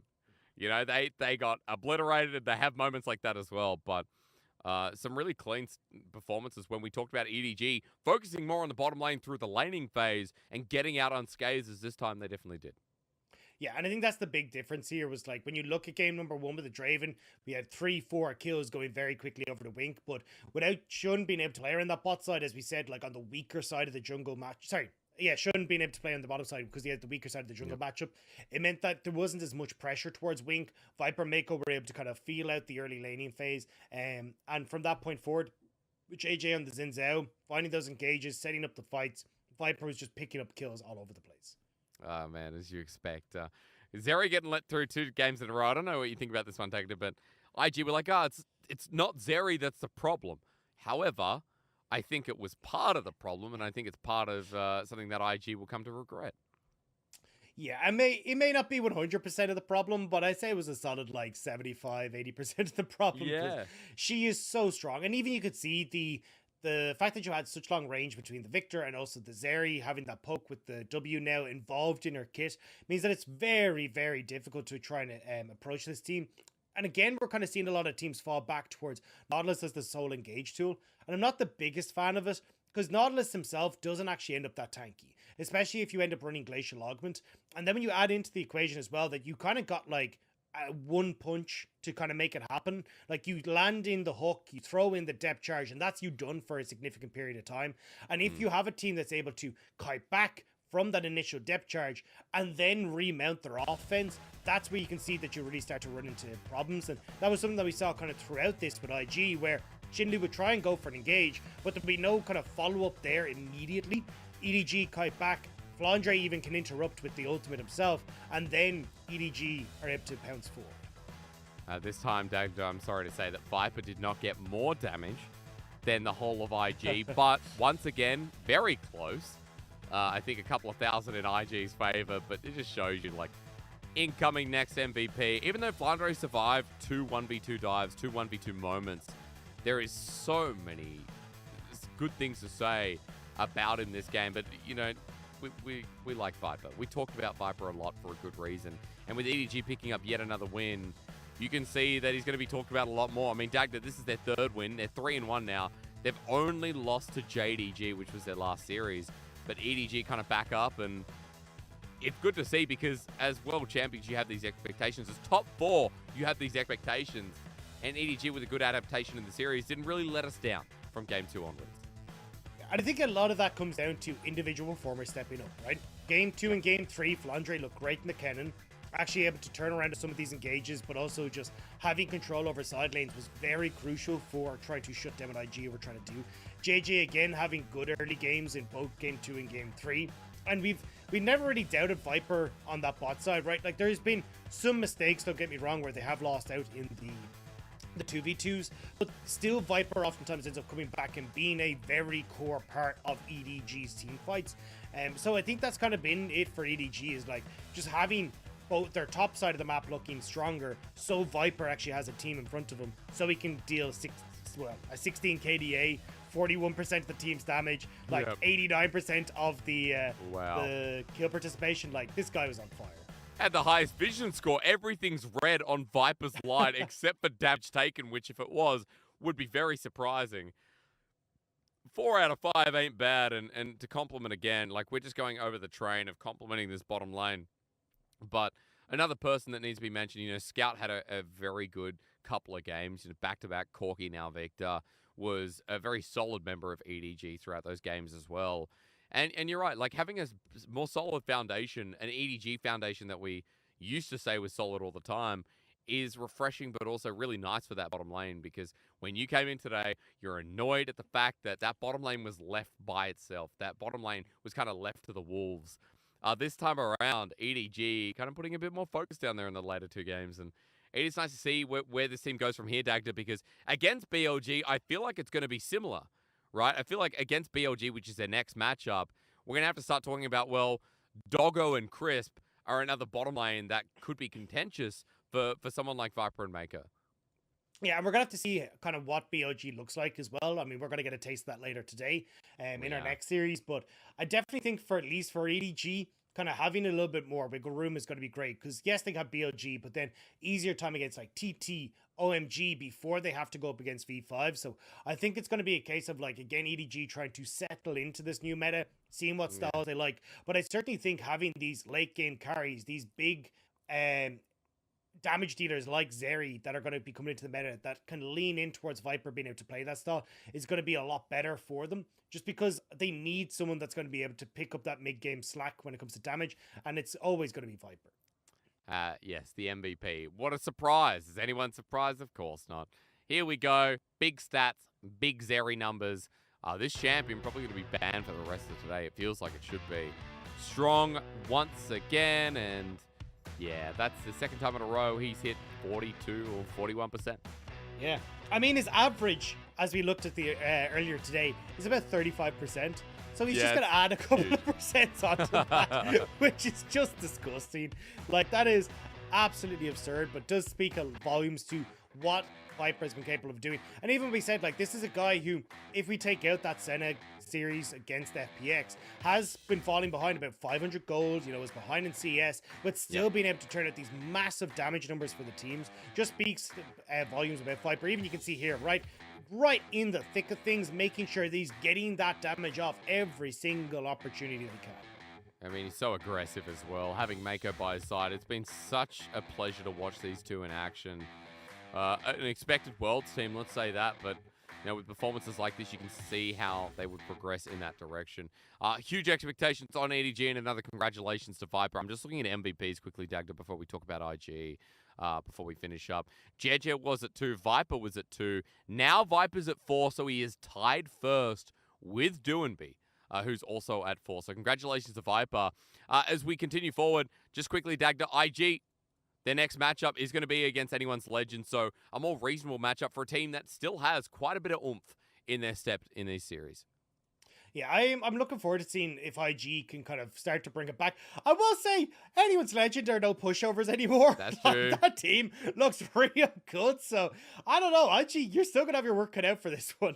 It's just something about summer, isn't it? Every team kind of ramps up towards Worlds. A lot on the line with 4 spots, and we'll see how IG go in that next matchup. 1 and 3, where EDG are 3 and 1. But ladies and gentlemen, coming up next, you know, we talked about it a little bit before, but Top Esports versus BLG. That is one you have to stick around for right after this.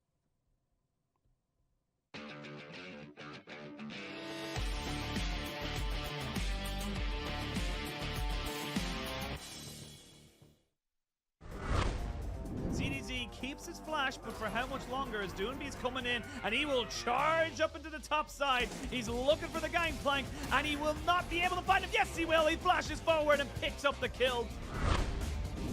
Yeah, you got the flanks, you got a little bit of damage. Yeah, IG very, very low. He goes gold, and he gets faded a little bit. The cannon! Oh my god, the barrels!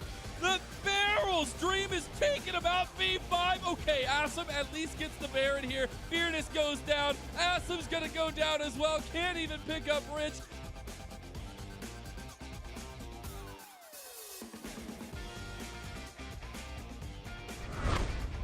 That's got to be the next play here. As you can see, all of a sudden, anyone's legend on equal footing, pushing forward here, making sure that the side of them go in as they try and catch him out. Fate's call is going to be used straight away. They're going to try and re-engage here on top of Iwandi, and with the barrels coming down and with the cannon barrage, you can see how difficult it is. That's a great hostile takeover, but look at Light. He's absolutely shredding through these players as anyone's legend just cannot deal with this Aphelios. As I say that, you can see Xiaohao trying to come back on top of it, but it is an ace, and finally LNG will find their fight. Shilio with the dredge line. It's into a wall, and over they go. LDVX forcing out his flash. Culling as well, but the dunk down. Uekai once again. The rookie vibes are there, but Care's in the middle with a demonic ascension. The flare fires through, and Care is on a steamroll, but he has to escape now as Shun can't close the gap. IG still in control of this one. It's Counter-Strike. Flash down. Dredge line again.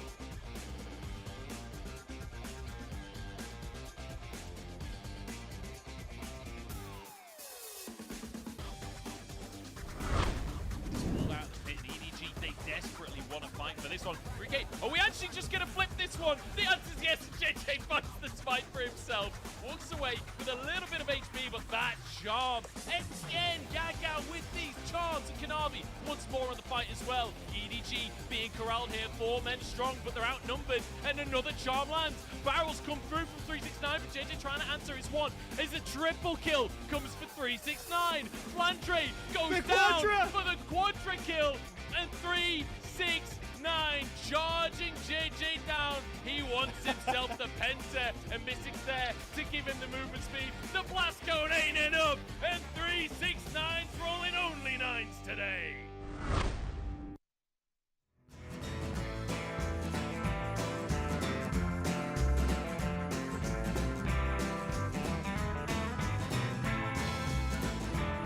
Well, she came back home and found me dead.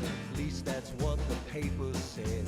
Course it ain't like I could tell it my way. Hell, I don't even know where you go to get cyanide in New Mexico. I bet you are a clever little lady. Well, I met her when I used to work weekends up in Albuquerque. She was just a co-ed from overseas. And I never studied art the way them queers all do in Santa Fe. But I bet I know perfection when I see it. And you might suggest and I might agree that she was way too good for me. And why the hell she marries such a man?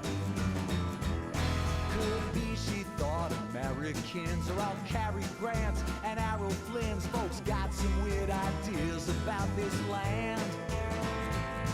Now don't cry, princess, I forgive you. I'll go run right up to heaven and plead your case. I ain't the choicest guy to live with, God knows, but tomorrow's gonna be a better place.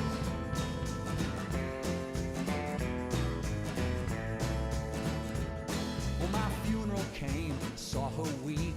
Hell, you know that's kinda sweet. I mean, that's how you know they really care.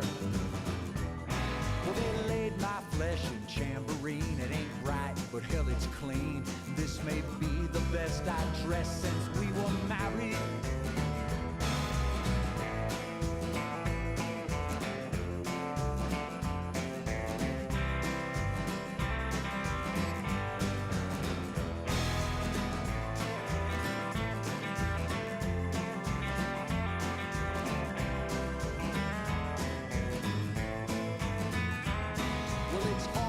Make a marriage work. Some days are bright, some days are dark. Some days they just wake up and hate your face. Well, I was probably just a redneck clown. Folks probably think you're married down, but what the hell, I love you when you're crazy. Now don't cry, princess, I forgive you. I'll go run right up to heaven and plead your case. I choicest guy to live with, God knows, but tomorrow's gonna be a better place. I said tomorrow's gonna be a better place. Oh, tomorrow's gonna be a better place.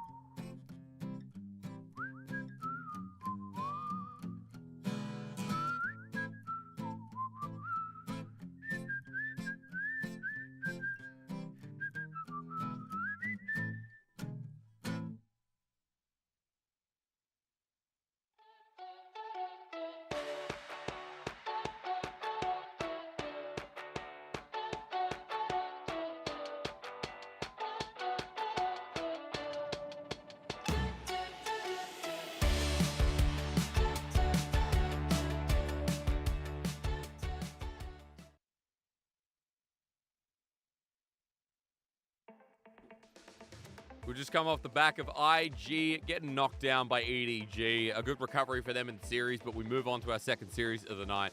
Remember, ladies and gentlemen, we are online at the moment, so everything based in Shanghai, but more importantly, less delay between games, Dagda, I'm coming into this second one a little bit fresh. My name is Hysterics. I'm joined by the man I just mentioned. And sir, Top Esports vs BLG, I have to say, the series I think will be pretty damn good.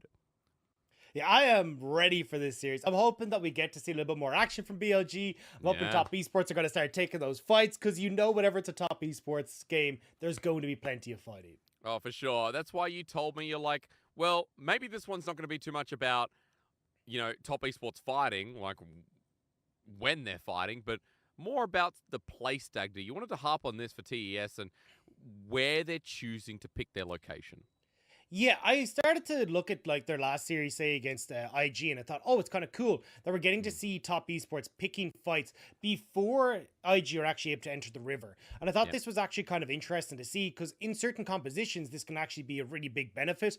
But then I just kind of started to realize the Top Esports were just getting baited into fights way sooner than they really worked out. Like, in this one here, right, like, I can kind of understand why Top Esports are trying to go for this fight initially, right? Because you have Yuikai and also the ultimate from Shin Lu, which are going to be able to work very well in these short, tight corridors. But as you can see, right, you end up getting baited into fights a little bit sooner. Yuikai has decent spots for knockups, and IG end up winning out on this fight. And we kind of got to see this start to become a bit of a trend for Top Esports where they would still try and take these fights very far away. Now, this one actually ends up working out relatively okay for them because IG kind of panic and end up using all of their abilities very early. But again, it's like Top Esports joining up in these tight corridors, making sure that IG actually have plenty of positions where they can try and use their abilities. But at least here, Top Esports are able to actually, again, kind of have a bit of a better window of opportunity. But here, Top Esports, once more, like, they're continuing to take these fights, like, away from corridors where they can actually use their ultimates really well. You've got Wayward with Cannon Barrage, Tien having the Cyclone as well, like, even the Brand ult as well could work out really well if you're waiting on these teams to come into River and then using all of them as one punch. But that's not really what we're getting to see from Top Esports. They're being baited into taking fights very, very quickly, and they're not actually thinking about, is this a good spot for us to be fighting with the composition we have or versus the composition that the enemy has. If any team about the 17 we'll be talking about, it makes sense as Top Esports, right? Very trigger happy, Dagda, I think is a nice little summary there as well. I'll be talking more about that and the setup for Top Esports when we get into the first game. I want you to pull me back into some more of the positives, right? Because it does feel like Knight is adding a lot of this team. You told me in rehearsal, he's the glue that's holding Top Esports together and how he gets across the map for TES. Yeah, and this is the thing. He's a bit of a Knight of the Realm, right? He's going to be moving from mid lane and making sure that he's able to move around the map and set up Top Esports to hold together their early game. Because it can go a bit sideways, as we said, a team that definitely likes to fight and a team that does go aggressive. So having Knight being able to roam around the map and make sure that he's able to find these plays is going to be the most important part. And oftentimes we see him particularly moving up towards Wayward in that top side to make sure that you're getting these early dives, especially if Wayward is on something a bit more aggressive like the Graves. This is where it becomes incredibly important to find these moments. And then in team fights as well, it's just about Knight looking incredibly strong in trying to set up his team for success. And it feels like, Knight's been like that for a while. I remember casting this game and thinking that Knight was just on a tear once again, that Knight was, always the person you look towards or talk about in any game you cast because he's just so solid. It's a shame that he's only been to Worlds once, Stagda, because this lad right now is once again killing it domestically and looks like a top 2 mid laner. Yeah, and one of the things that we talk about a lot with these top mid laners is like how they have their understanding of the map. And when we look across, not only from the ganks, but also him being able to, start to lean away from where Top Esports are making the play so we can cover any sort of counter plays that are coming through. This is why Knight is becoming such a big threat on Top Esports. And you can see there, right, KDA highest in the league right now. Oh, yeah. Third for goal difference, third for CSD. He's phenomenal in lane. He's great when he gets outside of lane as well. Like, it's becoming a serious threat now that you have to try and be able to at least match the bar that Knight is setting if you want to do well against him.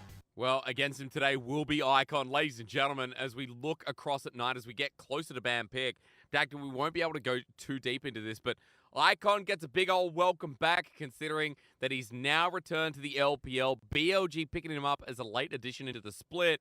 And remember that this guy didn't play in Spring, Dagda. He went to Worlds on LNG in 2021, but then took a split off.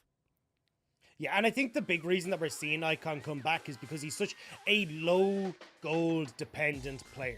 He's very happy to play with very little resources given to him. When you have a team like BLG that has so many star players, it's about trying to make sure that you can enable those star players. But we'll have to see what version of Icon we get as we're already into pick and ban.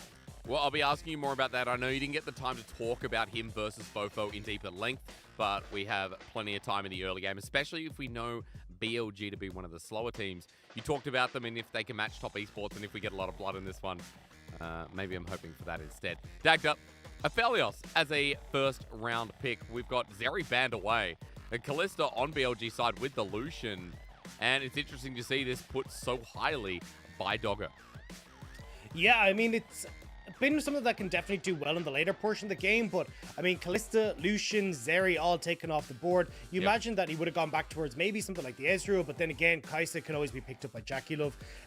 Lee Sin, answer to the Viego though, the Gwen being prioritized for Wayward in that top side, and I'm not always the biggest fan of these kind of drafts where you end up showing both your solo laners so early, because it does mean you can end up kind of picking your fight here as BLG. And you can see Icon going to go back towards the Quirky, trying to add a little bit of range into this composition, because realistically, you're kind of looking at Mark going, okay, are you going to go towards a Nautilus or what your engage tool is? But if you can try and kite back from that engage, it can set up nicely for BLG.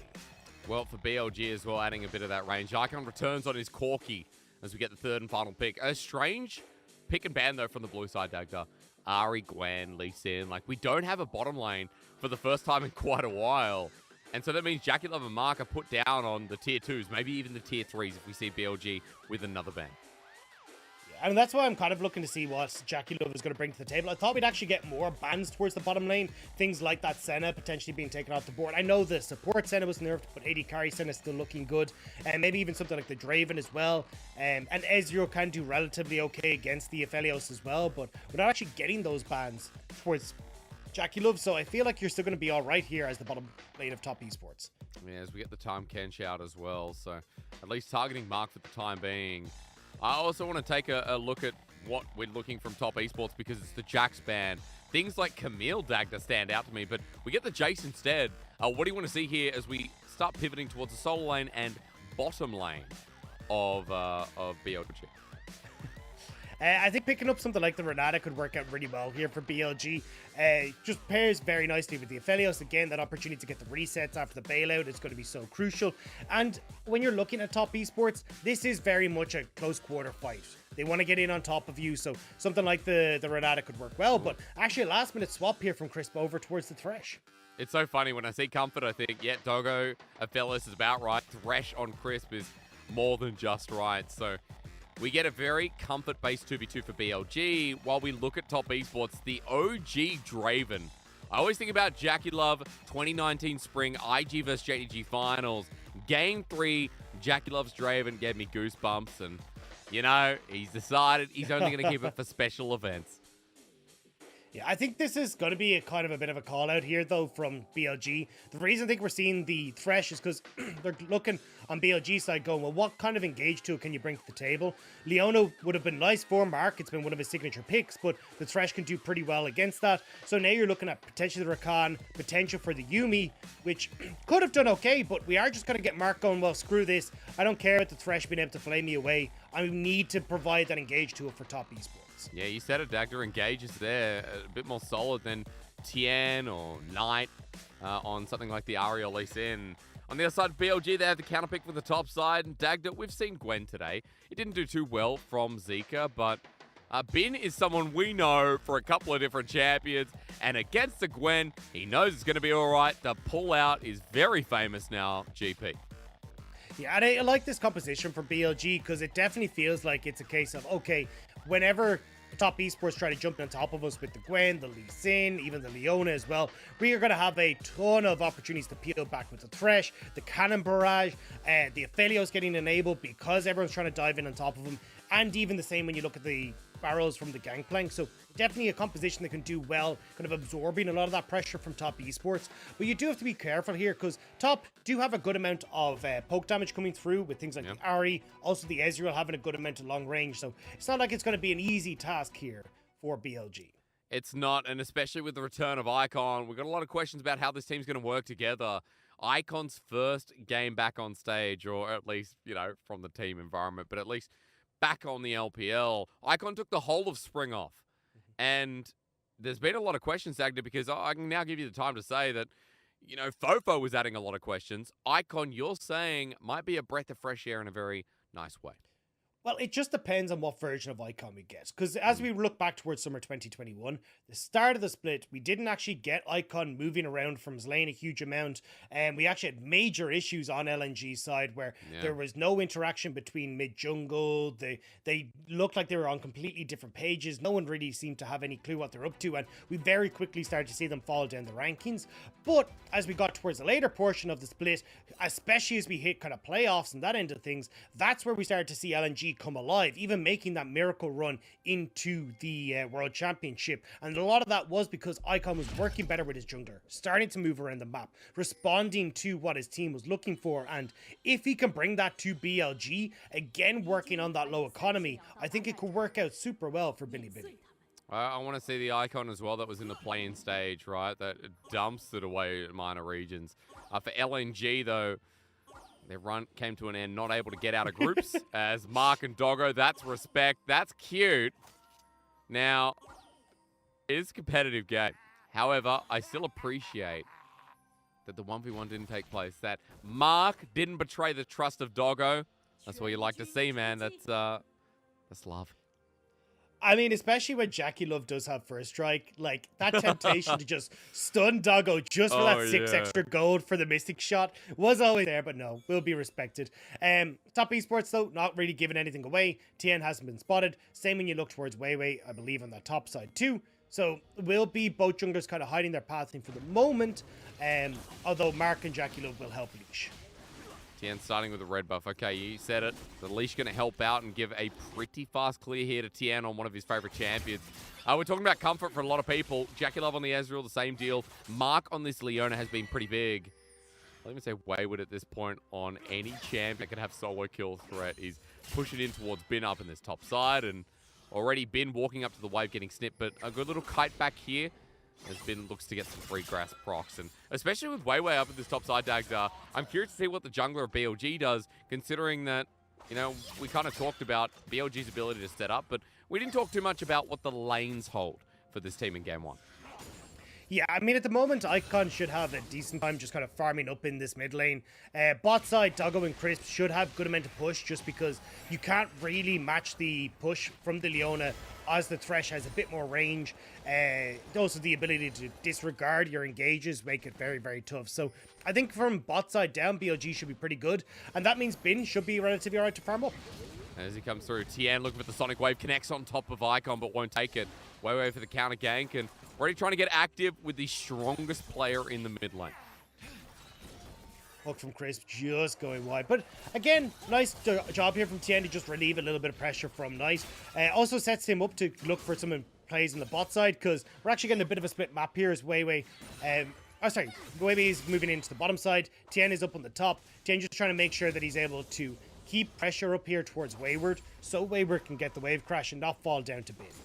He's already getting forced back though. Bin's done pretty nice dealing with the trading from this Gwen. Teleport available for Wayward, who'll use that to get back up top, but look at mid. I mean, Icon, welcome back to the LPL. Knight is in form once again. What's new? Not the best of starts here for Icon. Just having that early gank has really set him behind this lane. As long as he can clear this and then get that TP back in, he should be relatively okay though. You can see here, he's going to go for that. Knight doesn't have the Q to try and interrupt him, so Icon will just lose out on a few CS, but won't actually fall massively far behind. Knight will get nice timing though. Tier picked up by Icon here on the Corki. And as he returns back to lane, 10 CS going to be the discrepancy, or a little bit under as the wave crashes in. Weiwei now the bottom side for Scuttle. Top side picked up by TN, who's trying to make his appearance up top against Bin's gangplank. And at this point, as Weiwei's TP'd back here, Dagged a bit of extra power versus Bin, and he's not even going to be able to get in. So laning continues on, and this is what we expect, don't we? Slower lanes, especially from BLG. Yeah, BLG always a little bit of a slow-paced one, but they are definitely looking Great flank. It's just a case of top esports. When we start to look towards these neutral objectives, that's really where top start to come alive. Moving around the map, having Knight start to play off, whether it's a case of BLG overcommit for resources, but Wei Wei is trying to sneak in behind Knight. He is. Might actually find him without the Spirit Rush available as well. The route down. The flash might have to be burned on top. Icon now finds himself with the phosphorus bomb. Auto attacks hitting as well. The turret helped burn out, but Knight burns his flash with Wei Wei trading his own. TN is on bot side here, but nice lantern there from Crisp will keep Doggo out of harm's way. And just overall, you can see both junglers trying to wrestle control here. So even though we're not getting any of the kills going across, a lot of back and forth here, especially around that mid lane, as Icon trying to ease out the growing pains he's had trying to come back in against Knight. But I wonder what BLG do from here, Dagda. Hard to punish the RE when Spirit Rush will be available in the next wave or so. So the flash might not matter as much as, oh, we saw one at the bottom lane. Mark went for it, and I would expect nothing less. Look, Mark has never been the king of consistency. We'll say that, right? Yeah. So, just a bit unfortunate there that it went a bit astray. Will be a breath of fresh air, though, for BLG's bot side, who managed to keep all their summoner spells while Market burns flash, trying to make that play happen. And again, you kind of get this point where, well, as long as BLG can make it to the later portion of the game, they have so much damage in the late game, because pretty much every single lane is a late game monster. Oh, it is indeed. And what we were just seeing on our screens, folks, to kind of quell us in this early game, was the top esports jungler TM was spotted out by a ward. BLG very well aware. They know he's towards the bottom side of the map as he starts making his movement on top of Doggo and Chris. Mark with the Zenith Blade at least slows Chris down. The Sonic Wave helping tick him as the Ignite's there, but Doggo's already burnt the flash. He's out. As Wei Wei now spotted on a ward, wants to make it a firm 3v3 even without the health bars. The top esports have the advantage for now, and they've burned a couple of summers with Tien getting proactive. Yeah, and that's what we want to see from Tien in these early stages. He's been so good at getting the early game rolling in favor of top esports. You can see just a minor lead for top esports at the moment. Now I imagine going to turn his attention over towards the Dragon, and if top esports are able to keep this, it can be pretty good, especially since what we've seen from BLG over the last couple of series is that their mid game hasn't been their strongest point, where they do end up being uncoordinated on plays. Their team fighting hasn't been particularly strong. So if top esports can kind of settle in towards getting these small advantages here and there, when we get to these mid-game team fights, that's where top esports can shine. Especially with the first Dragon, right? Like, that objective has so much weight in the LPL. Herald, we know, is, especially the first one, gonna be massive. But Dragons start putting top esports in control. They've already got a 500 gold lead as well. That's because bot lane's 10 CS up, mid 10 CS up. Top, little bit there for Wayward's side, but Bin actually just currently holding the wave, so excuse that. And for the time being, we're going to wait for the Herald Dagda, because in 30 seconds, you're going to tell me what goes on here, considering that the teams are relatively even. So Jackie Love did TP back into bot side, which is why you push here for top esports. But you do have to be careful, because Red White is very, very strong from Doggo. And the problem is that if Jackie Love tries to move up towards this Rift Herald, Doggo just ends up trading a ton of that time that Jackie Love spent on top side for turret plates. So you always end up nerdy with these 3v3 fights in situations like this. But with top esports side being kind of stronger in the skirmishes in a 3v3 right now, I definitely favor top and still getting that objective. Well, they're already up here. It's 2v2 as Wei Wei's taking so much from Tien. And that's the power of Lee Sin. Remember, the buffs came through, Dagda. We knew we'd see him a little bit more, but for players like Tien, this is his bread and butter. He loves his champion, one of his best. Yeah, and just the fact that you have so little CCE on BLG's top half of the map is why you can see Tien just go super aggressive in that. Like, make sure that he's able to force Wei Wei back. Half health in Viego means he can't contest. And now you don't actually have to bring any other lanes across to help you on this objective, because you know Wei Wei's been set back. Dagda, I'm not here to chew bubblegum and watch a slow-paced game. I know BLG, we see the champions and we're like, you know, what's the rush? It's like they're in Woolworths, or hang on, let me make it relevant for you. It's like they're in Tesco, right? And it's a big Tesco. Everything's on sale, and they've got the whole day. They don't have to go to work as Jackie Love gets hooked in and takes a reasonable chunk. And I hope that Wei Wei is heading towards the checkout right now, because as the Moonlight Vigil comes through, Jackie Love's low. And finally, it looks like everyone's running to the checkout at once. Tien with a kick backwards with Pim with the instant flash. The orange helps out, but The team unites. It's first blood over to top esports. But how's the response? BLG with a hook in. Onto Mark, the support. He flashes back in. Jackie Love avoids it, but with the turret helping out. Doggo runs in for first blood, and that's going to be a response first blood, excuse me, to BLG in the bottom lane. I was actually surprised we didn't see Wayward TP. He had the TP available, had a reasonable amount of health as well, and maybe he could have tried to prevent some of that play onto the bottom side, but not going to be the case. So top esports winning top half, while BLG went out on the bottom. Well, one for Doggo and one for Knight. People we talk about a lot when we reference these teams. If you haven't been watching BLG recently, Doggo came in the same split as Uzi, and everyone's like, where's Uzi? Where's Uzi? I want my mum. And, you know, Uzi is a big player. But Doggo has proved himself time and time again, and especially on this Philly. As we look at the top side play for top esports, that took a while to get Bin down. I mean, it was a nice job by Bin. You can see there, waiting for the kick so then he could orange, so he gets rid of the knock-up. He can actually flash in the knock-up animation. But here, just unfortunate, Weiwei gets the ult off. The Heartbreaker means that the stun doesn't go through for Mark, so he doesn't get locked up underneath the tower. Dagda, as we come back, he's got a Noon Quiver and a pickaxe. Worth mentioning because that's pretty close to the first item here. Jackie Love progressing that path, but remember, he's a tier Ezreal, so got a while to go as Bin not going to get the barrel chain. Now, Herald is in the back pocket of Tien. Dagda, mid, always the firm choice, especially when Knight is able to push Icon back. But with these blue buff mid laners, Icon actually having a bit of fight now, so I'm going to ask you what Tien does, as I don't get a chance to ask you. Let Dagda speak. Kick back, orange again, but he doesn't have the flash. Bin is dead once more. Tien and Wayward are just playing brothers in game one. Yeah, it was leave Brittany alone, now it's leave Bin alone, because he's getting absolutely demolished on this top side. Top Esports doing a really good job of setting Wayward into the head, and as you were asking about it, Rift Tower is just going to be plonked down the top side to secure this lead for Wayward. And again, like, although it's the, you know, the lane for Gwen that can still be a bit rough, her late game, despite the nerfs, is absolutely absurd still, and you're going to get to see it because 25 CS lead, turret plates in hand as well. Wayward is very much a big boy. With the recurve bow, I mean, that's quickly going to be turning into the first item here, so Wayward with Tien opening up the top side of the map, and that's going to be close to Top Esports having a 2k gold lead at 12 minutes into the game. Nash's is the start to confirm for that top lane. But we've had a Dragon start here from BLG, but Dactor, I'm not sure about this as TS are already moving fast. Yeah, Tien already just full confidence, ward hopping over the wall, going, yeah, get the hell off of my objective. If you think you get to touch anything here at BLG, you've got a different thing coming, because BLG haven't hit the point where they're strong, right? Bin is set massively far behind. You've got Icon who's still waiting on items to come in, and the only person that really has any sort of fight in them right now is Doggo, who just picked up the Gale Force, but I mean, he's still back in base, and it doesn't really have anyone else that can support him in that endeavor.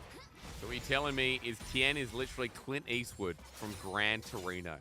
Got it. Okay, well, he's been playing like Clint Eastwood in this first game for sure. His ability to get up to the top side and make Bin's life a living hell has been noted. Now with Gore Drinker as well, Tien in a great position alongside his solo laners. There's package used in the mid lane here from Icon, but Spirit Rush just as easily as a response here from Knight. So both what you'd call an ulties are down, and it's a minute 30 before the Herald, so nothing much gained. I give a bit of advantage there to Icon, though, just from the simple fact of his package was going to run out, but now you've got that cooldown out from Knight. Maybe you have an opportunity to actually push in this wave thanks to the package and move around, or even look to try and get a gank off in mid. Knight still has flash, which will make it a bit tough, but at least you're getting something from Knight just for what was already just going to disappear for Icon. Well, I mean, Knight's ultimate, you're right. As he hits level 11, cooldown reduced a little bit, but still quite significant. Tien now spotted out in the mid lane, though, and then moving back towards the bottom lane where Doggo and Crisp are shoving out this wave, but they've got a turret to sit back on and no exposure there. So the game continues being slow, Dagda, which, as you just said, great for BLG. Exactly, but I am trying to play spot the difference for BLG, and right now, that office meme of these are the same picture. Like, Icon isn't moving around. Like, this could have just been Fofo.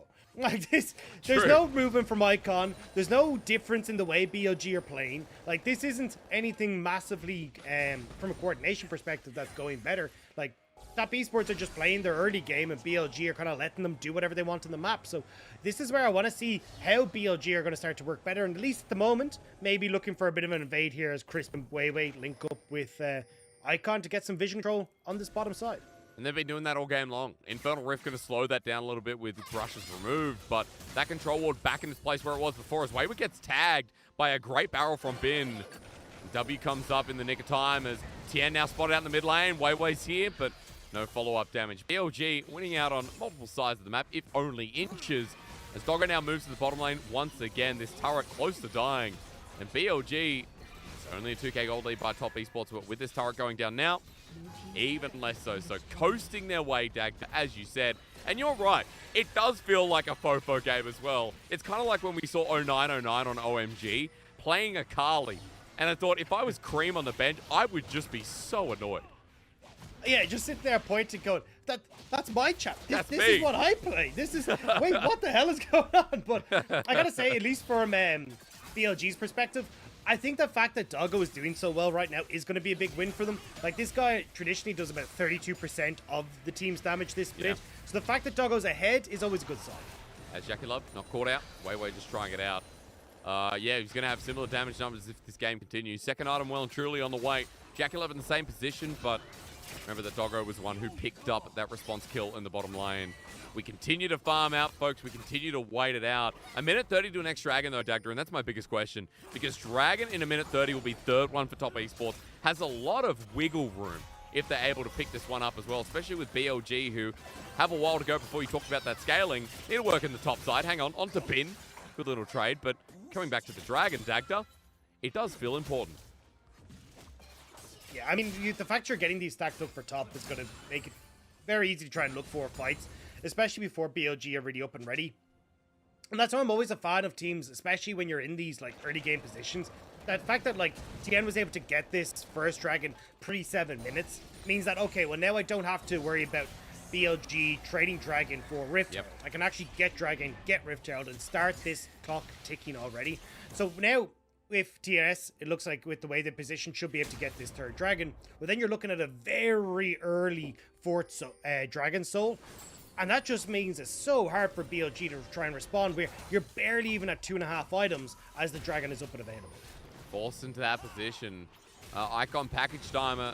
Now, I haven't been keeping track. Remember, it has changed as we've seen Corky's moved out of meta because it doesn't sync up with the Dragons anymore. But Icon had it just a bit before the objective. So as he comes back to base, we're just going to watch this new mid laner of BLG and if he has it in 3 seconds. BLG grouping up in the mid lane in the meanwhile, but off on the outskirts of Vision Top Esports, they're just waiting for the free picks as they actually go towards starting the Dragon. Okay. And it's gone.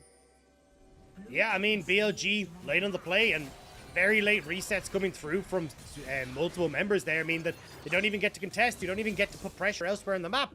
I mean, by the time you're actually able to set things up, Dragon is gone. Knight's on the bottom lane with the Rift Herald. They're getting a tower extra here from Top Esports.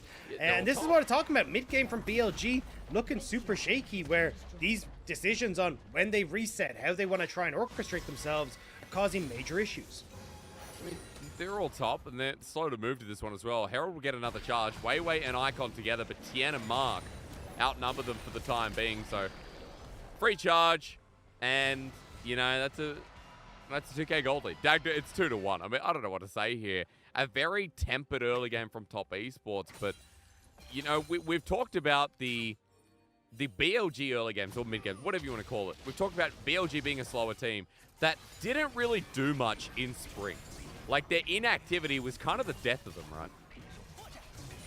Yeah, and that's a lot of the issue. So, it's kind of a twofold issue. It's, one, their inactivity was causing them major issues, but two, it was also the case of, because a lot of the players on the team were quite heavy resource dependent, right? Like, even Bin now coming into the roster likes to get resources. One of the big criticisms he got on RNG.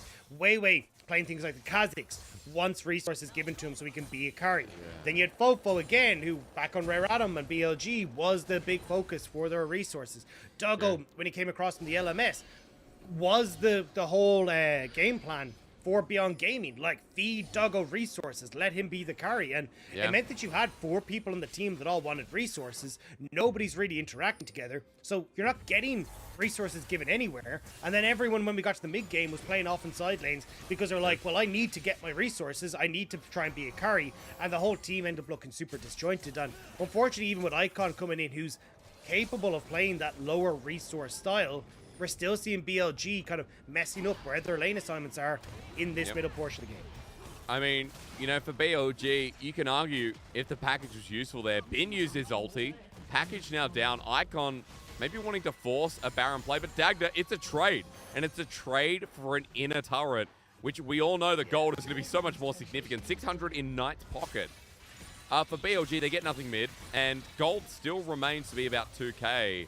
Knight is way ahead of Icon, and top lane is a little bit ahead. Jungle, decent amount ahead. It's only bot where Doggo has a lead, and, you know, BLG now down a package for the next dragon, and it's Soul point. It's Soul. It's Soul, and Icon doesn't have a package somewhere out there. Orcs is getting to the age of 50 in one single game of a series. Yeah, and look, Lox is going to come on. I don't know if it's tomorrow or the next day, but he will come on and he will have no hair left after this because the package usage has been pretty awful from Icon. The decision making on when to pick it up has not been there. And now, as you say, like in the best case scenario, maybe you can make a Baron fight happen with that package, but how? You're not even at 2 items. Here's the Corki. Your team is still massively far behind, and Top Esports are having the run of the map. So I don't know, a minute and a half now until the dragon. It feels inevitable the Top Esports will get it. And even though it is only a 2,000 gold lead, it feels so much more because it's right on time for Top Esports to be hitting their item spikes. Yeah, I mean, Knight shows that with the Void Staff, right? 1-0, but still significant damage going to come through. Darksteel to get stacks up in this next fight too. A minute 10, we keep timing that out, and Dagda, in the meanwhile, Top Esports putting their resources in the top portion of this map. Vision control galore.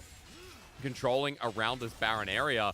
They have the leverage, and what we've seen a lot of the time when teams are on Soul Point, they decide, yep, we can 50-50 a Baron, or we can drag the enemy team around this objective because we don't necessarily need the dragon straight away.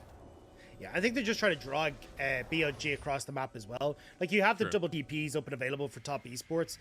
So all you have to do is, like, push in top. Now Bin is stuck underneath this tower. You don't have the multiple members that you need to try and, like, force a play in mid or get control over River. Jackie Love even TPing back into mid lane, as everyone else from Top Esports is going to show up. You have Deep Vision as well for really good flanks for Wayward if you want to go for it. Riftmaker just completed for Wayward too. Like, you're in a great spot here as Top Esports. I mean, that ward you pointed out, you're right, in the enemy jungle. Bin hasn't seen it yet. Which path is he walking? Towards mid. Solar Flare's there. Wayward actually making his own way out of the bases. That ulti now down for Mark, and 5 seconds till the dragon spawns as Mark walks into the brush. It's BLG who are trying to fight this with no root landing on the support, but Bin needs his setup. Dagda, you talked about this in draft.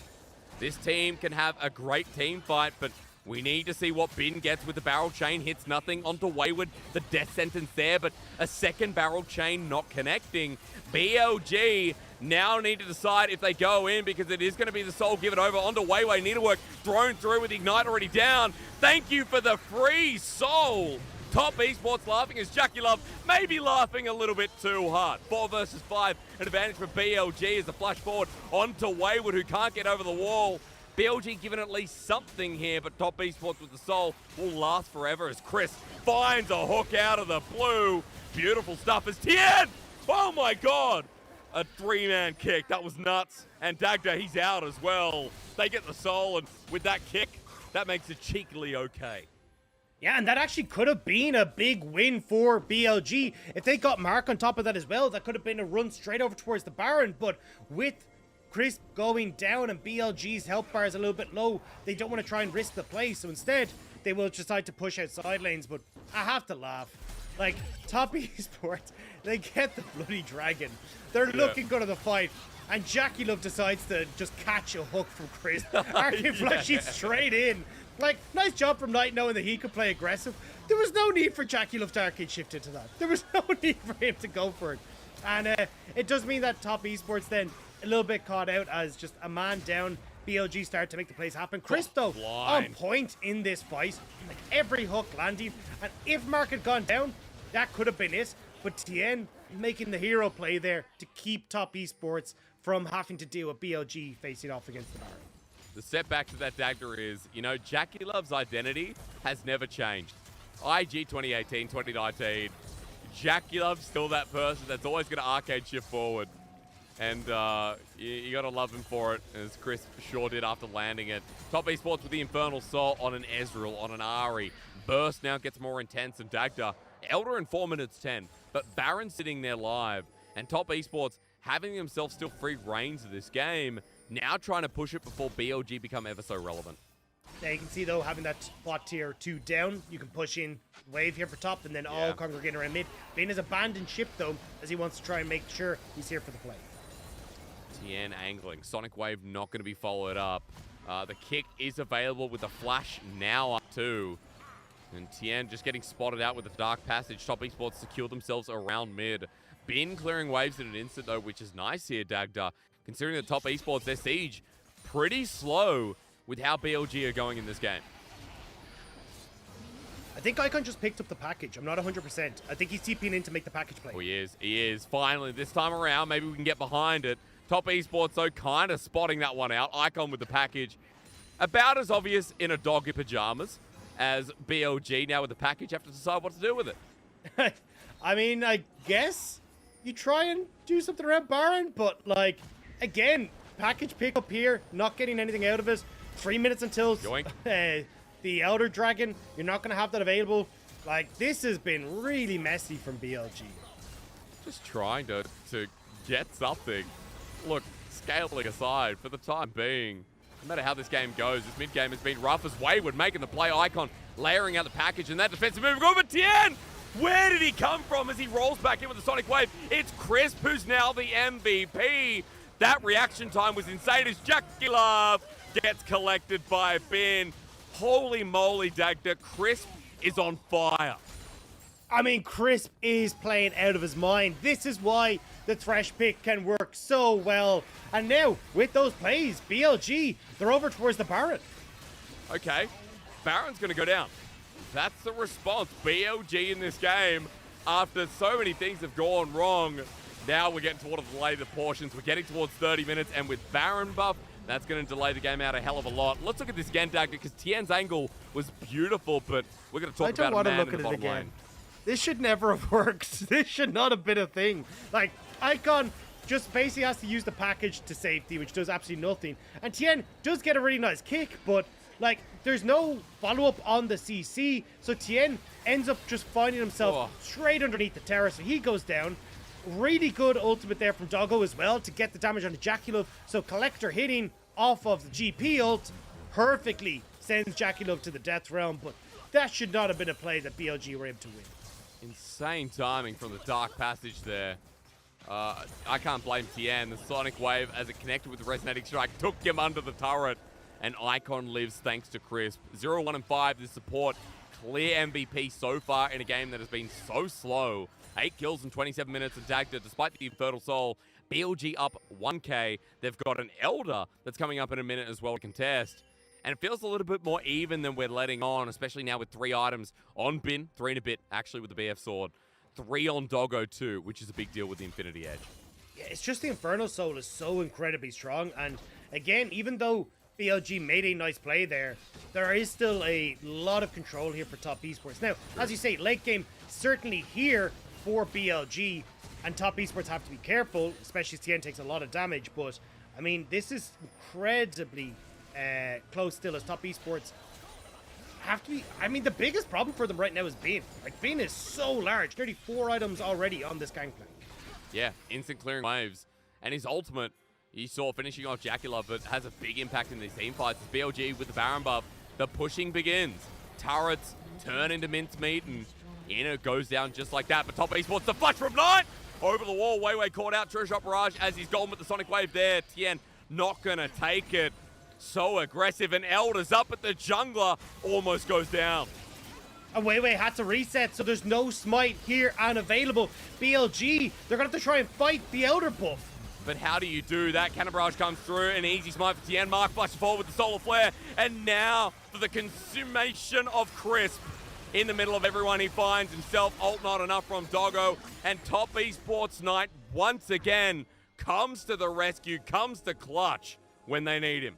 We said him. The glue that holds Top Esports together again. Getting the almost pick onto Weiwei was enough, and now, we're looking for more. Yeah, they want Icon with the Elder buff. Top Esports know that this is their time to go forward onto Bin. Look at Wayward in the corner of your screen. Bin has to flash away while mid-turret is exploded before your eyes. Wayward hit with the barrel and Bin feeling confident, but the next one negated. Well, Icon with this range won't matter much here because Top Esports have a date with the inner turret. Now, having said that, Icon still doing quite a lot of work, and Jackie Love dodging away from the last piece of damage means they are okay. But with the Elder buff going for a minute 30, Dagda, this siege now is going to be unrelenting. I mean, it's not only just the fact that you've got good poke coming through from Jackie Love and Knights Ari, you've also got the Infernal Soul, which is doing so much extra work here. Yeah. They, as well, having to deal with Wayward's push on the bot side means he can't be there for the barrows, but I don't know if we're going to get too much more, as just in the replay in the bottom of your screen. Flash burnt by Bin. Gwen's still late game menace, still pretty big. As we were talking about before, Top Esports, not like they're running out of options as the game goes on, especially as you keep mentioning the Infernal Soul, the Elder as well, and how strong it makes their fight, Dagda. But we have a minute of it left, and Top Esports have just reset. Baron's coming up in 2 minutes 10. So BLG are still in this game. They've still got time on their side, but we are still at very strong members of Top Esports that are worth considering, especially as we know that there'll be another fight around one of these big objectives like Baron or the next Elder. And that's the thing, that because Top Esports haven't really been able to get... Oh, hang on. Hang on, as we say that, the last of Elder, maybe it is Knight in melee range. Everfrost really good as Wayward teleports in. I'd say he's in danger, but he ain't no Ralph Wiggum. Wayward with the execution, and Doggo is down. Back in the kennel, now with a 5 versus 4 and 20 seconds of Elder. I mean, it's a decent pick, but you don't have waves really in order here for Top Esports, so I'm not sure how much they're going to get off of this. At least it is a bit of gold into their pocket, but maybe they can get the tier 2 on top side, but I don't think they'll be able to crack the base. Wayward the one to break it down, and good spotting of the waves, Dagda. Elder runs out. BLG safe for now, but they've got a package. Icon has pulled up package again. Why? Why does he have till Baron. Elder in 3 minutes 20. Icon, don't just click it because it's there. It's like someone trying to go on a diet and they see a donut and they go, well, it's there. I now realize Icon doesn't realize that Corky was changed because he's changed in spring. Oh, he's from spring, right? He hasn't played since spring, Dagda. Good point. He thinks it's a 5-minute timer. He's just been very confused. Like, dude, it's a bug. I don't know what's happening. Like, package isn't available. It's weird. God. I'm glad it's you. You can take this game. Orcs would literally have his head in his hands, probably bury it into whatever's going on in his desk, and he'd struggle for this one. You know, a lot of hair loss. Great package once again, ladies and gentlemen. I am so sorry to say this. I really need to apologize before I say it. I was very harsh on Icon when he was on LNG, domestically as well. Even what I saw in the group stage at Worlds, you know, with LNG's final Didn't games. like the 0-8 Renekton? Oh, God, Dagda. It's just sometimes Icon can deliver these amazing LeBlanc games, Silas games, and then we can just get packaged with no objective timer. I mean, it's such a big tool for BLG when you talked about the scaling over and over, and it's so nice as a setup. Yeah, I mean, at least Bin can try and counteract Icon, because holy moly, are these barrels going to hurt. IE now completed as well, full crypt there. This is where you can have Bin take over these fights alongside Doggo. Well, imagine if he had package. No, Dagda, I'm going to stop right there. 5 members in front of the Baron. Trisha Brush doing a lot, but Wayward is on the flank path. And Baron's going down ever so slowly. Wayward picking the right moment as Knight is still in the mid lane. As they spot him out, Wayward comes over the corner, but Mark's here with the Soul Flare, and Knight's joining in onto Crisp. He's down. BLG have already lost him ever as Doggo is in the melee range, but it won't save him. A double kill already over to Jackie Love as Weiwei comes out of the GA, but Top Esports are way too healthy.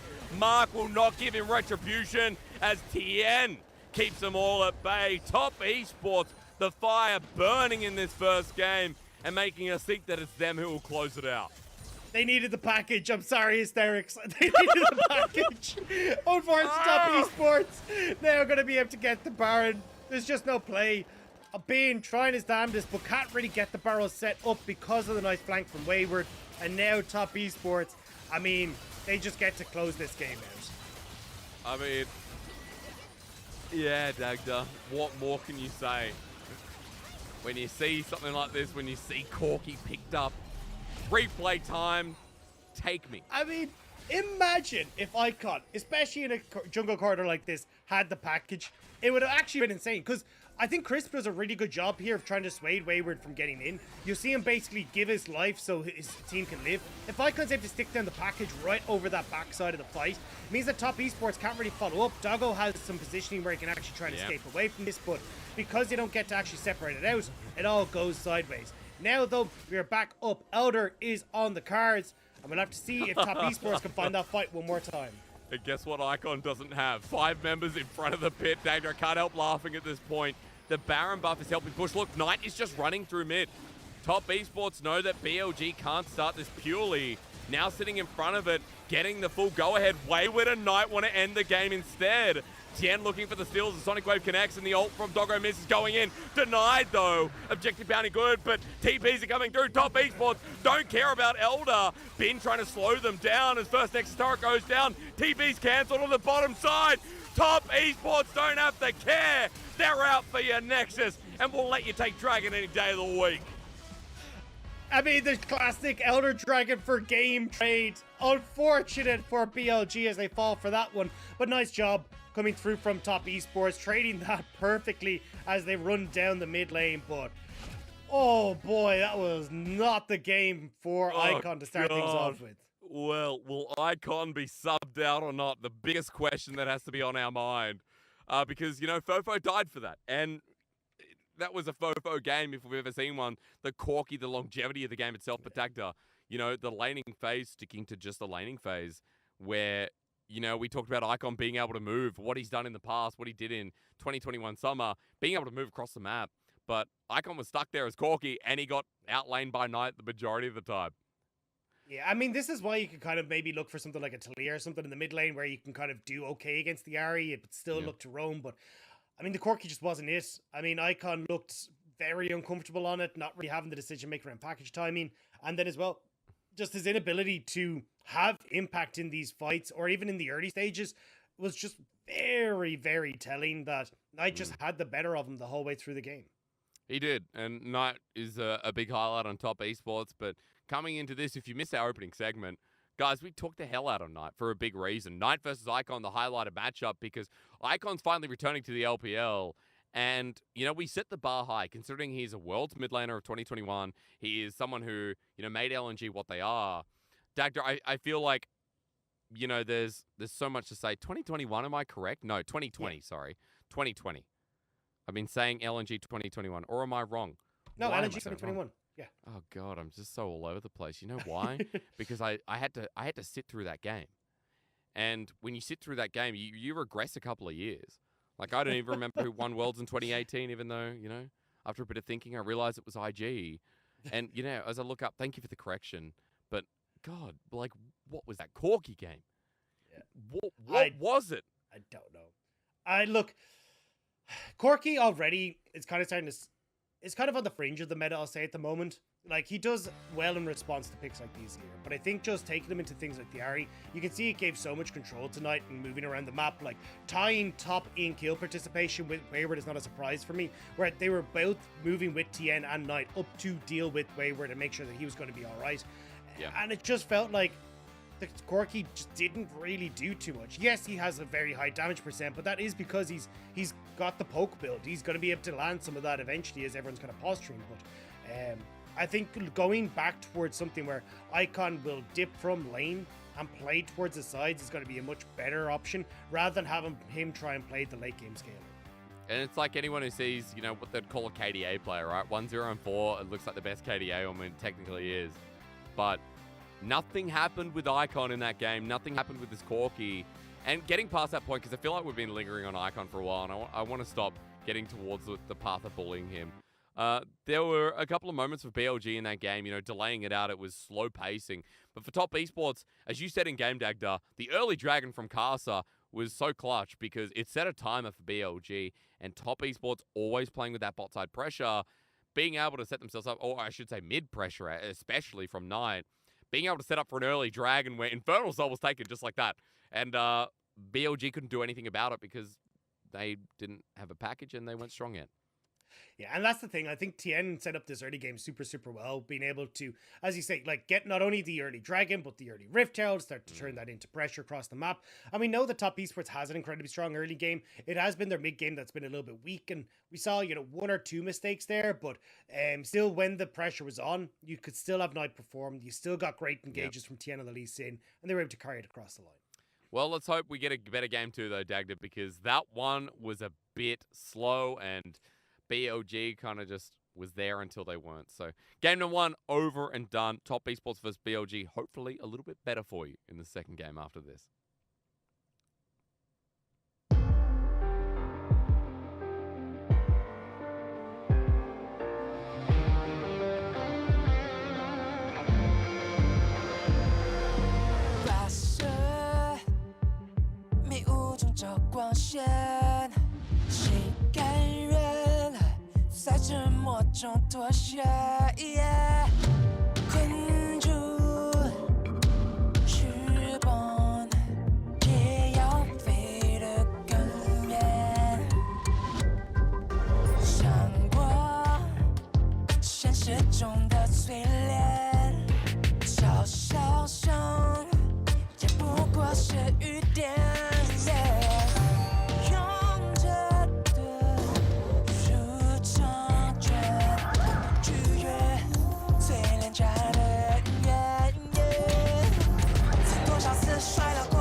blushing like a fool.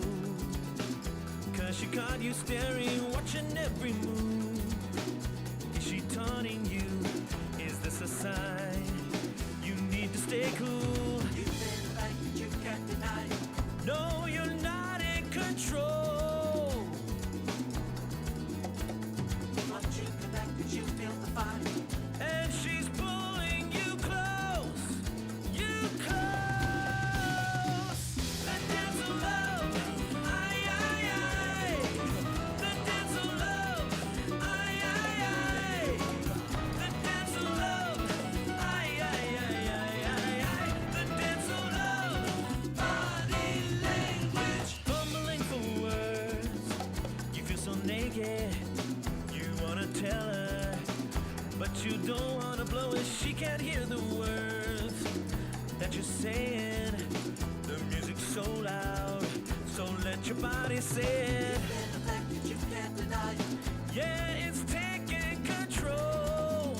Oh, it's so intense and she feels the fire. And she's stealing your soul. Your soul.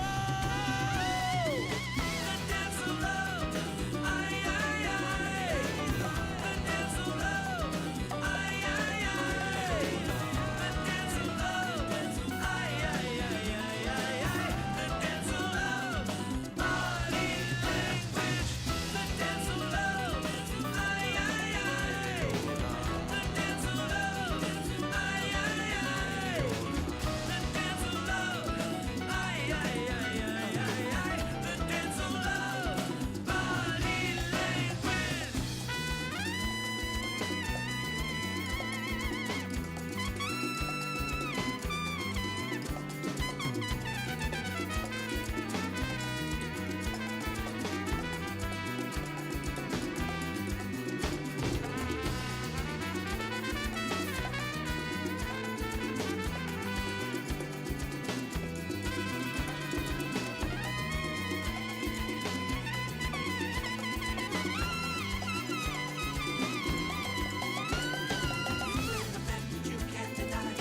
No, you're not in control. Oh, once you connect, she feels the fire. And you're pulling her close, her close.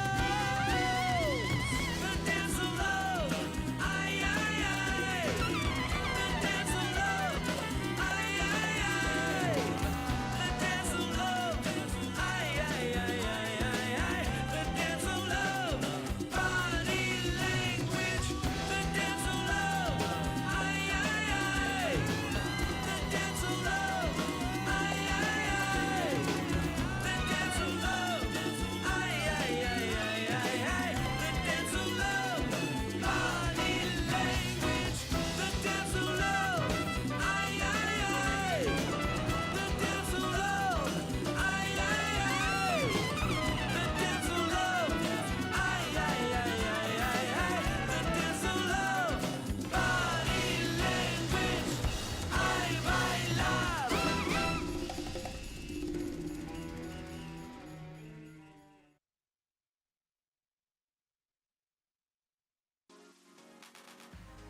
Ladies and gentlemen, I've got sad Dagda with me. And I've got,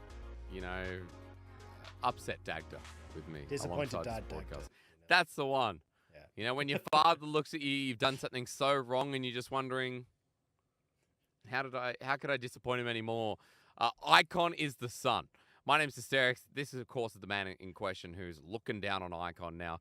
We're not going to make this whole segment about him. We're not going to stand here and talk about his packages, but we are going to talk about Top Esports and how they had a pretty cruisy game. Now, I didn't hear MVP, Dagda. Did you?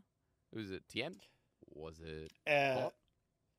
I did hear it, and I'm not going to lie, it very quickly left my brain. It was just it's gone. It's wayward. Wayward. Kind of like that first game, right? You know, that first game, that won't linger because Top Esports just kind of backdoored front doored, I should say. Like, they left the hinge unlocked. BLG had a screen door, but they didn't lock it with the key. So once Top Esports opened that, then the door was already open. They walked in, they took their kitchen pantry, and literally stole their puppy. I'm not the puppy. I wasn't ready Maybe for it the would be in puppy. better hands. But, yeah. Maybe it would be in better hands. You know, I'm just saying. Gotta say though, a lot of that did come down to although we won't linger on game one, Wayward's damage did linger, and he looked absolutely great. Top Esports able to make some plays up towards the top side with Knight roaming, as we talked about earlier, to make sure that Wayward was set up. And from that point, he was just able to take over on these side lanes. I played a massive factor in these team fights. We talked about how he was going to be kind of the big late game carry for Top Esports in a way. And we got to see it in a ton of these fights where he's just about able to get the needlework to stick and deal the damage. Yeah, he had really good flank angles, and I'll say that, you know, Wayward is what we expect of him by now. A little bit upset that the emotes didn't fly through as much as we're used to, Dagda. Remember, the Wayward is the emote king. And this game, I don't think I saw many emotes, did you?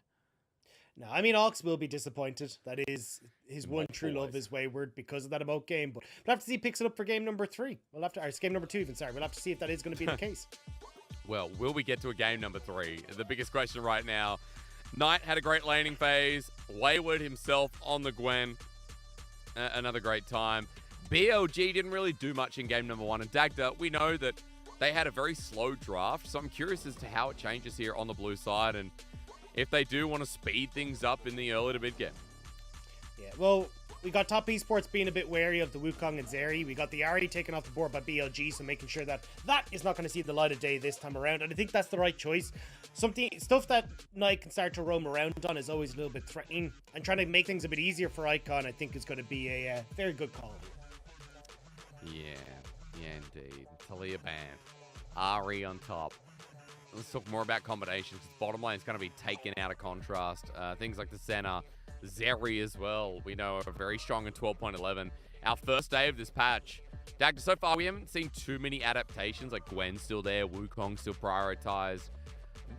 I'm trying to think about the biggest thing that we've seen so far today on this patch, like apart from the Zeri. I mean, the Ornn kind of came through a little bit, and we're Yeah. still seeing like the likes of the Callista, the Dravens, the Lucian still being very, very high priority. I think the interesting one to me has been like Kale just kind of falling off a cliff when we had so many teams looking towards that pick. But looks like BLG going to prioritize Lucian, which means it's going to be the Viego and the Callista picked up on the opposite side for Top Esports. Okay, well, Tien getting the Viego. We know that's a priority pick. And on the other side, why we go for the Lee Sin. Game 1 from Tien's Lee Sin was pretty legitimate. I wonder if Wayward goes the same direction, because honestly, we've seen him go for the likes of Volibear in the past, Active, but this Lee Sin maybe out of his question for this game? Potentially the Kazakhs as well, because he has played the Kazakhs into the Viego matchup twice now, has won one, lost one, but definitely something that is in his wheelhouse that we'll have to keep an eye on. But I think the Lucian Nami is going to come through. Renata probably going to be the pick for Top Esports as well in response. Yeah, so strong 2v2. Last time around, we got the Viego Thresh lane from Doggo and Crisp. Did decently enough, but at least this time we get some proactivity, Dagda. We get lanes that can rise or fall. Yeah, the Xin Zhao also a potential here, but BLG actually going to lock in the Scion.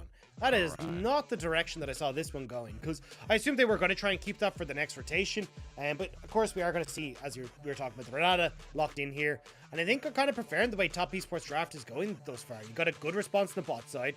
Now, because you've got the Scion in the top lane, you've always got the opportunity to go for, you know, a response in the Ornn, something like a Sejuani, or even you want to fall back towards like the Kale for Wayward as well. And I always love these Renata Kale combos because they're so strong in just keeping one or two people alive and making it really hard to operate in team fights.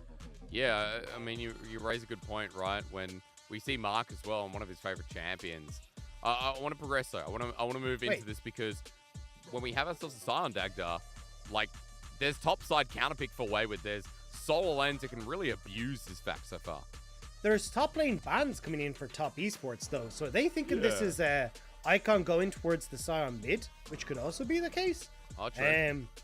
So I'm gonna hold on to see exactly where this Scion ends up. So, because maybe we are just thinking too far ahead, or aren't thinking far enough ahead, that this could actually be Icon coming out with some weird picks. Because he did play some really strange picks back in in summer. Like, we got to see things like the Renekton come through, Gragas mid, Set mid, even Malphite mids and everything. Like, this guy has a very deep champion pool.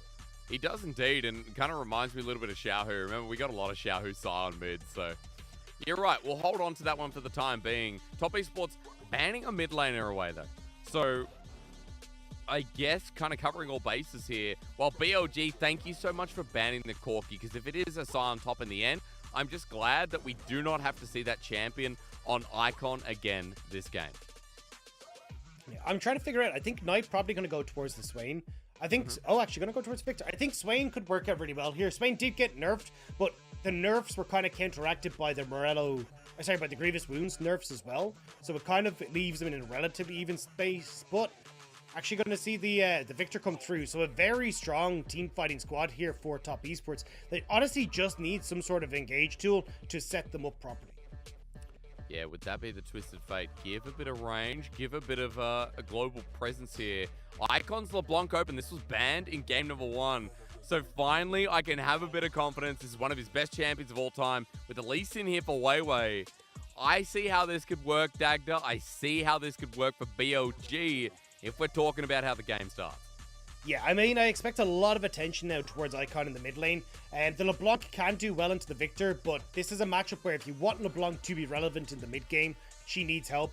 And this is a very strong 2v2 here for Weiwei and Icon. Last pick, though, going to be waiting to see what that will be for Top Esports. Wayward, I wouldn't be surprised to see the Camille. Yeah, he's going to go first. That's the engage that we're kind of looking for in these fights, but also just has a good opportunity to scale into the game against the Sion. Has true damage for the side lane. Like, this is a pretty good spot now for Top Esports. But I want you to talk me through BLG, right? Because we've changed drastically. We have ourselves a Lucian Nami, which we know can be a volatile lane, which we know against Kalista Renata has wound up on the bad end. Especially with the Lee Sin jungle, Dagda. How does this operate? So the biggest problem for Doggo and Crisp is going to be the level 1 to 3. Like, Jackie Love and Mark have an incredibly strong early game and should get really good push at that first level. So from that perspective, I think Weiwei's going to have to try and start down on bot side, or maybe try and make an early path to the bottom lane so he can just be there for the level 1, level 2, make sure there's no funny business. And from that point forward, try and just play through LeBlanc in mid lane and then use that pressure to lean into bot side. You've already got your super tank on the side in the top lane. Just let him scale into the team or into the late game and look for those team fights. Yeah, seeing Bin on the side, a different look, but you're right. You know, having that massive front line, the only front line of the game as well. We'll have to see what Wayward can do into the Sion because, you know, Camille as well with a great ramp up Dagda. At the very least for Wayward, who we know is a great bruiser, great fighter player. Bin's got his work cut out for him, and it could be a bit of topside priority, like Tian on the Viego as well. Maybe it shift gears here for Top Esports. What do you think, Dagda? Like, pathing for Tian, which way are you kind of leaning? I personally think bot side is just going to be so explosive. You're probably going to see Tian lean bot as well. Okay. And also just trying to help out Knight in the mid lane. Like, maybe if you can try and be there for the 2v2, it can work out okay. Like, if Weiwei goes in aggressive, you end up getting the stun for Tien, you get the follow-up from the gravity field, you can actually turn that around, but it has to be from a counter gank perspective. Otherwise, if you end up being the aggressor in that matchup, it becomes very easy for Weiwei to turn that around. Well, on the Lee Sin, he was going to have to show us what he's got because Tian, a bit of a masterclass on it in game number 1. Welcome back to the Rift. This time around, hoping for a much faster, much more explosive kind of game. BLG with a bit of emphasis here, Dagda. And we're going to see how they operate because Doggo Chris versus Jackie Love and Mark, that's a bottom lane you all want to watch. And you already talked about it, Dagda. Explosions down here. Let's go. So we're actually not going to see the usual press the attack from Doggo. We're actually going to see him go for first strike. So trying to see if he can get a little bit of an advantage through, you know, quick trading and then get a ton of gold into his back pocket and see if he can use the items. Now, it should accelerate him into the mid game, but certainly means that in the actual trading, Jackie Love and Mark should have a little bit more of an advantage in this lane. So we'll have to keep our eyes on that to see how it works out for Doggo. You do get a little bit of extra damage off of first strike, but nowhere near as much as press the attack gives you. Yeah, very true. Especially since, like, Jackie Love and Mark just talked about the 2v2. It's been pretty explosive lane. For good or for bad, you know, when I talk about Jackie Love and Mark, sometimes Mark just walks forward randomly. On this Renata, by the way, was the clip we pulled out. And just kind of walks into sudden death. Jackie Love, you know, we saw last game the Ezreal arcane shift into Crisp's hook. That is the impulse and the love of Top Esports bottom lane. Dogger on Chris, maybe on a little bit on the safer side. I think it's been more consistent. Dagda, what do you reckon? Yeah, I think Doggo and Crisp have been exceptional. And I mean, we even talked about this in the podcast. I think Crisp is probably the support that is probably the best in the league on one of the... How do I phrase this? is the support getting griefed the most by his team? Yeah. I think Crisp is like absolutely insane, but unfortunately BLG just haven't been able to work around it. We even saw in the last game how so many of those early plays did revolve around Crisp actually being able to set them up or deny top esports access to setting up their own plays. But we'll have to see if Crisp is going to have a similar performance here. At least the moment, BLG doing all right in the 2v2. And as we talked about, Weiwei moving down towards this bottom lane, making sure as the bot lane hits level 3, he should be in a position to try and help them out. With Crisp, I think it's a bit of a flashback for me. It's good dodge away from Doggo with the Relentless Pursuit. A flashback for FPX 2019, you know, their world champion year. Kind of funnily enough, you know, we are seeing Crisp versus Tien Dagda, something we didn't talk about yet. We got to remember that, you know, Tien on the FPX lineup alongside Chris, that's where the success was, is in the top side. Wayward, great dodge. Bin now without no mana, but the shield comes back up and Scissorlegs has to back off for the time being. Bin doing well to trade back, but quite intense for a bruiser versus, well, sorry, fighter versus tank matchup. Yeah, but look at the CS, right? Wayward at least should be able to get this one and have a bit of an advantage for himself in the lane. But here we go. We talked about Weiwei being on the bot side right as Doggo hits 3, and that's a really good trade from Doggo. It is. Jaculov's going all in as well. Weiwei's here. Now Jaculov's going to fret being so close to the turret. Jaculov with a quick flash out, but guess who's caught? Mark by himself. Well, now for the counter gank. Dagda, you talked about this. Is it in time, though? Blocking away from the Sonic Wave. Weiwei will have the AoE, though, onto Mark, getting back with a safeguard. Weiwei deep under the turret. He will stand. Another turret, he will die. Tien makes sure to trade it off, and it's a 1-for-1. And it's a big wave as well that could be potentially lost here for Jaculov. That nice play from Tien meant that he did get the kill onto the Callista and should lose out a good amount on that bot side. So nicely done, at least from the moment by Weiwei, to make sure that they could actually get that play to work. Things are going a little bit more explosive for BLG, and when we see a kill before the 10-15 minute mark, we're like, hey, BLG, on the board nice and early. And for Weiwei, especially on this Lee Sin, getting stuff to happen. I mean, going to the top side now, Dagda. We're going to replay, but I'm sketchy about this. Yeah, I mean, we kind of talked about it. I think it's good play from Weiwei and also from Doggo here. Weiwei, smart pathing. Doggo getting that big trade-off right as he hits 3 and baits Jaculov in, but also baits the bailout. So when you end up going in here, you're actually able to follow up. Now, I think could have been a bit of better communication on like the Sonic Wave versus the bubble there from Crisp. But overall, it still ends up working out as Jaculov just about goes down. Actually, I think a bit of a mistake from Mark pushing the Lee Sin into Jaculov so he couldn't get the hop away, but looks like he was going to go down regardless. Yeah, the flash burn to build the space at the very least. So we can question on that one, but hey, we come back. Now, Jaculov didn't miss too many minions, Dagda. Even though the wave is built up and Doggo should be at a CS or 2 advantage, Jaculov comes back with double longsword after dying. Not the end of the world. And as we come back to live as well, just note, before we went to that replay, I was pretty scared that Weiwei would get up to top side and kill Wayward while we went around, but looks like Wayward survived without burning a summoner and got out pretty safe. Still, though, looking at this bot side, like Noon Quiver going to be big for Doggo. And as we already kind of talked about, the level 1 to 3 was, well, level 1 and 2 was kind of where top esports could really pressure this lane. This now gets a lot easier for Doggo, which is why we're seeing Tien playing down here. Good trading from Doggo, though. Tien down here, as you just mentioned, but Weiwei is too. Weiwei is just sticking around the bottom lane. Dagda has such a nice setup for what this game would be about. It's about these 2v2s, which will turn into 3v3s very shortly as Tien is around the wall, biding his time, but Weiwei now stands there. The Sonic Wave's so strong. Tien at half HP, and he gets out of there pretty scathed, but wants to stick around. Surviving on Mark right now, but the Sonic Wave connecting once again onto Tien. Icon moving down. It stops for now with the lettuce being picked up. Looks like it's a little bit cheaper from Coles this time around. Dragon started, Dagda. Just top esports trying to bait this one out. I don't know if they really want to do this Dragon, though, because nice. Yeah, Tien helping out. Knight went in deep, flashes away. Icon matches it here. A much better start, but Icon can't get the finishing kill, and now Tien gets a bit of a reset. Doesn't take it for now. Tien can't click on it. BLG were on top of it, and it looks like he struggled to get that little reset. Yeah, nice bait from Knight to get the overextension from Icon, but unfortunately, Tien actually can't make his way back out, which means he will end up going in a 1-for-1 trade. That's 2 kills now for Weiwei. And slowly but surely, we're getting an even Steven across the board. We get it here in the replay as overall, Knight, I don't know if it's a bait. This seems like a bit of a mistake, especially since he doesn't actually flash away from the bubble here as well. Does mean that he takes a lot more damage than expected. But Icon just barely The pot.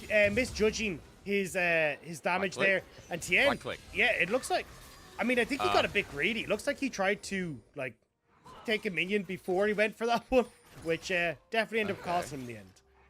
I thought they were standing on top of it. I called it big brain, but just didn't right-click Dagda. So that's rough. Maybe expecting the kick out of Weiwei. I'm not sure if he's level 6 at the time, but at the very least, look, it was a trade kill. It's 2 for 2 on the board. Gold, relatively even, but BLG have an edge of 400. At 8 minutes in the game as well, worth mentioning that Dragon hasn't been taken is what happened. We go from no blood in the first game, Dagda, to so much action in the second. That's cleanse.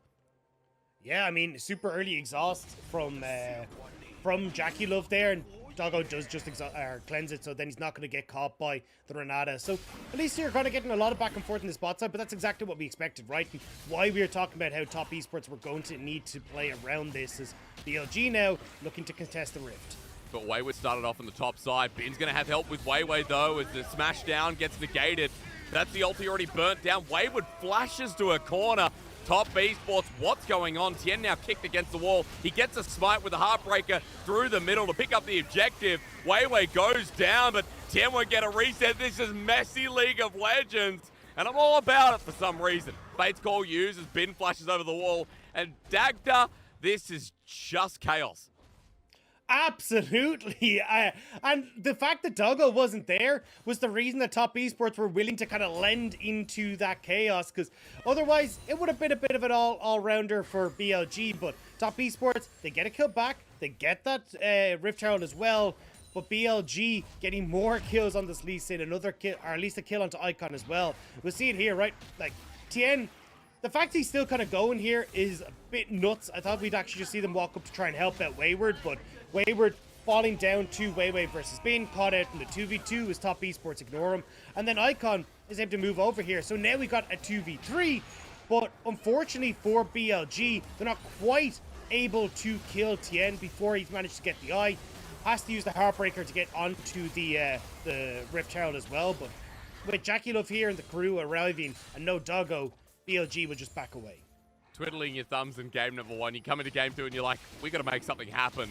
A complete turnaround and BLG up gold, but the Herald in Tien's pocket now. We come back and Dragon's being done. Secured by BLG here as the first one of the game at 10 minutes in, Dagda, so a late soul here for the second game regardless, as BLG is starting to get a little bit punchy here in the enemy jungle, trying to push it a bit further. Yeah, Wayward and Bin fighting over Scuttle. Bin will win out on that one. But now we got a lot of members mid. We are. There's a lockdown here. Weiwei with the kick away with the Sonic Wave, the Tidal Wave for the knock-up. Gravity Field great from Knight as Icon jumps forward, but Tien in a lot of trouble. The Heartbreaker over the wall, but Weiwei wants this bad. Icon still chasing up, and Tien's out for the time being, but BLG have some really good turnaround. You know, Sonic Wave follow-up from Weiwei. They don't have the damage to pick him off, and Tien will just escape. But again, we're kind of seeing, look, Icon having a bit of a better time in this mid lane. Weiwei is trying to push the advantage that he has in this Lee Sin in the early stages, and Wayward might look to try and interrupt that. It's going to be deep times. We've got a war that's placed down, no follow-up. Just seeing where Weiwei is. A little bit behind in camps, where Tien has been ahead of the curve. He's got the Rift Herald though, so he's not going to be farming for a little bit while, so things will be even. Heading up towards top side for now, Dak. There's no camps up in this top lane as well. So it looks like could be positioning to drop that Herald on Bin's lane and push Wayward out even further. Yeah, I feel like that's the best call. Like, making sure that you can actually get Wayward into a position where he's comfortable. The issue is as well, you've seen Weiwei, he's moving bot side. Can they kill him? I wonder if they can kill him. Well, with Tien, actually, yes, that's such an easy yes. He has Thunderer flash in front of the ulti. Tien with a big brain, and Bin not going to get out of this one alive. Against the turret now, openings occur with top esports having a Herald to bash down Wayward's top lane.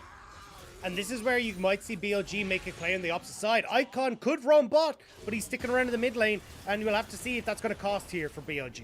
Culling used though. Now Jackie Love and Mark in a bit of trouble as Weiwei wants to kick him back against the wall. Mark gets Fate's called as Jackie Love gets kicked under the turret. They turn for Crisp. Tidal Wave buys time as Jackie Love goes to the death. That's a flash forward. He kites away from Doggo as well. Weiwei finally gets marked, but Knight is here. Top Esports, you want to fight them? They're willing to go all the way as BLG. That is not an equal trade. Icon is here, though. A good flash in on top of Jackie Love. He finds it, but the remaining turret hit puts him down to a dangerous place.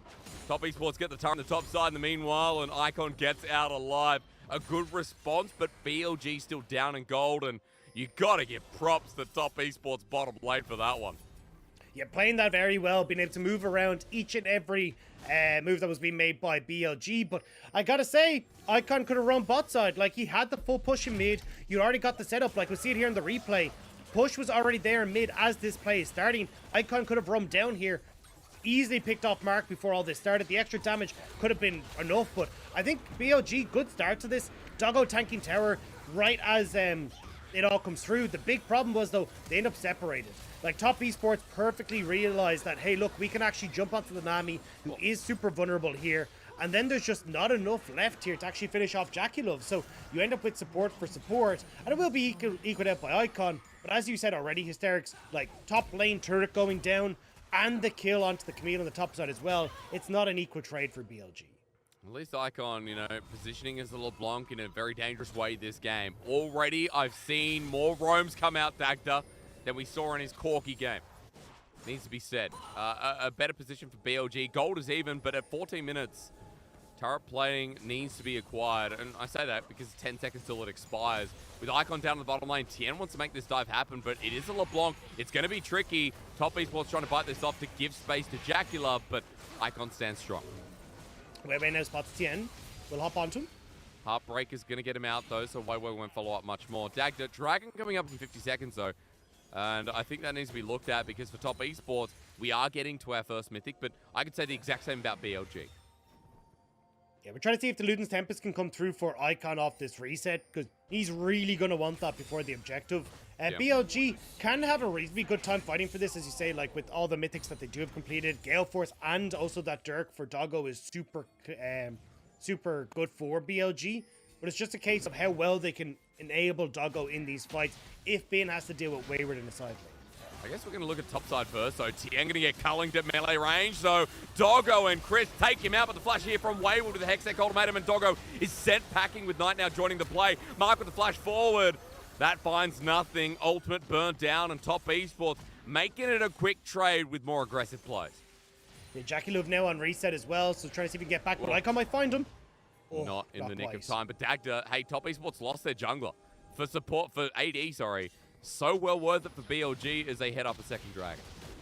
Yeah, they should be able to get this down. It's not exactly the fastest dragon, but not going to be the end of the world. I think it will just mean that you're trading this dragon for the Rift Heart on the top side. Doggo will make it back out, but there's just so much more movement from Top Esports and being able to push mid, push top, and then rotate back for Rift Herald. So, second dragon. This time around, Dagda, what's the difference? Because in the first game, it was, oh, well, BLG have scaling. They've got scaling in every lane. And, Top Esports want to pick up Soul. But in this game, I see a much more even state. I see BLG are the ones who picked up the early dragons. They've got a fed jungle mid 2v2. And you talked a lot about the front line, so I want to know how this progresses for BLG in the current state. I mean, at the moment, I think BLG need to try and, put their pedal to the metal here. Because you are going to get eventually outscaled. Like, Icon won't have the impact you're hoping for in team fights because he is up against Mark, who can kind of save someone that he goes up against or even throw out the ultimate. Wayward as well as great lockdown for this LeBlanc, which makes it very hard to operate for Icon. Also, Knight scales beautifully. Tien is great scaling. Wayward's true damage as well is going to be great. You have a lot of threats on Top Esports side. Whereas for BLG, I mean, you're kind of, again, looking at Doggo as your only source of consistent damage. So from that perspective, BLG need to start getting these picks happening in the early stages where you get push mid, rotate Weiwei in towards the jungle, try and see if you can look for plays on side lanes as you have Icon pushing in there. But it's actually Top Esports making the play. Wayward with that TP. The ult burn. Tien can't stop him. Bin's on a mission. That's an onslaught if I've ever seen one. Will he TP out? He will try. And Tien, I mean, he's going to try and press W here to stop him, but it's not in the nick of time. Bin gets out, and a well-played escape from the top laner of BLG. And because he's drawn so much attention, Doggo gets the push mid. And with the Cullen coming out as well, turret goes down. Gold is even, and that is what you call worth, especially pulling out the TP of Wayward, especially since Icon's going to get this side turret as well. It's nice to see BLG doing so much more, Dagda, in the first 20 minutes of this game. And this is exactly what we were just talking about. Having BLG open up the map, start to get some vision down in the jungle, so they can actually look to play around this side lane. Because Wayward is going to control basically any lane that he shows up in, but having been able to respond to that, Icon then to be able to push the side lane because he'll do better against Knight, means that you can like push in, then start to dip in towards the fog of war in the jungle and see if you can find picks on towards top esports, maybe outnumber them underneath towers. Like, that's the way you need to play this as BLG. Easy dive ability on that note as well, right? Bin is not going to die anytime soon, so looking forward to seeing BLG make those numbers advantage. For now, game slowed down a little bit longer. 13 kills in an 18-minute game, though, is still better than what we experienced the first time around, but we're heading towards a third dragon for BLG. That'll be Soul Point. And this time around, it's an Ocean Soul as well, Dagda. So when we talk about Sion, when we look at what BLG can do, at the very least, it might change the game state with top esports who, you know, we talked a lot about scaling and what happens as this game goes on. And that's top esports. Try to see if they can now wrangle control over the bottom side. You got push and buff from Knight, and Tien is also there just to see if they can maybe look for something here, but should just be looking at tower. Bin's just going to try and clear the wave. They're not going to be able to find the push here on the outer turret just yet. But stay standing, but Icon, look in the top side, he's able to do something similar by himself. The difference is, though, that turret will fall. So Icon sidelining quite nicely this game, Dagda. And now BLG are going to move slowly out in front, ahead for second game. Top esports finally trading it off, and we're just going to sit here, aren't we? Herald's available. But the efficiency, Hysterics. The efficiency. That's nice. the thing. You know, you've got 2 members committed to the bot lane trade for top esports, but you only had 1 on top for BLG. Isn't that exciting? Whoa, Wei got topside yeah. jungle. Think of the efficiency. What else, Dagda? What else is exciting? Dragon in 50 seconds. Third dragon potential for BLG, where with the control actually being taken away from BLG on the spot side, all that vision control died out. And there's actually a lot of vision here for top esports in behind that dragon pit. So BLG going to try and push mid, see if then they can lean in towards the river and get control. But top esports honestly have a pretty good spot here where if Wayward can TP onto some of these wards, maybe look for a flank, they could pick off Doggo super quick. Yeah, because if Crisp is not by his side, he'll die. Jacula, meanwhile, Cullen comes through as we're talking about BLG. They're the ones setting up the pick. Wayward with a flank. Look at that. That's deep. Herald gets a charge through mid, but Wayward's going to walk over wards. It's very obvious that he'll be there momentarily as he's now around the corner, but Wayward doesn't care. Still all inning. Bin front lining as Wayward gets knocked up. A decimating smash will keep him in the air. A third time as Wayward experiences the bouncy castle, but the hostile takeover just runs out of range. Wayward with the hook shot, wolf shot as no one's died just yet, but Tien is close to the chain as he flashes away. Jackie flashes by himself. Jackie, you're a bit of a madman and a bit of a wild animal. He survives. He's kicked over the wall in top esports. That is one way to contest the dragon. I mean, Wei just kicks Jackie Love straight back out the way he came, but it does mean top esports get the dragon, and that's what they were interested in. So BLG now limping back into mid lane, knowing that top esports are exited out on the bottom side of the map. I just, Dagda setup's one thing, but Jackie Love flashing over the wall by himself is another. I just can't believe he got kicked back over. BLG didn't whop him, and so, the game goes on. When we have a mid-game team like Top Esports, who you said in draft, struggled a little bit in spring to make magic happen. We're at that slow point again, but this was the slow. Dagda, walk me through it. Yeah, so TP in onto the backside here for Wayward. and it gets a really good amount of chunk damage off onto Weiwei just with this engage, gets to walk away. So I think that's where the problems start to land here for BLG, where they just don't really have people in position now to follow up on these engages. So you get a good knock up onto Wayward. Doggo has to use his Gale Force and everything else to get into position, but now he's running for the hills as the hostile takeover comes in, and BLG are just so spread out, so separated, whereas Top Esports are kind of able to keep this continuous machine rolling. And as you said, Jackie Love tries to flash in to get the round onto Icon, doesn't quite get it, and honestly, close call from Weiwei, who, if he got that kick maybe on toward a little bit more to the right, could have actually picked up a kill for himself.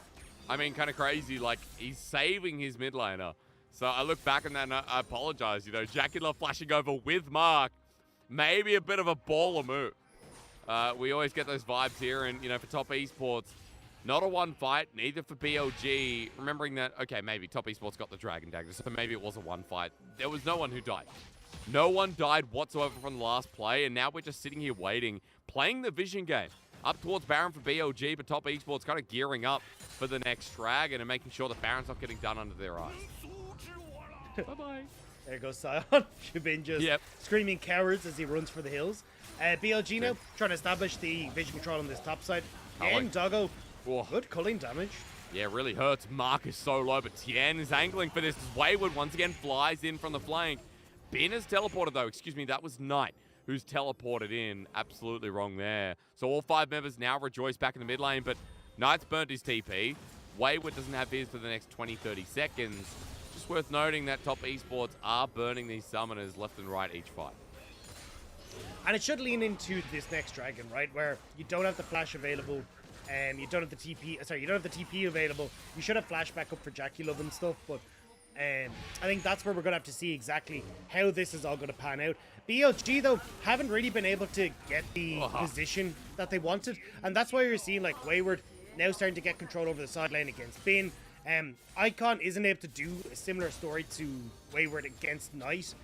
So that's why BLG kind of hoping that Doggo can continue to get this poke with the, culling in mid. So maybe they can start to lean in towards the jungle, try and get some vision control down. But it's just a very slow process, which is giving time for Knight to get items for Wayward as well to now pick up his death stance. We'll probably look towards a Ravenous Hydra soon as well. Like, he's starting to get really big. Even for Tien to become a bit more of a bruiser. You know, much like Weiwei here, Tien is what you would call somewhat of a front line. Wayward alongside him. And that's why triple stopwatch picked up. Look at that. Knight, Tien, Wayward, all with one in their back pocket. That invulnerability going to be a bit of a pain for BLG to deal with, especially when we've seen Top Esports trying to come from all different angles. So, Dagda, that's what I'm looking out for as a minute 10 till Dragon. For now, we sit here. And folks, we just chill out. It's been a fast-paced early game, but things have all slowed down. As Dagda said, Knight's just happy getting his items. And so we can sit here and vibe for a little bit. Because much like that famous Twitch cat, you know, we are hoping that this next fight is a bit of a banger. Yeah, hoping for the cat jam. But Top Esports aren't reading the position. Like, they've got some vision in River, but with 40 seconds now until the Dragon, we got to keep our eyes on Knight, see if he can get the damage off. How does Jackie Love end up interacting? But also just Wayward. Watch these flanks. If he can get on towards Doggo, it's a done deal for BLG. Well, Wayward's already begun the play. Knight is knocked up and caught out a little bit here as Bin finds him over the wall. But look at this, the only tank in the game, and Bin is exerting that pressure. BLG full control, Dagda. It's blind here. Top Esports have to find another way. Gonna try and sneak in on the bottom side, but again, Bin is just playing keep away here. Hasn't got the decimating smash down yet, but the poke's starting to come through from Icon. Wayward trying to see if he can play around vision on the top end and get onto Doggo again. These cullings have been really good. Once again, poking out another member. This time it's a mid laner. As Dragon started, this will be the third BLG, but in the backline, Wayward kicks it off. The ultimate comes through as well from Mark. It's beautiful, buying even more time as Doggo's out of the fight. Bin front lining, but there's no damage left in. Icon's now dead. Reset City for Tien as Wayward follows through. Another one bites the dust as Tien turns into his champion from game number 1. Dagda, Top Esports just find a way. Wayward got the perfect engage onto Doggo. That's 2 Ocean Dragons now for Top Esports, and I'm seeing pings towards the top side, Asterix. Oh, they want to do it. Well, Crisp and Doggo want to pick out on the other side, though. They want 9. He pokes his head over the wall. The handshake not connecting. Doggo trying to do a bit of an Uzi here, ironically. His double TP channeled through the mid lane. Top Esports now working out whether they should start it as Wayward's joined back in. Yeah, Ben's still here trying to provide that front line, but everything used by Doggo in that last fight, looks like everyone will just decide to back away. But again, great fight from Top Esports, and you're seeing the problems that you have with BLG is that so much of this can bypass your front line. Like, Doggo, really good poke on tonight who has to walk away, but it does mean that here, Wayward gets a fantastic engage, gets the hookshot, wall shot, and the flash to land onto Doggo, and then instantly you get the follow-up with the hostile takeover coming through from the Renata. Means that you can't actually try and help Doggo here. Wayward goes golden as well to just make sure they can get the engage, and even though Doggo doesn't fall, his damage is now out of the fight. Great exhaust from Jackie Love to keep Knight alive on the backside as well. Like, everything from Top Esports was perfect in that fight. Great play from the duo for sure, at the bottom lane of Top Esports. So, gold in their favor. Dragon goes down to them as well. Now, Dagger, the real question is, do we lull about for the next 3.5 minutes, or do things get a little bit more serious with BLG starting to work out that these flanks from Wayward are pretty tragic if they get caught? Looks like they're trying to take the aggressive path and stop Top Esports from getting more vision around the Purple Worm, but they haven't done their due diligence. There's a control wall that's been sitting in the back of the Baron pit for like 8 minutes. And that's why you're seeing Top Esports not really worry about it. Wayward just starting to push in on sides. Well, he wants to try and work up towards the GA, so definitely going a build that's much more focused on team fighting rather than side lane, and I think it's a good shout. Like, in general, Wayward's just going to be able to win it against Sion, doesn't need his items to really help in that endeavor, so instead making sure that he can have those moments where he can fly in onto Doggo, still stay alive with the GA. He's harder to kill because of the death stance. And I think it's just a really good call all around. And now, Top Esports starting to get themselves situated on mid lane. They really want to get this mid lane turret down because it'll help massively with their side lane push and also just getting vision. Baron especially. Icon running in for the chase. Still doing a lot of damage. Rabbit on second here from the mid laner, who had a rough game number 1. Now, this time around on the LeBlanc has been more influential. And we're also saying that about Wayway. What did we miss? Oh, the ward missed the back because backtimers came through Dagda, but Top Esports were not aware, you know. People Pepe laughing, but they really weren't aware that BLG all reset. I like that we're getting the classic BLG game though, where it's like, oh, Yeah, you know, true. Top Esports, great early game, going nuts, going kills, and then it's just like, no. But now we get the BLG side of the game. We slow down. We don't do anything. We kind of just stare at each other menacingly across the room. Namaste. Yeah, we're not we're not actually going to take the fight. No, because isn't our logo though, Dagda, is crazy is our game. So I don't know what you're talking about. Not my LPLers. Hang on, Wayward. What? Oh my God, he teleported back to Icon. That Hex deck ultimatum. I mean, what's past the Hexagon? That went next level. I mean, he's hit like Mach 10 on that one. The speed that Wayward just got sent flying was absolutely insane. But with that engage now down, BLG going to see if they can do the Baron. That's like watching Stranger Things, man.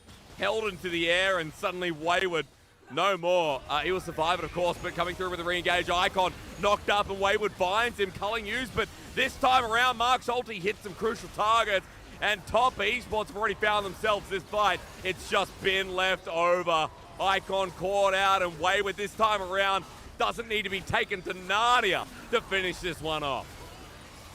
And now Top Esports will get the Baron. 40 seconds until Dragon as well means that they should be able to get the Baron done and still get out in time to contest for this objective. Nicely done by Top Esports to take the fight, and we'll just see it here. Oh, here we go.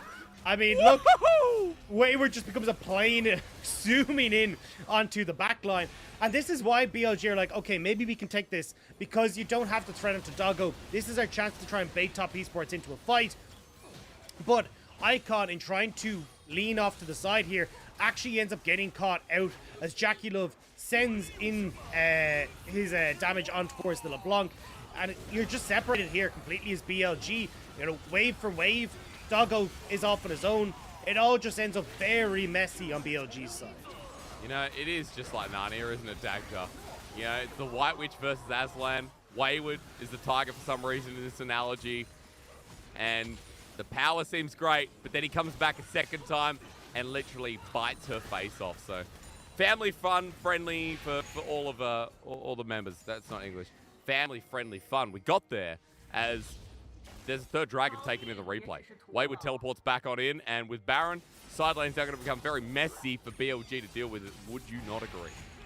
Yeah, Icon going to try and push in top side, so you're not getting all 3 lanes pushed, but I don't think they really care on top esports side. They just really want the 2 of them settled.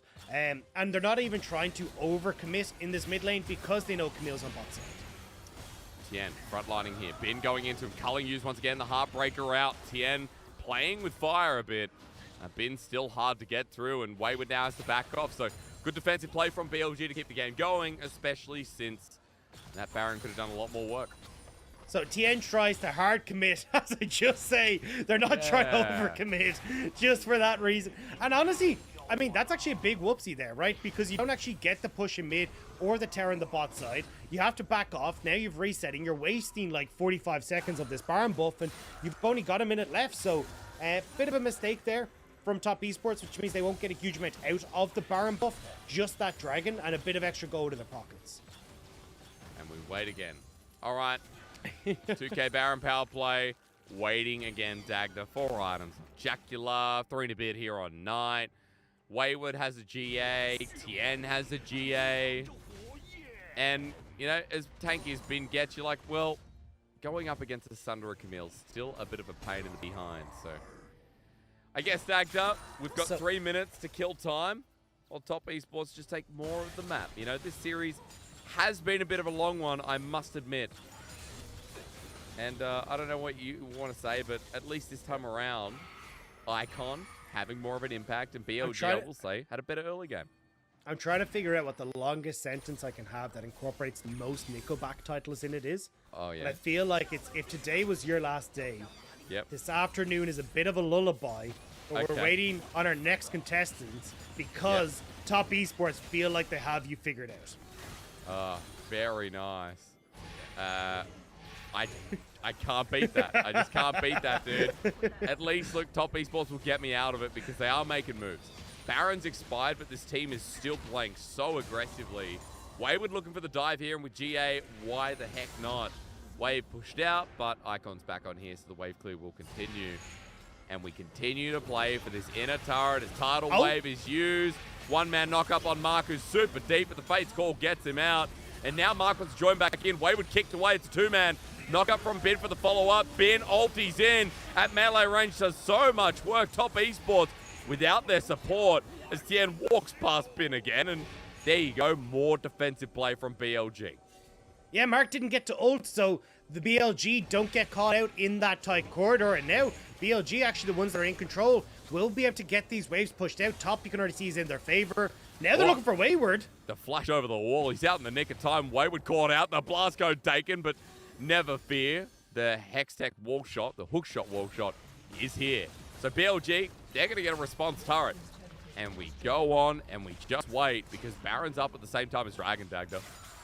Yeah, I feel like top esports, though, end up holding the cards in that situation because we'll be able to play off through mid lane, like lean over towards Baron if you want, even lean towards Dragon, like still put threats on towards the Baron if BLG to try to take it. But you can always just send Wayward or someone to deal with the Baron themselves. Even Knight can deal with that solo, so you don't actually have to overcommit towards the Ocean Soul, which is going to be super nice. Especially when a huge amount of the way we're seeing these fights set off for BLG is like Icon trying to get poke, Doggo trying to use the culling to get poke. If you've got the Ocean Soul, it just becomes so much more difficult to go for that style. Yeah, well said. Like, the way that this fight has been starting every time is like Doggo's poke especially. The culling pierces someone from top esports, and then BLG trying to make a play off the back of it. So with Ocean Soul, top esports would be able to survive that, would be able to live through, and you already said for BLG, damage options limited here. Icon, Doggo, the people I look at. They have a front line, but how can they use it as top esports going to burn the TP? It's Wayward joining in. Excuse me, actually Knight who burns the teleport. Wayward still having his own. He's looking for a flank angle, Dagda. Yeah, we've seen this before, no flash. We have Bin running head first in. Tidal Wave as well. Tien going into GA. Mark's also hit up as well as the hostile takeover. Does a lot in the backside, but now that Wayward joins in on top of Icon at half HP, it doesn't matter. Jackie Love running forward with the bailout, relying on Mark once again. And Ben has no one beside him. It was such a good engage from BLG. But then all of a sudden we woke up and Top Esports knocked him down. And it took a little bit longer, but Top Esports will get the kills. They will push in the mid lane. And with 30-second death timers on BLG's side, with TP from Wayward, Top Esports are looking to end this in 2-0. And even though it was a slower game, guys, we saw a lot of early blood. We saw a lot of back and forth. Jackie Love and Mark, some big props here as Jackie Love gets a triple kill. So what looks to be finishing off the game. Remember, the crisp was up in 7 seconds, 15 here for Icon and Doggo, but onto the Nexus turrets. Their damage quite big with Wayward by their side, especially with Knight's conversion. No Nexus turrets will stay standing, and Top Esports, it was a battle in the second game, but they remain strong over BLG, moving to 3-1 and a 2-0 to stand tall.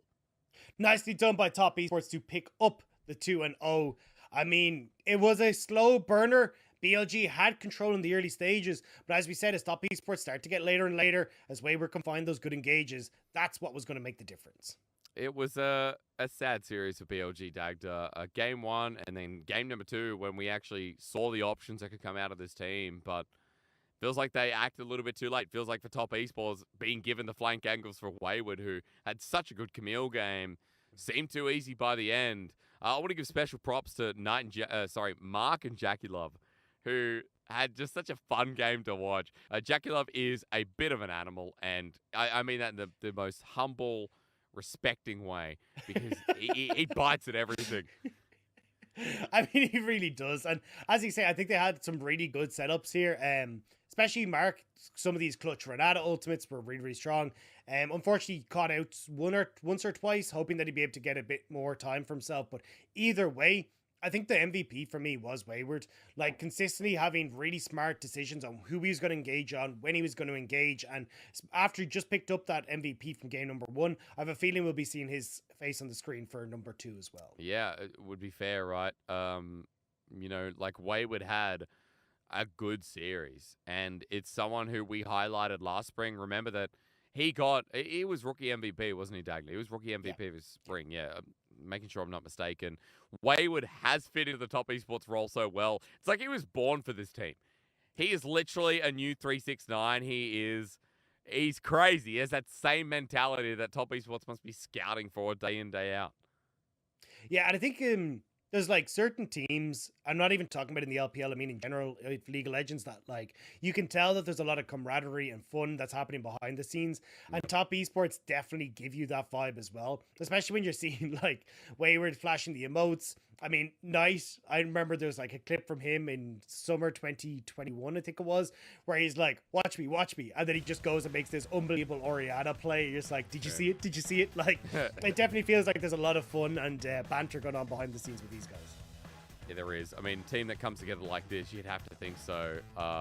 Was it this team? No, it was Weibo Gaming. I was just thinking, what comms did we see recently where they were very vibey? Yeah.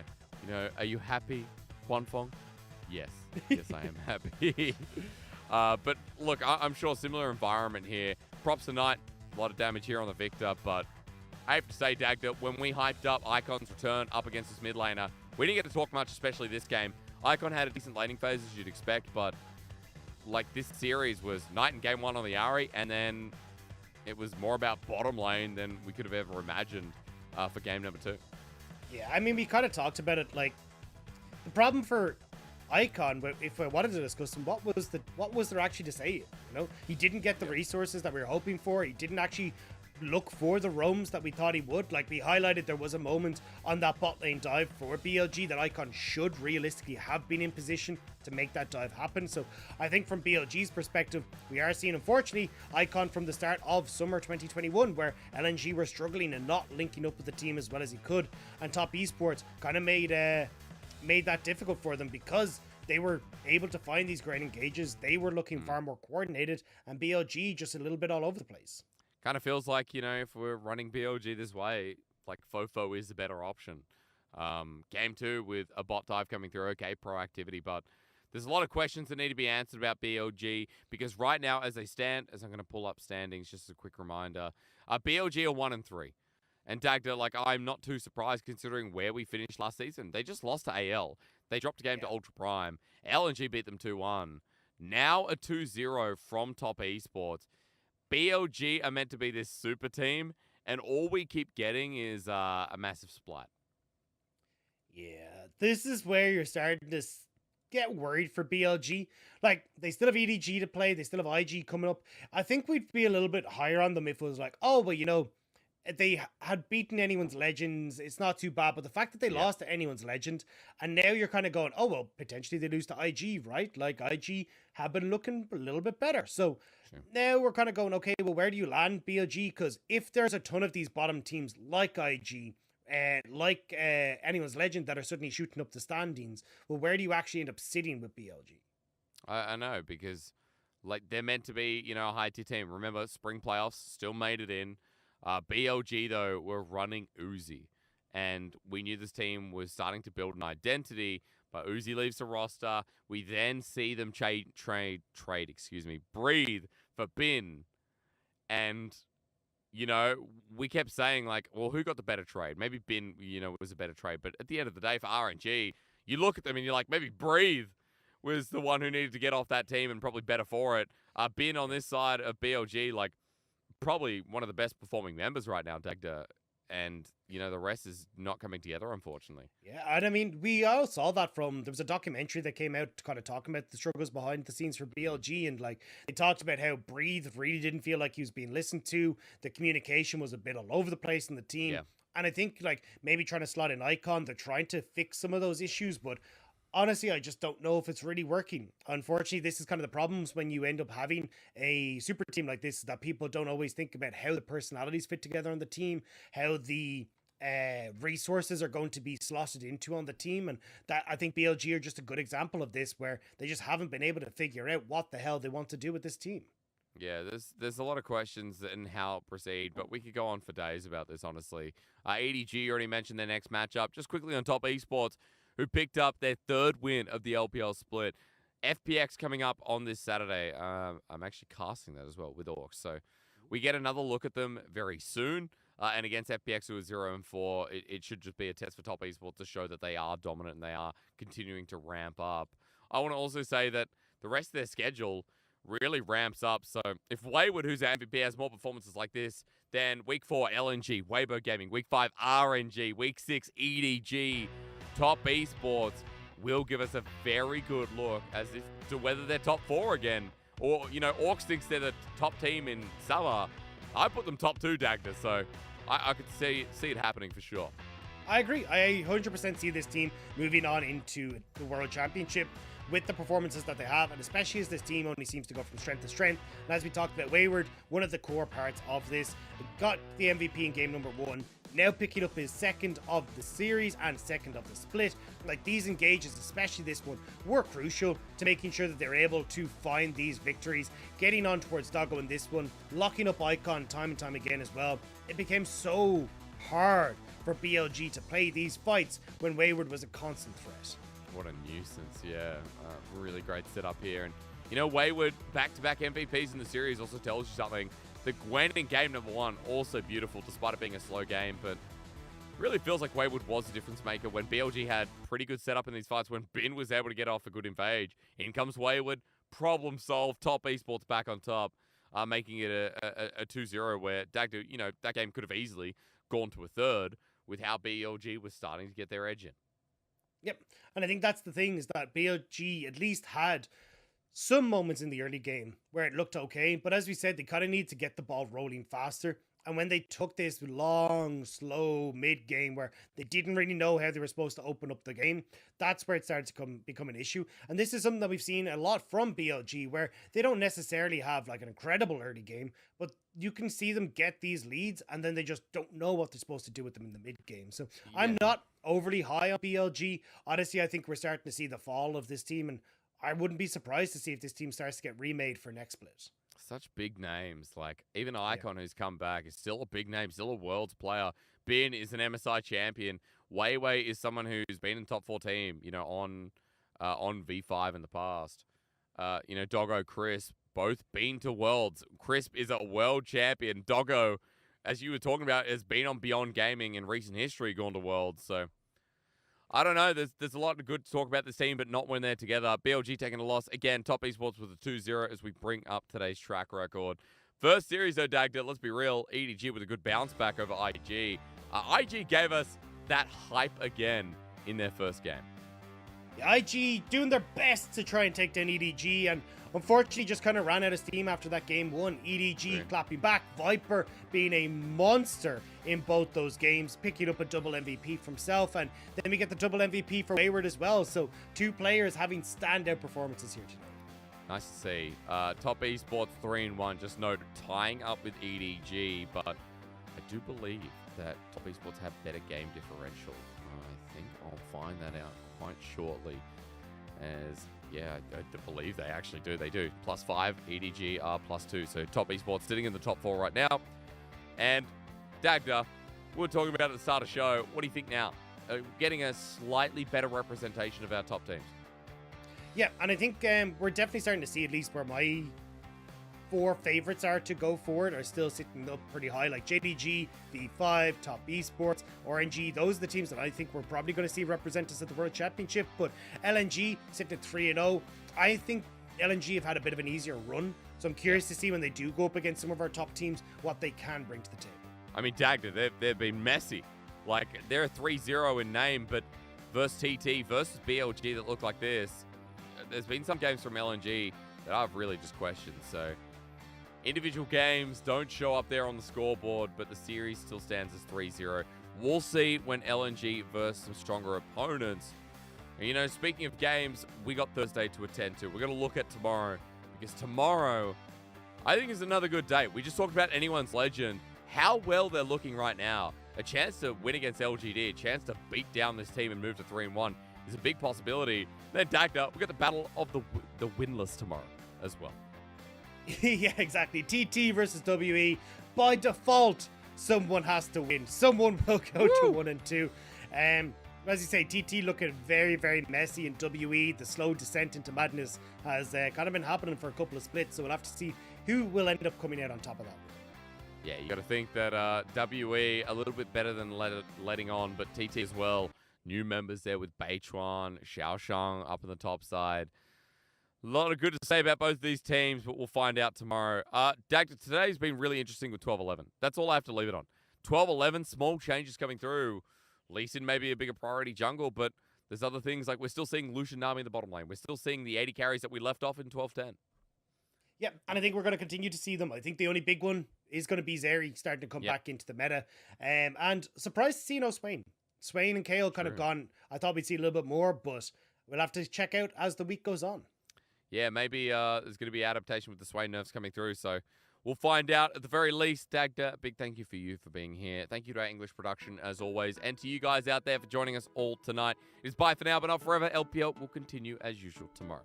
See you then.